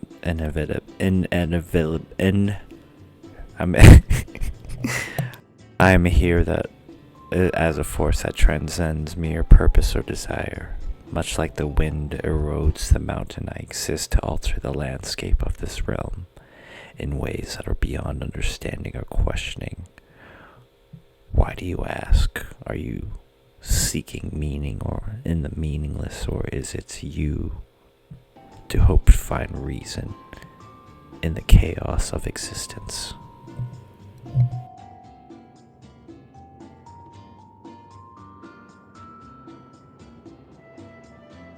Mm. Well, We that want to is- know. Go ahead. Cerulean just commented that that was less than helpful. You go ahead.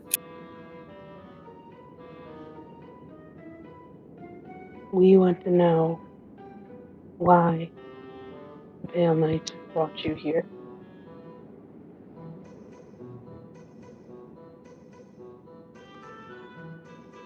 I just only get the one question. Yeah, I was just talking to it. Like, basically, that was our reasoning.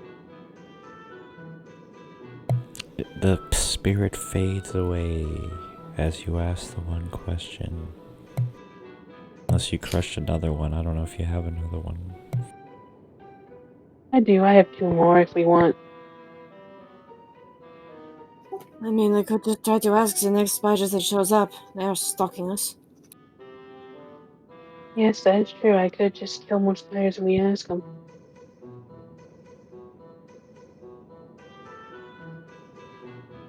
Can we go back inside now? It's very cold. Mm. And we'll just take a handful of snow and toss it up in the air. Watch it flutter back down. Okay, yes. Now we can go.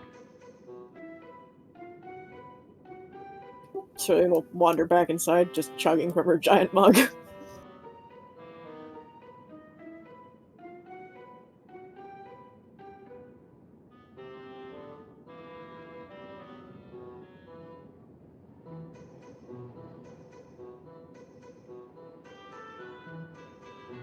Move over.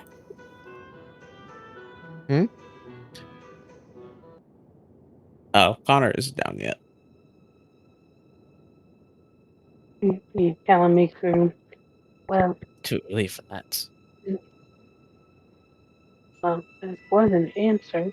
Not a great one, but an answer nonetheless.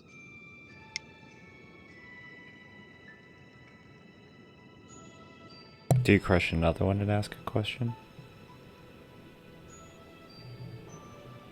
Hmm. You want to crush another one and possibly ask? Plenty of these things here. We can always get more. Yeah, up to you.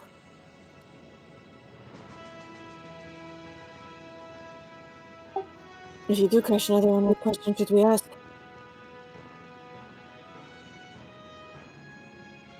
Maybe why the Pale Knights sent them? What's their goal? Well, I guess that one's not a good one. What's their goal?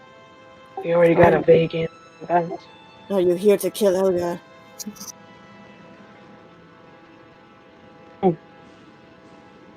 That's the question. Are you here to kill Elgar? That's just what I'm suggesting. I'm open to other ideas.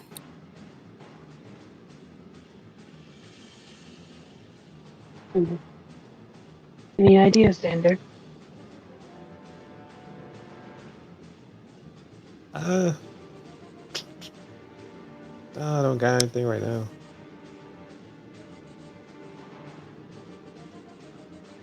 Hmm.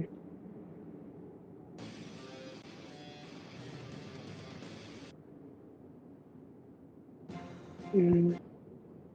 Maybe one where we just ask, just in case, did the Pale Knight send you to kill Elgar? That's a good one.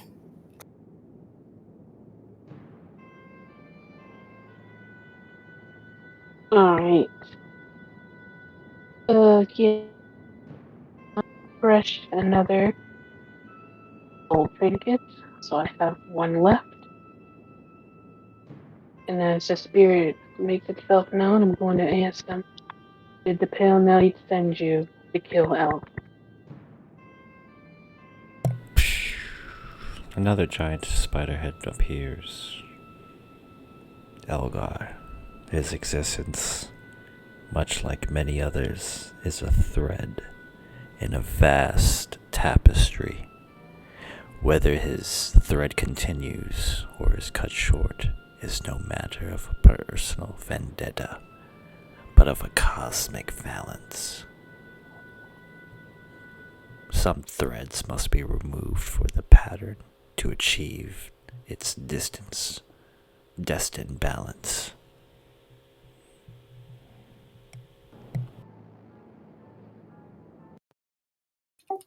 So was that a yes or a no?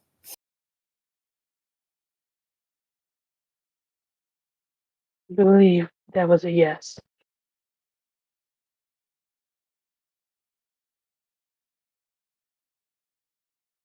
I believe they basically said that Elgar is ruining the balance. You see, hold on one second, I'm sorry.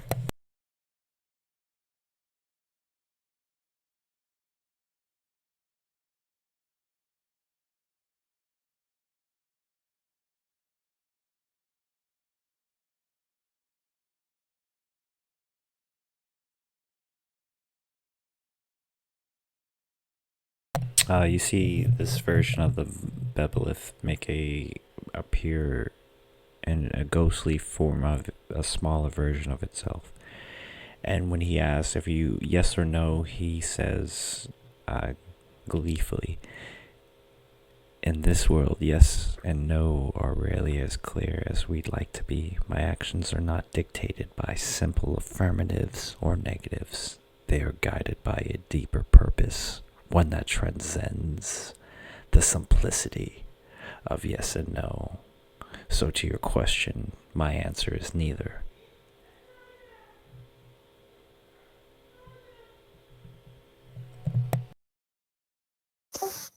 I am not awake enough for this.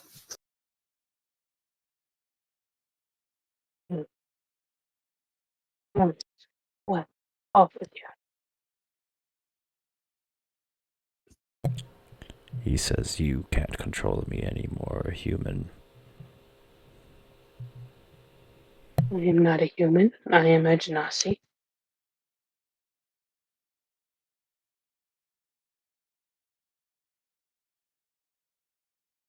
You are a spirit, so you may go now.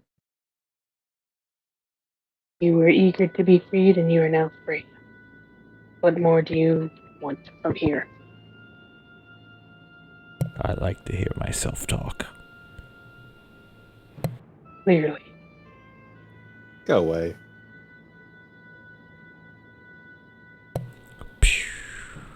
And he disappears into the afterlife.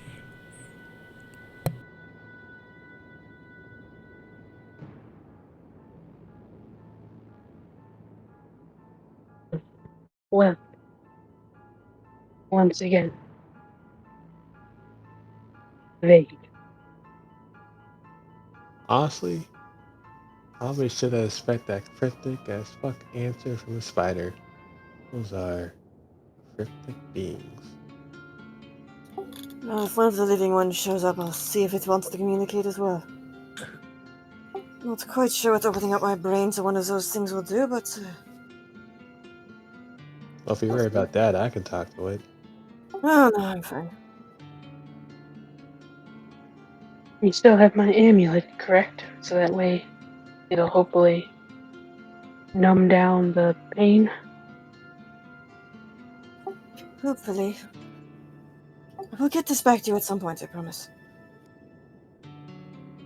You need it more than me. You're the one trying to get into Eldritch God's heads, so.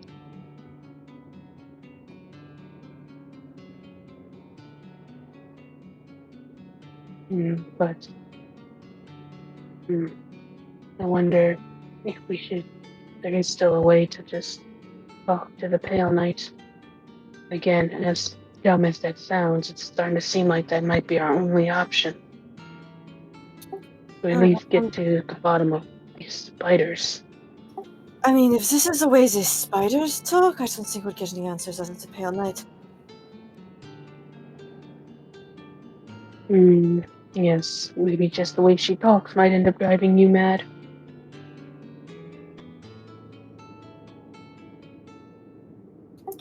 How long is it till we're supposed to meet the rest of the assholes at noon?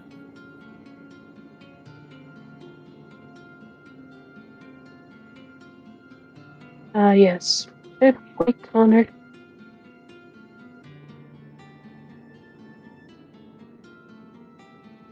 Like, what time is it? It's about 9:30. I'm He going still back to has bed. 2 Good night. hours. Cerulean will just Oh, lay her good night. head down on the table.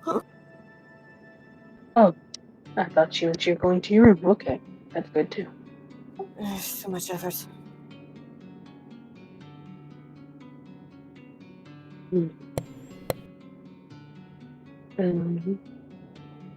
Way those spiders talk. Said that Elgar is just a thread in this whole weaving pattern, and how some need to be cut. Does make me wonder, are they just doing it just to basically help make their pattern look nicer?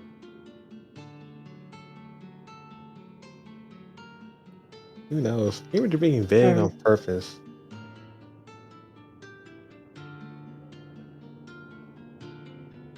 possibly. Actually, Sander, can you talk to your patron?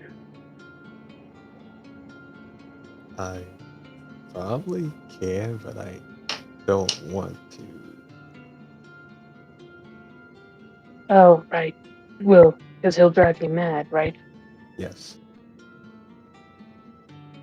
Oh, oh, okay. Never mind. I was going to see if your patron knew of the Pale Knight, but I'm not going to force you to talk to him. They know almost a lot of things, but they aren't, what's the word? All knowing. Um, Omnipresent? um, well, I was going to say Omnipotent. omnipresent. Isn't that everywhere at once? Oh, that's right. Omnipotent. No, Yes, omniscient. Omnipotent. Thank you. Isn't Thank that you. all powerful? No. Omniscient is all knowing. Yeah, omniscience. well, maybe it's just foolish for me to assume that all Eldritch gods know each other. It's good. Good assumption.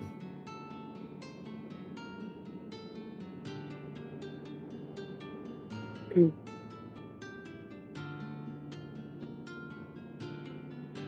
Oh, I have to rack my brain about this more. Oh, but I learned all I can from books and such, at least from this library. Nothing is really known about the spiders.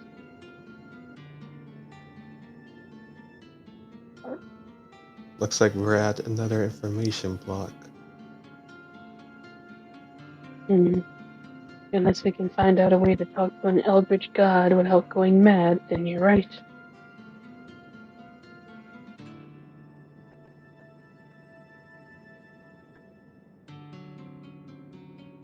A couple loud snores from Cerulean. Alan will put his jacket over her shoulders. But, hmm. My thing is, if she wants Elgar gone, why are they attacking village people? Let's just theorize. Let's say she does want Elgar or Kefka gone. Why attack the village people? I mean, aren't they feeding on the village people? So by attacking their food supply, because that way air quotes, want that be able to draw them out. Hmm, that is true. But then there's also that weird Fey child that we saw last time. He wasn't. Well, I don't know what in the world he was, but there was that too. And he wasn't part of the spiders. He was just weird. Strange dude. Yes, but I believe Civilian said he was a fiend. Wish I would have taken his soul. We could have asked, but I fear we might not have gotten a straight answer. Fiends tend to love to play tricks on you even in the afterlife.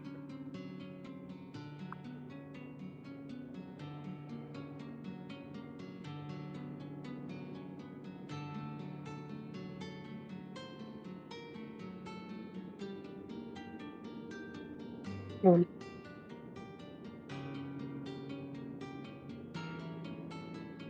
Maybe. Who's your patron, Xander? I actually don't have a name for them.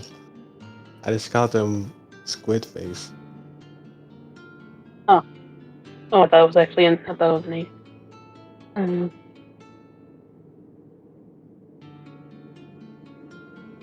Hmm.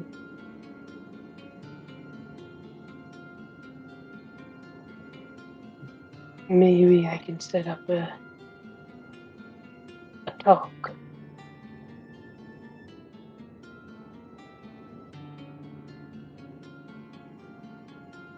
Hmm.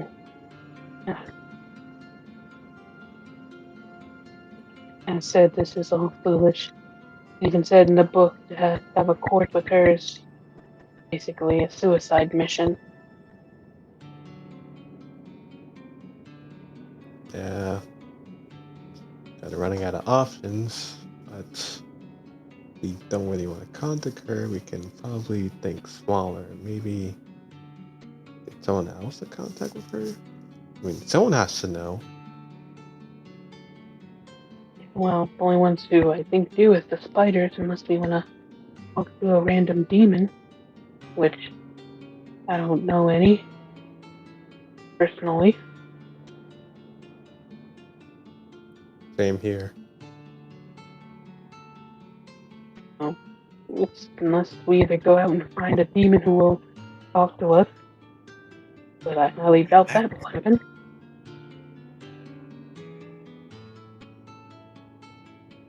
Talking to the spiders just gave us a runaround.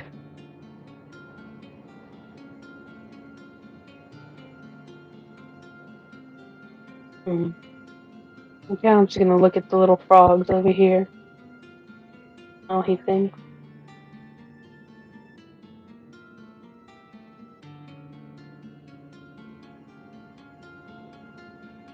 Just look at him.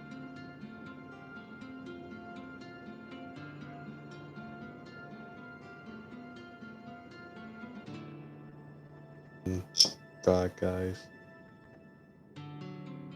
It's too bad they are sentient. I kind of really want one as a pet. They are very adorable. Yeah.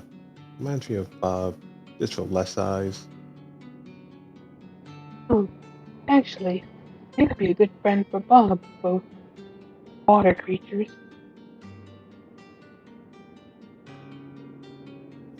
Yeah, maybe. But I kind of want to keep Bob for myself. At like 11 or whatever. Connor kind of like stumbling down the stairs. Still buttoning up his dress shirts and not wearing his armor and stuff, but one of those blood things, please. What? She does the same procedure as she squeezes a heart like it's a fresh juice of orange. Orange juice, yeah, I can't talk.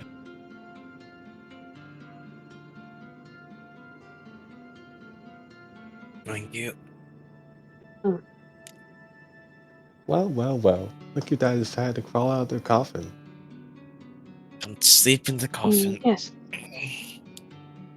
Glad to see you join the living. For now. For now. Cerulean's still fast asleep with her head on the table. Yeah, she's just laying on the table with Callum's jacket around her.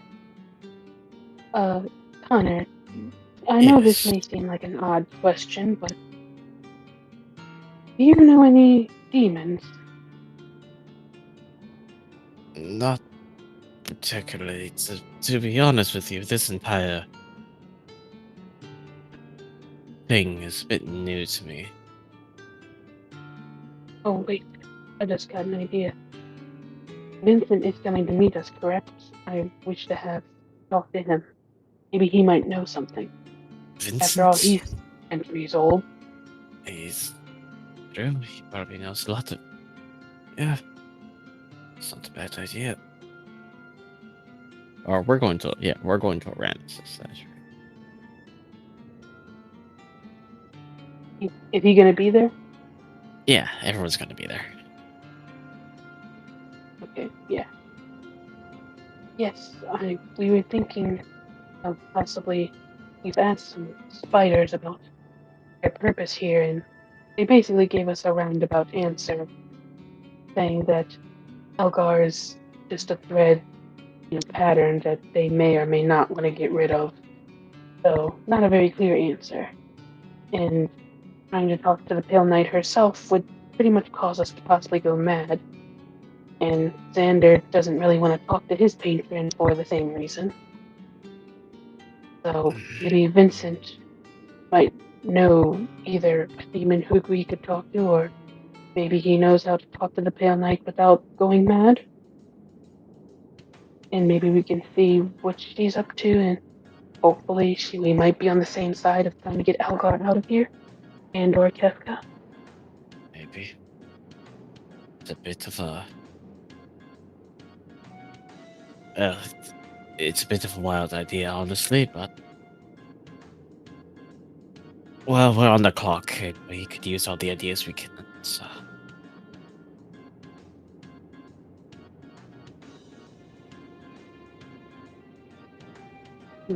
I mean, I figured it's at least worth a try.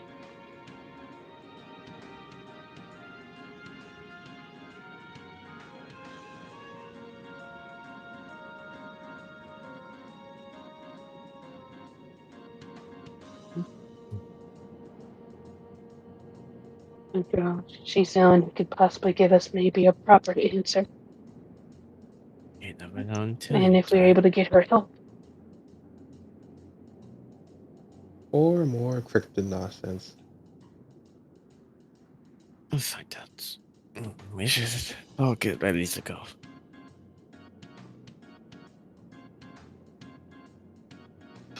Yeah. I mentally scream in Cerulean's head to wake up. Cerulean just jumps awake. Like from full out crashed out sleeping to like standing on the chair with her mane and everything fluffed up. What the fuck? Good, you're awake. We're about to leave. Good morning. Okay? Fuck all of you! So You put do her armor on. Alan just laughed.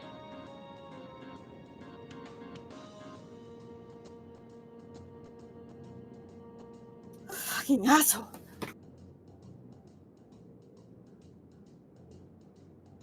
Just poking a bit of fun. He'll get you for that, Sander. Oh, you can try.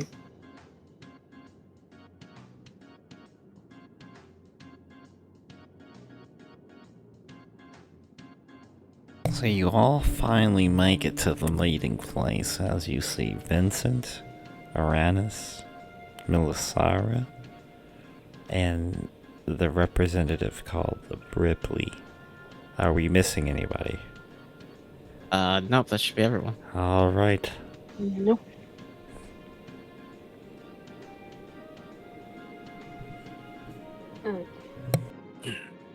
Good afternoon, everyone. Glad you could make it. It's a lovely day. Yes. Everyone is semi-alive and well.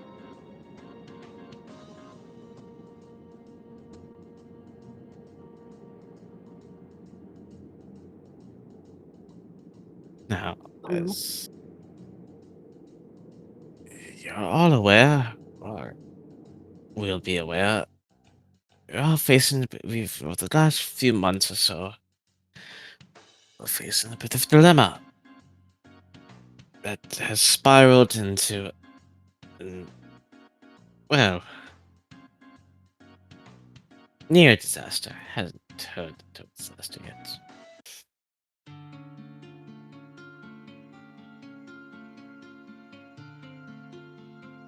We have some information to share, some of you that we have. We have seems we all share a common enemy in our beloved governor, Elgar, and his alliance with Kefka in the illithids down below.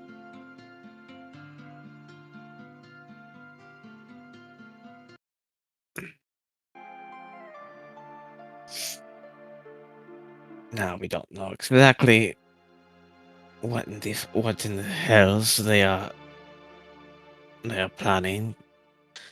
We have we at least have hints. Connor throws the map with all of the city with all the tower obelisk around it. Linus, as you pointed out before, as you told us before, there's more to these obelisks than just generating power. It seems laid out in some kind of arcane ritual manner.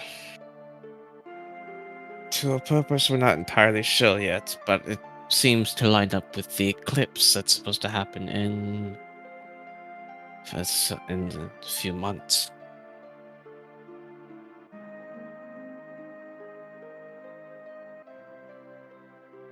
And what do you propose we do? Aranis says as he pushes his finger to his glasses. Well, we need to go onto the offensive as soon as possible. We've all been pushed back by these two for ages.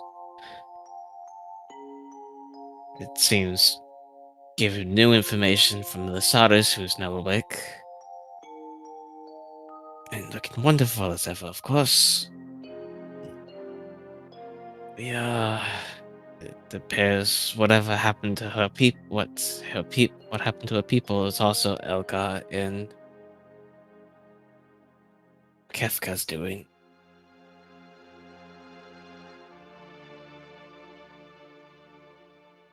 And now, as we all learned, he'll be removing us from our post and bringing in the lycanthropes and some other creatures to take over as the watch, along with his golems.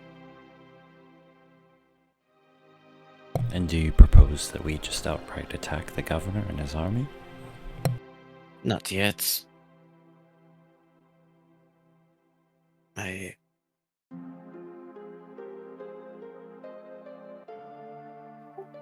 need more information first, and potentially to take out those golems. And that starts with finding out where they're even being produced from, which I was hoping our friends here at the Thieves Guild could hopefully find out. Oh, I found out information actually. Yes, we got one of your messages the other night, actually. Feel free to share. Yes, that man is dead, but I figured out at least, which I suspected, how or what powers the golems at least. And what I found is that he's powering it with the souls of people, or whatever he seems to capture.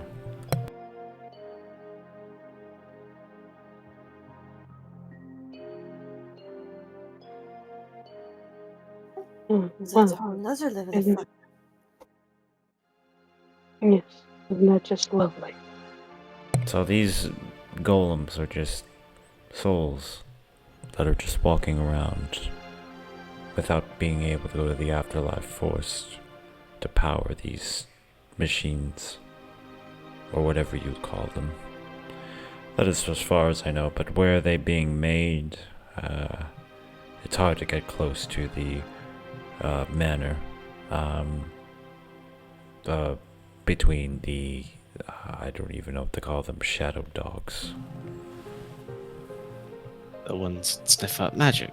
Yes, it's hard to get past those things to get any, but we assume that it's being made in the manor, along with whatever he uses to control it. But we don't know if it's a device or just the powers from him, or it could even be the obelisks. Well, that's a good thing to try to find out then. We could Speaking figure out of how the that, goblins, the golems are controlled. Maybe we can take them out or take control of them ourselves. speaking of the obelisk, also Xander and Callum discovered some things about them on their own last night. Yes, we found out they served multiple functions, most of which not to our benefit.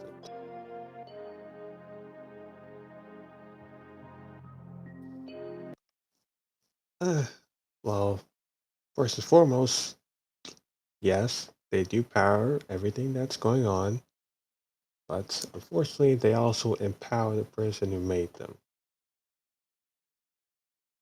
which I'm pretty sure we can all guess it. What if we were to take out all the obelisks? You see, Melisara says as she makes the room smelly.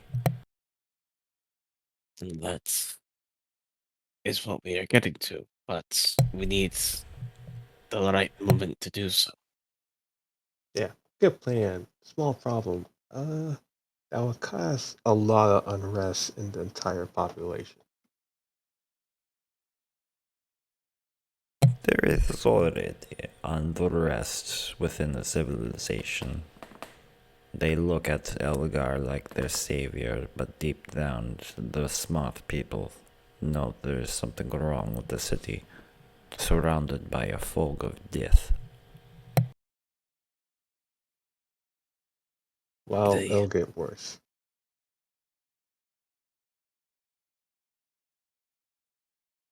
Xander informed us Speaking of might the the taking out the towers would spiral the city into a blackout, which cause a panic. So I agree we need to take them out, but we need the right moment to do so. Also, a method to do so. And preferably temporarily. Just enough so we can take Elgar out. Well, how was the city being powered before those things were built? Is that relatively new? Well, people were just doing what we used to do. Candlelight, magics, other things like that individually. But with this technology, Arana says as he fumbles through his notes, this powers everything, giving the common peasants what we call magical electricity, I suppose it could be called. All right. So we take out the towers. People have to go back to the old ways for a while before they're rebuilt. Preferably this time without the terrible shit in them. But you saw how quickly the wizard raised those obelisks, don't you? He did it within a day, even shorter than that. You hear the vampire boy say, Vincent.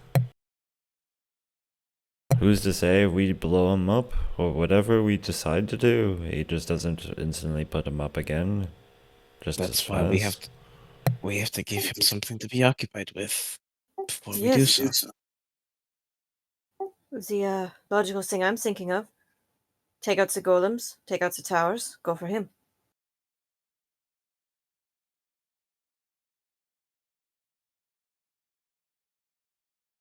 Hmm.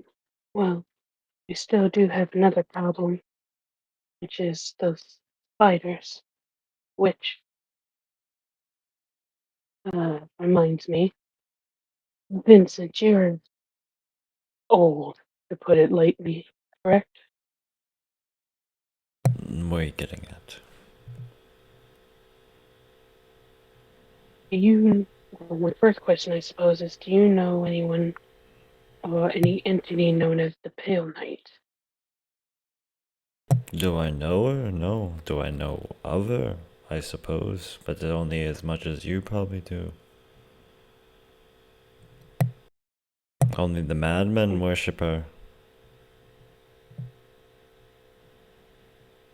You end up in the Madman. asylum if you end up talking to her.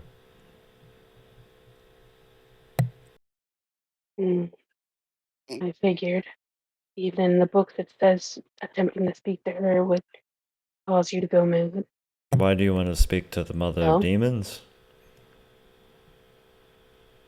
because we talked to some of the spiders, and basically it seems like they were sent by her and are pretty much after something that's in this town that's messing things up. And we believe that it either is Kefka or Al. They did say that Algar is a thread that is in their pattern. It's room, I believe. Now, whether or not they want to take it out is a whole other question, but Algar might be a problem to them. And if so, then maybe we could work together and take him out. But I was hoping to possibly talk to her directly, but maybe if you know another eldritch god that's not nearly as powerful as her, or if you know a demon. I mean, we could all summon a demon at any point. The trouble is, we could also probably contain it, but would it give us the answers we want? And would it be a demon from the abyss place that we'd want? There's so many layers. We would have to know the name of a demon. The true name. Hmm. At the very least, you said you Hmm. have the technology to close the rifts to the abyss. That correct? Oh, that we do. We just don't have the muscle. Which brings us to our other issue. Apparently, and I'm sorry about this, Miss Harris. Apparently, the ruins of your city, they're rebuilding on the Roundout Rift, according to Vincent at least.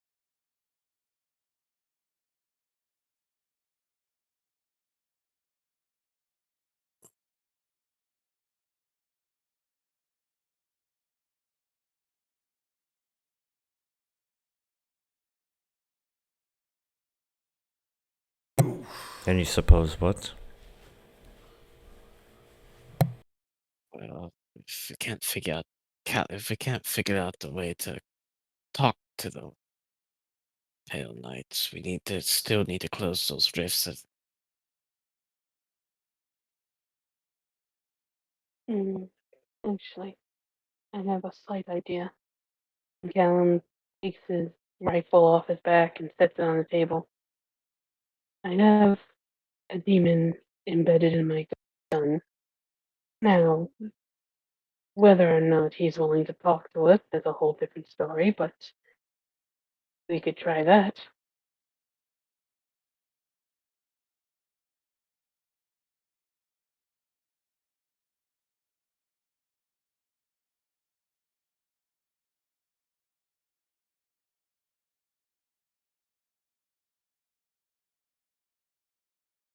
Is that what you try to do?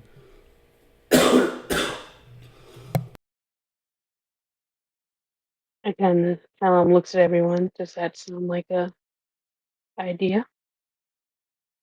Worth a shot. It certainly is an idea. It's an idea.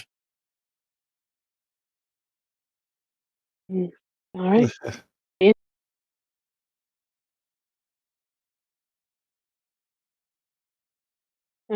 Alright, let's do it.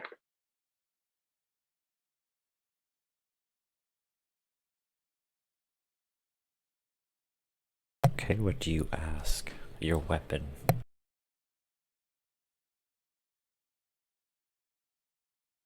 Hmm. Um,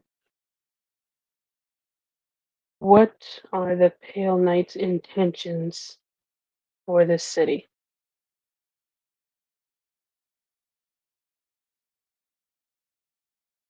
You should let me out of the weapon.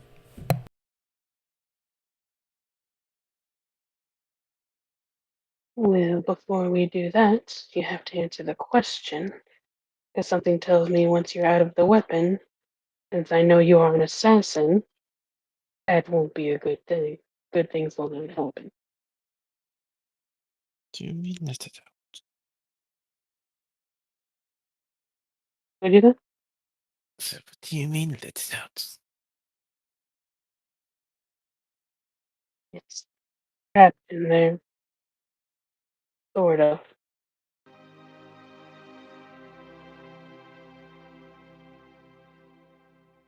If you let me out, I'll answer all your questions. For some reason, I don't believe you. I wonder why.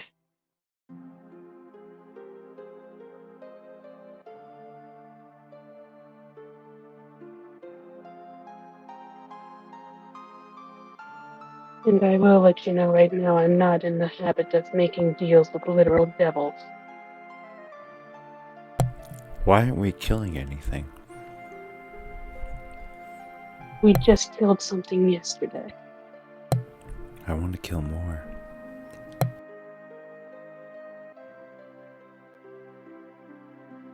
Tell you what, we can kill more, but you have to answer my question, and then we can kill as many spiders as you like.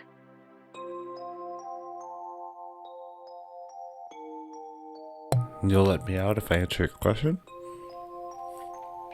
No, Then I don't want to said I answer your will question. kill spiders. Fine. Then you may stay in the gun.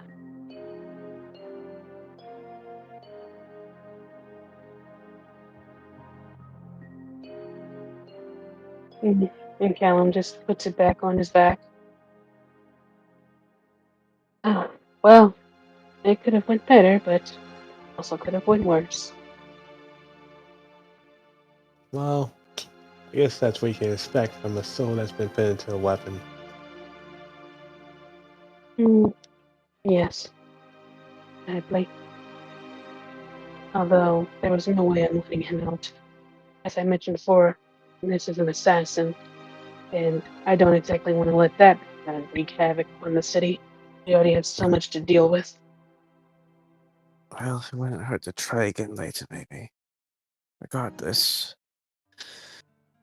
we are going to have to muscle our way into that. I think. Well, Ripley and his group trying to assess information and what we figured out how we can take out the pillars. We have to first muscle our way into whatever the lycanthrope and they are building out of Melisada's ruins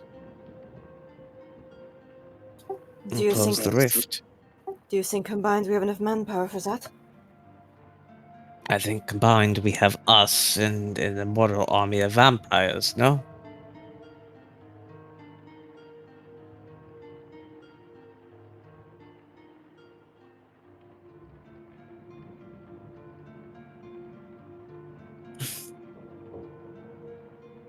Mm, Connor just kind of looks at Vincent. You have the support of the Lasombra. And then he goes to Uranus and he nods and says, "You have my support of my men also." But when it gets to Milisara, she kind of shakes a little bit and says, "What if you all die while you're fighting this battle and I lose more people?"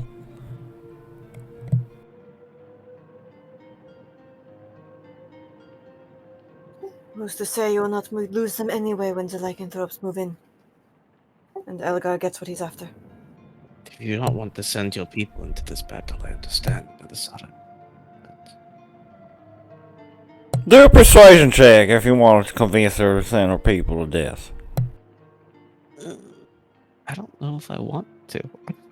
I don't want to either. Hey, sometimes you volunteer. Then you don't believe sometimes in you your own volunteer. cause? I believe in our cause. I was just thinking, like, she's like between our forces and the vampires and whatever Aranis gives us. You know, that's a lot of. True, but she did say she had like 400 drow. Yeah. Yeah, might that's a lot. Useful. Need more bodies to throw at the problem. Who wants to roll the persuasion? Melisaris, Well, we already know I have terrible persuasion. you don't wish to send any of your warriors for this battle, understand. But we will still need them in the battle that comes afterwards. We take on the main threat, you understand? Want to count on, we have to count on you. That.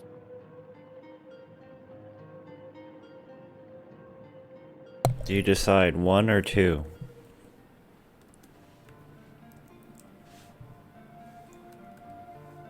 Two. Two?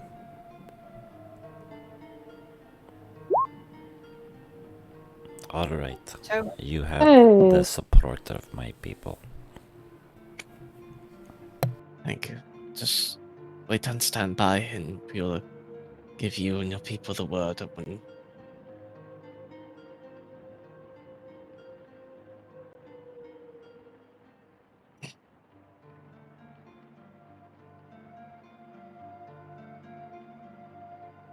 But yes, we'll attempt to close the rift and stop whatever it is they're building out there. And in the meantime, that hopefully cut off one part of the army that Elgar's attempting to build.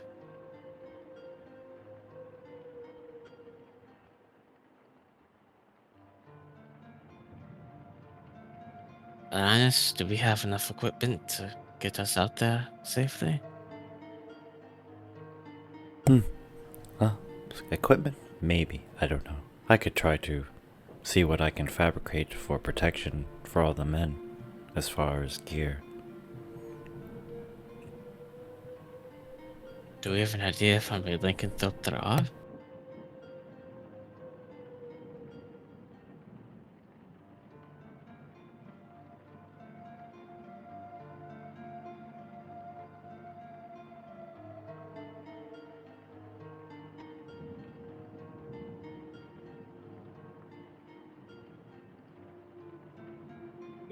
Do we still plan on talking to their leader? Oh, we're going to talk to him, by the way. Just might not be in the most friendly of circumstances. Oh, so that type of talk. Like,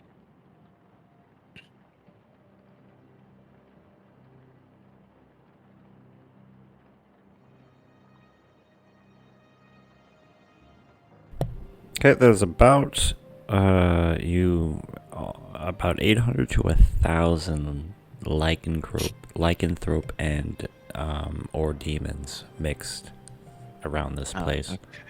with some slaves here and there from mixture of races.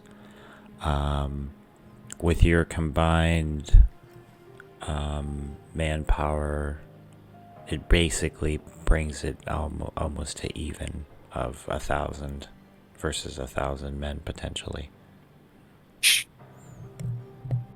That's a lot more than I thought. Wow.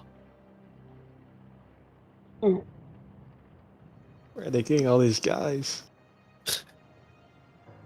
Lots of beings are coming out of the rift. Then we definitely need to close that before their numbers double. Mm-hmm. yes. Well, we need to figure out the safe way into the forest to get there. Could we teleport that many people into there? Would that be possible?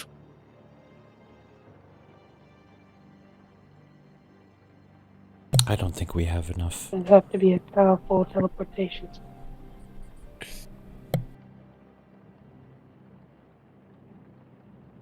So the old-fashioned way then.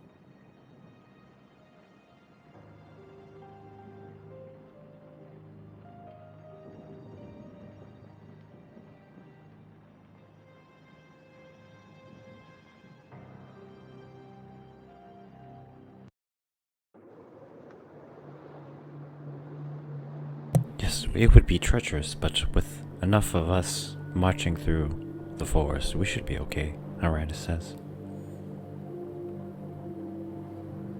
Mm. But what about the spiders that are still in the forest? Well, we have to take our chances either way. They're in the city and the forest.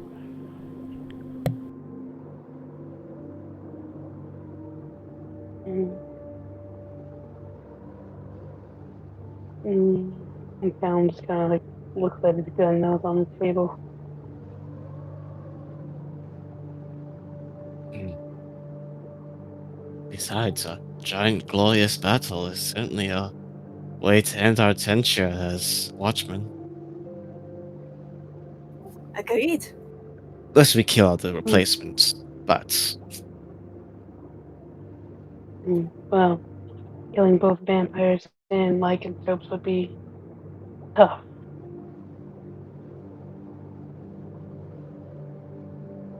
I doubt we'd all come out unscathed. Well, this always going to be an uphill battle.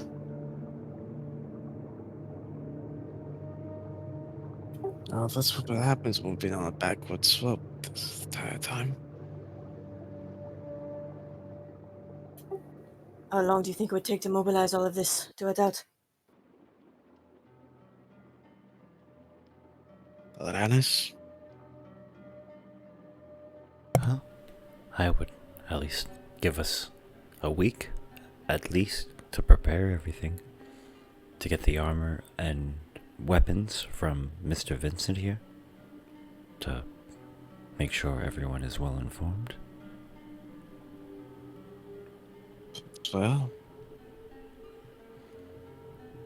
Ripley, make sure you have your people trying to figure out what those golems are being made at. When that time, And if there's any way to destroy our controls, then Well, I'll try to figure it out.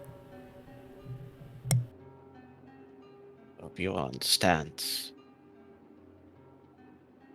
Well, it's likely a lot of us are going to die in this. But we all die anyway if we don't try, so. What the hell, right? It's more like a die now or die later type situation. yes. At least this way we can die with honor. It not consumed in some mass ritual. Although I would prefer to not die at all. Agreed. But if that's the entire lens that we're looking for, both us and all of our men should probably spend the next week living. You're right. It's not a bad idea.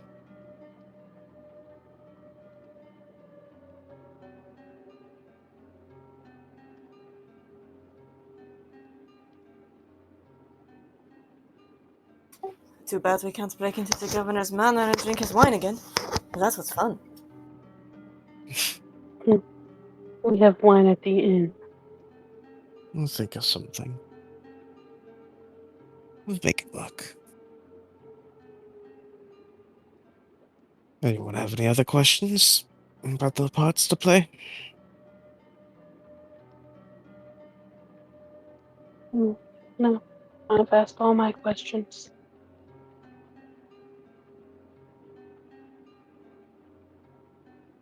We'll just have to possibly find another way to speak to an eldritch god, I suppose. You really want to do that? I mean, I know we have to, but those guys will mess you up. Oh, no, I understand that, but it's literally the only way for us to get somewhat of answers. Even if we maybe write by paper or something. Won't have to be through the head, but just some type of answer. I mean, I still intend to ask the next spider I see.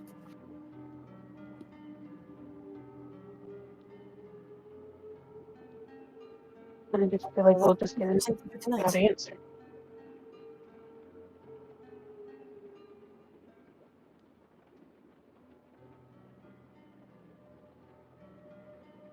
That's for Well, later. yes, too. What did you say, Callum? No, you said we've already asked two, and we didn't Oh. really get a straight answer. What really makes you think the third one will give us one? Because that one might be alive. And we're able to ask more than one question before it fucks off. I don't think anything of that hellhole is going to give us an answer, but it's going to give us a straight answer. It's kind of the thing. But it's a later problem. So we're in the right. We have a big battle ahead. We should all spend this week living and preparing for it. Living. Yeah, it's something I haven't done for a while. On that note, who wants to go get drunk?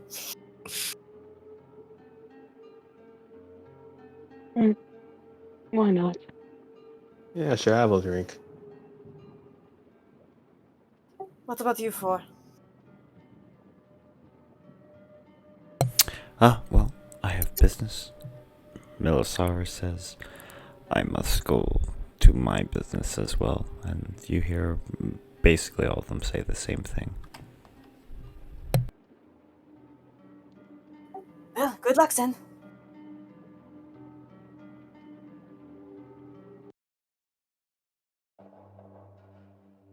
Guess we'll go back to the tavern. And you all head back to Yep. the tavern.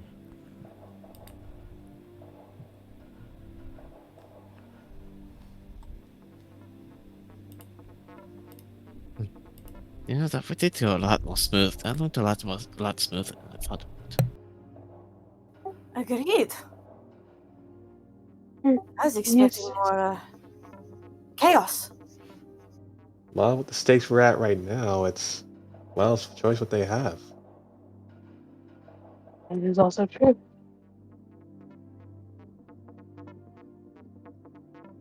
Not a lot of choices in this town. No, not at all.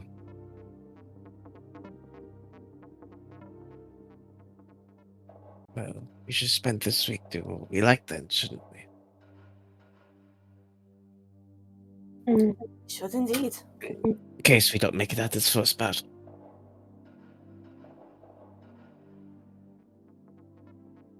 I suppose so. Live it up, as they say.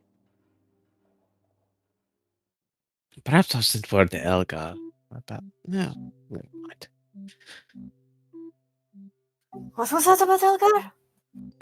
Just a stupid idea. I thought it'd be funny, but I'm not going to tell Go him on. shit. I thought it'd be funny to tell him our last mission would be to go close the portal, but Yeah, no, sorry, that's not many yet up.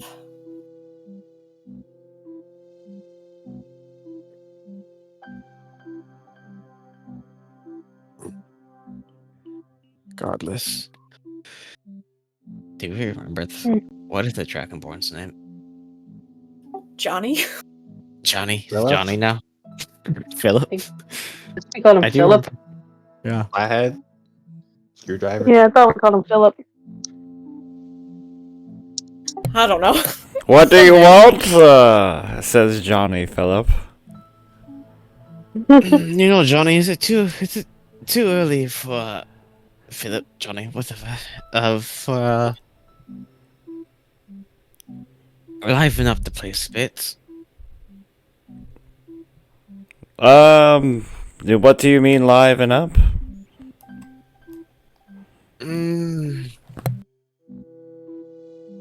I think everyone's a bit too sober and the music is a bit too somber as you get like.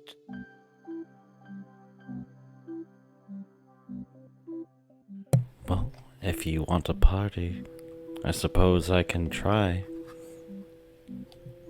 Yes, please.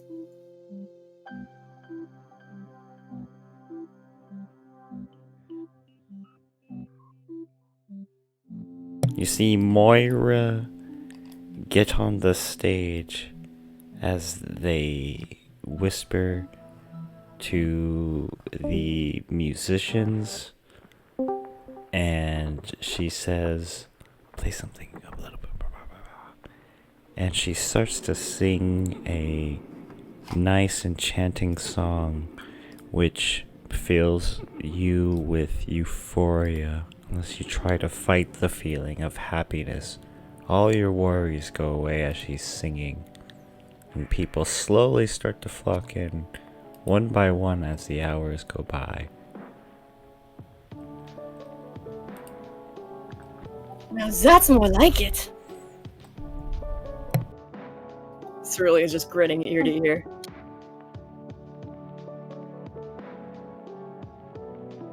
Yes, a lot more upbeat. Now for the sober parts.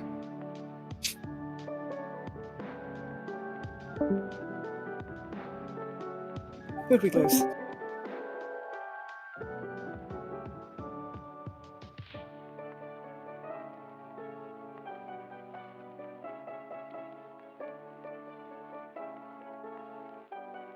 You see the place slowly fill up with more and more people as the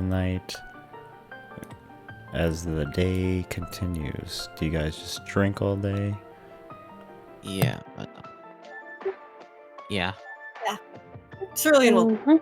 go upstairs, change out of her armor into something a little fancier. She'll come back down. Revel in merriment.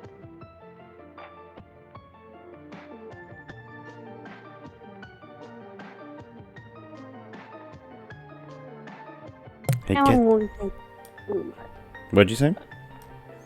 I know. So Callum won't drink a whole lot, but because he's still thinking on ideas. But yeah, he still drinks. And as it gets dark out, it seems like all the problems in Vaeloria has disappeared as you all drink with fellow guardsmen, people, and everyone else that decided to come to this party. As it kind of gets dark and stuff from late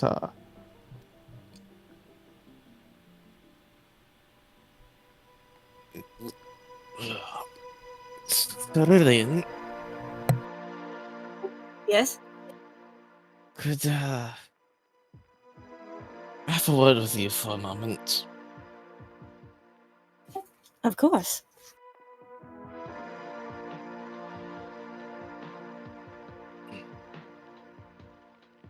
She'll set her drink down.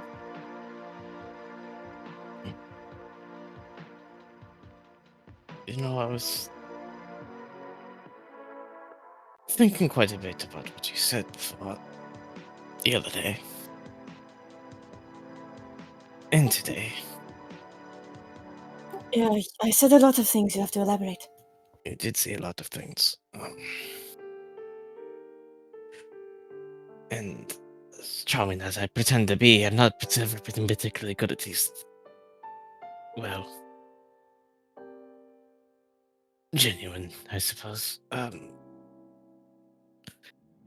I'm not near drunk enough yet because damn vampirism. I just. You said today that we should spend this time living. I did.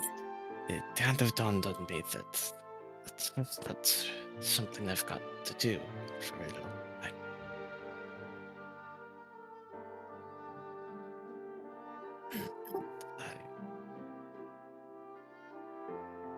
Well, Go on.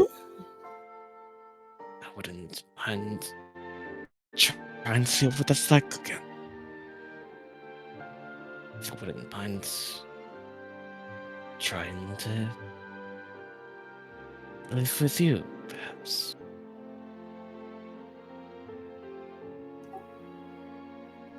But it's about damn time.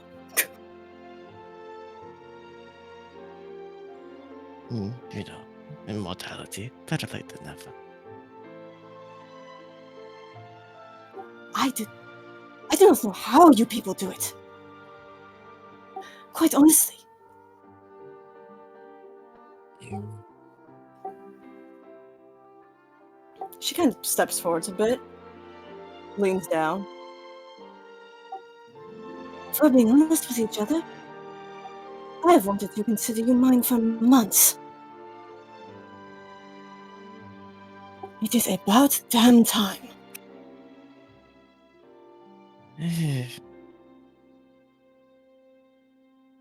Well, lots of distractions, potential marriages, and a lot. You just.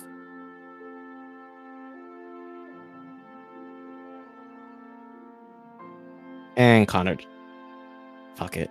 Connor just stands up and just gives her a kiss. Oh, Elm clutches his pearls. One arm goes around Connor's back, the other hand goes into his hair, and Cerulean starts purring.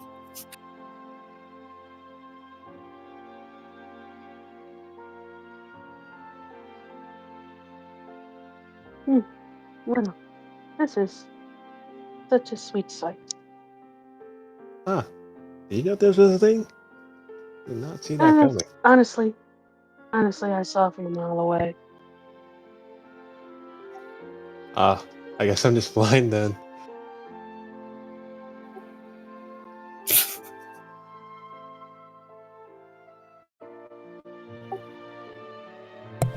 And not only is a new adventure blossoming, but new love is blossoming into the night.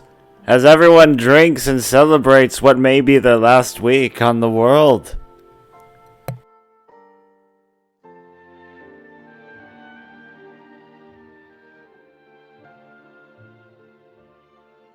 And then in the middle of everyone celebrating, a guard bursts in with a one-eyed old elf of Butch, beaten and bloodied. I just found him out here, sir.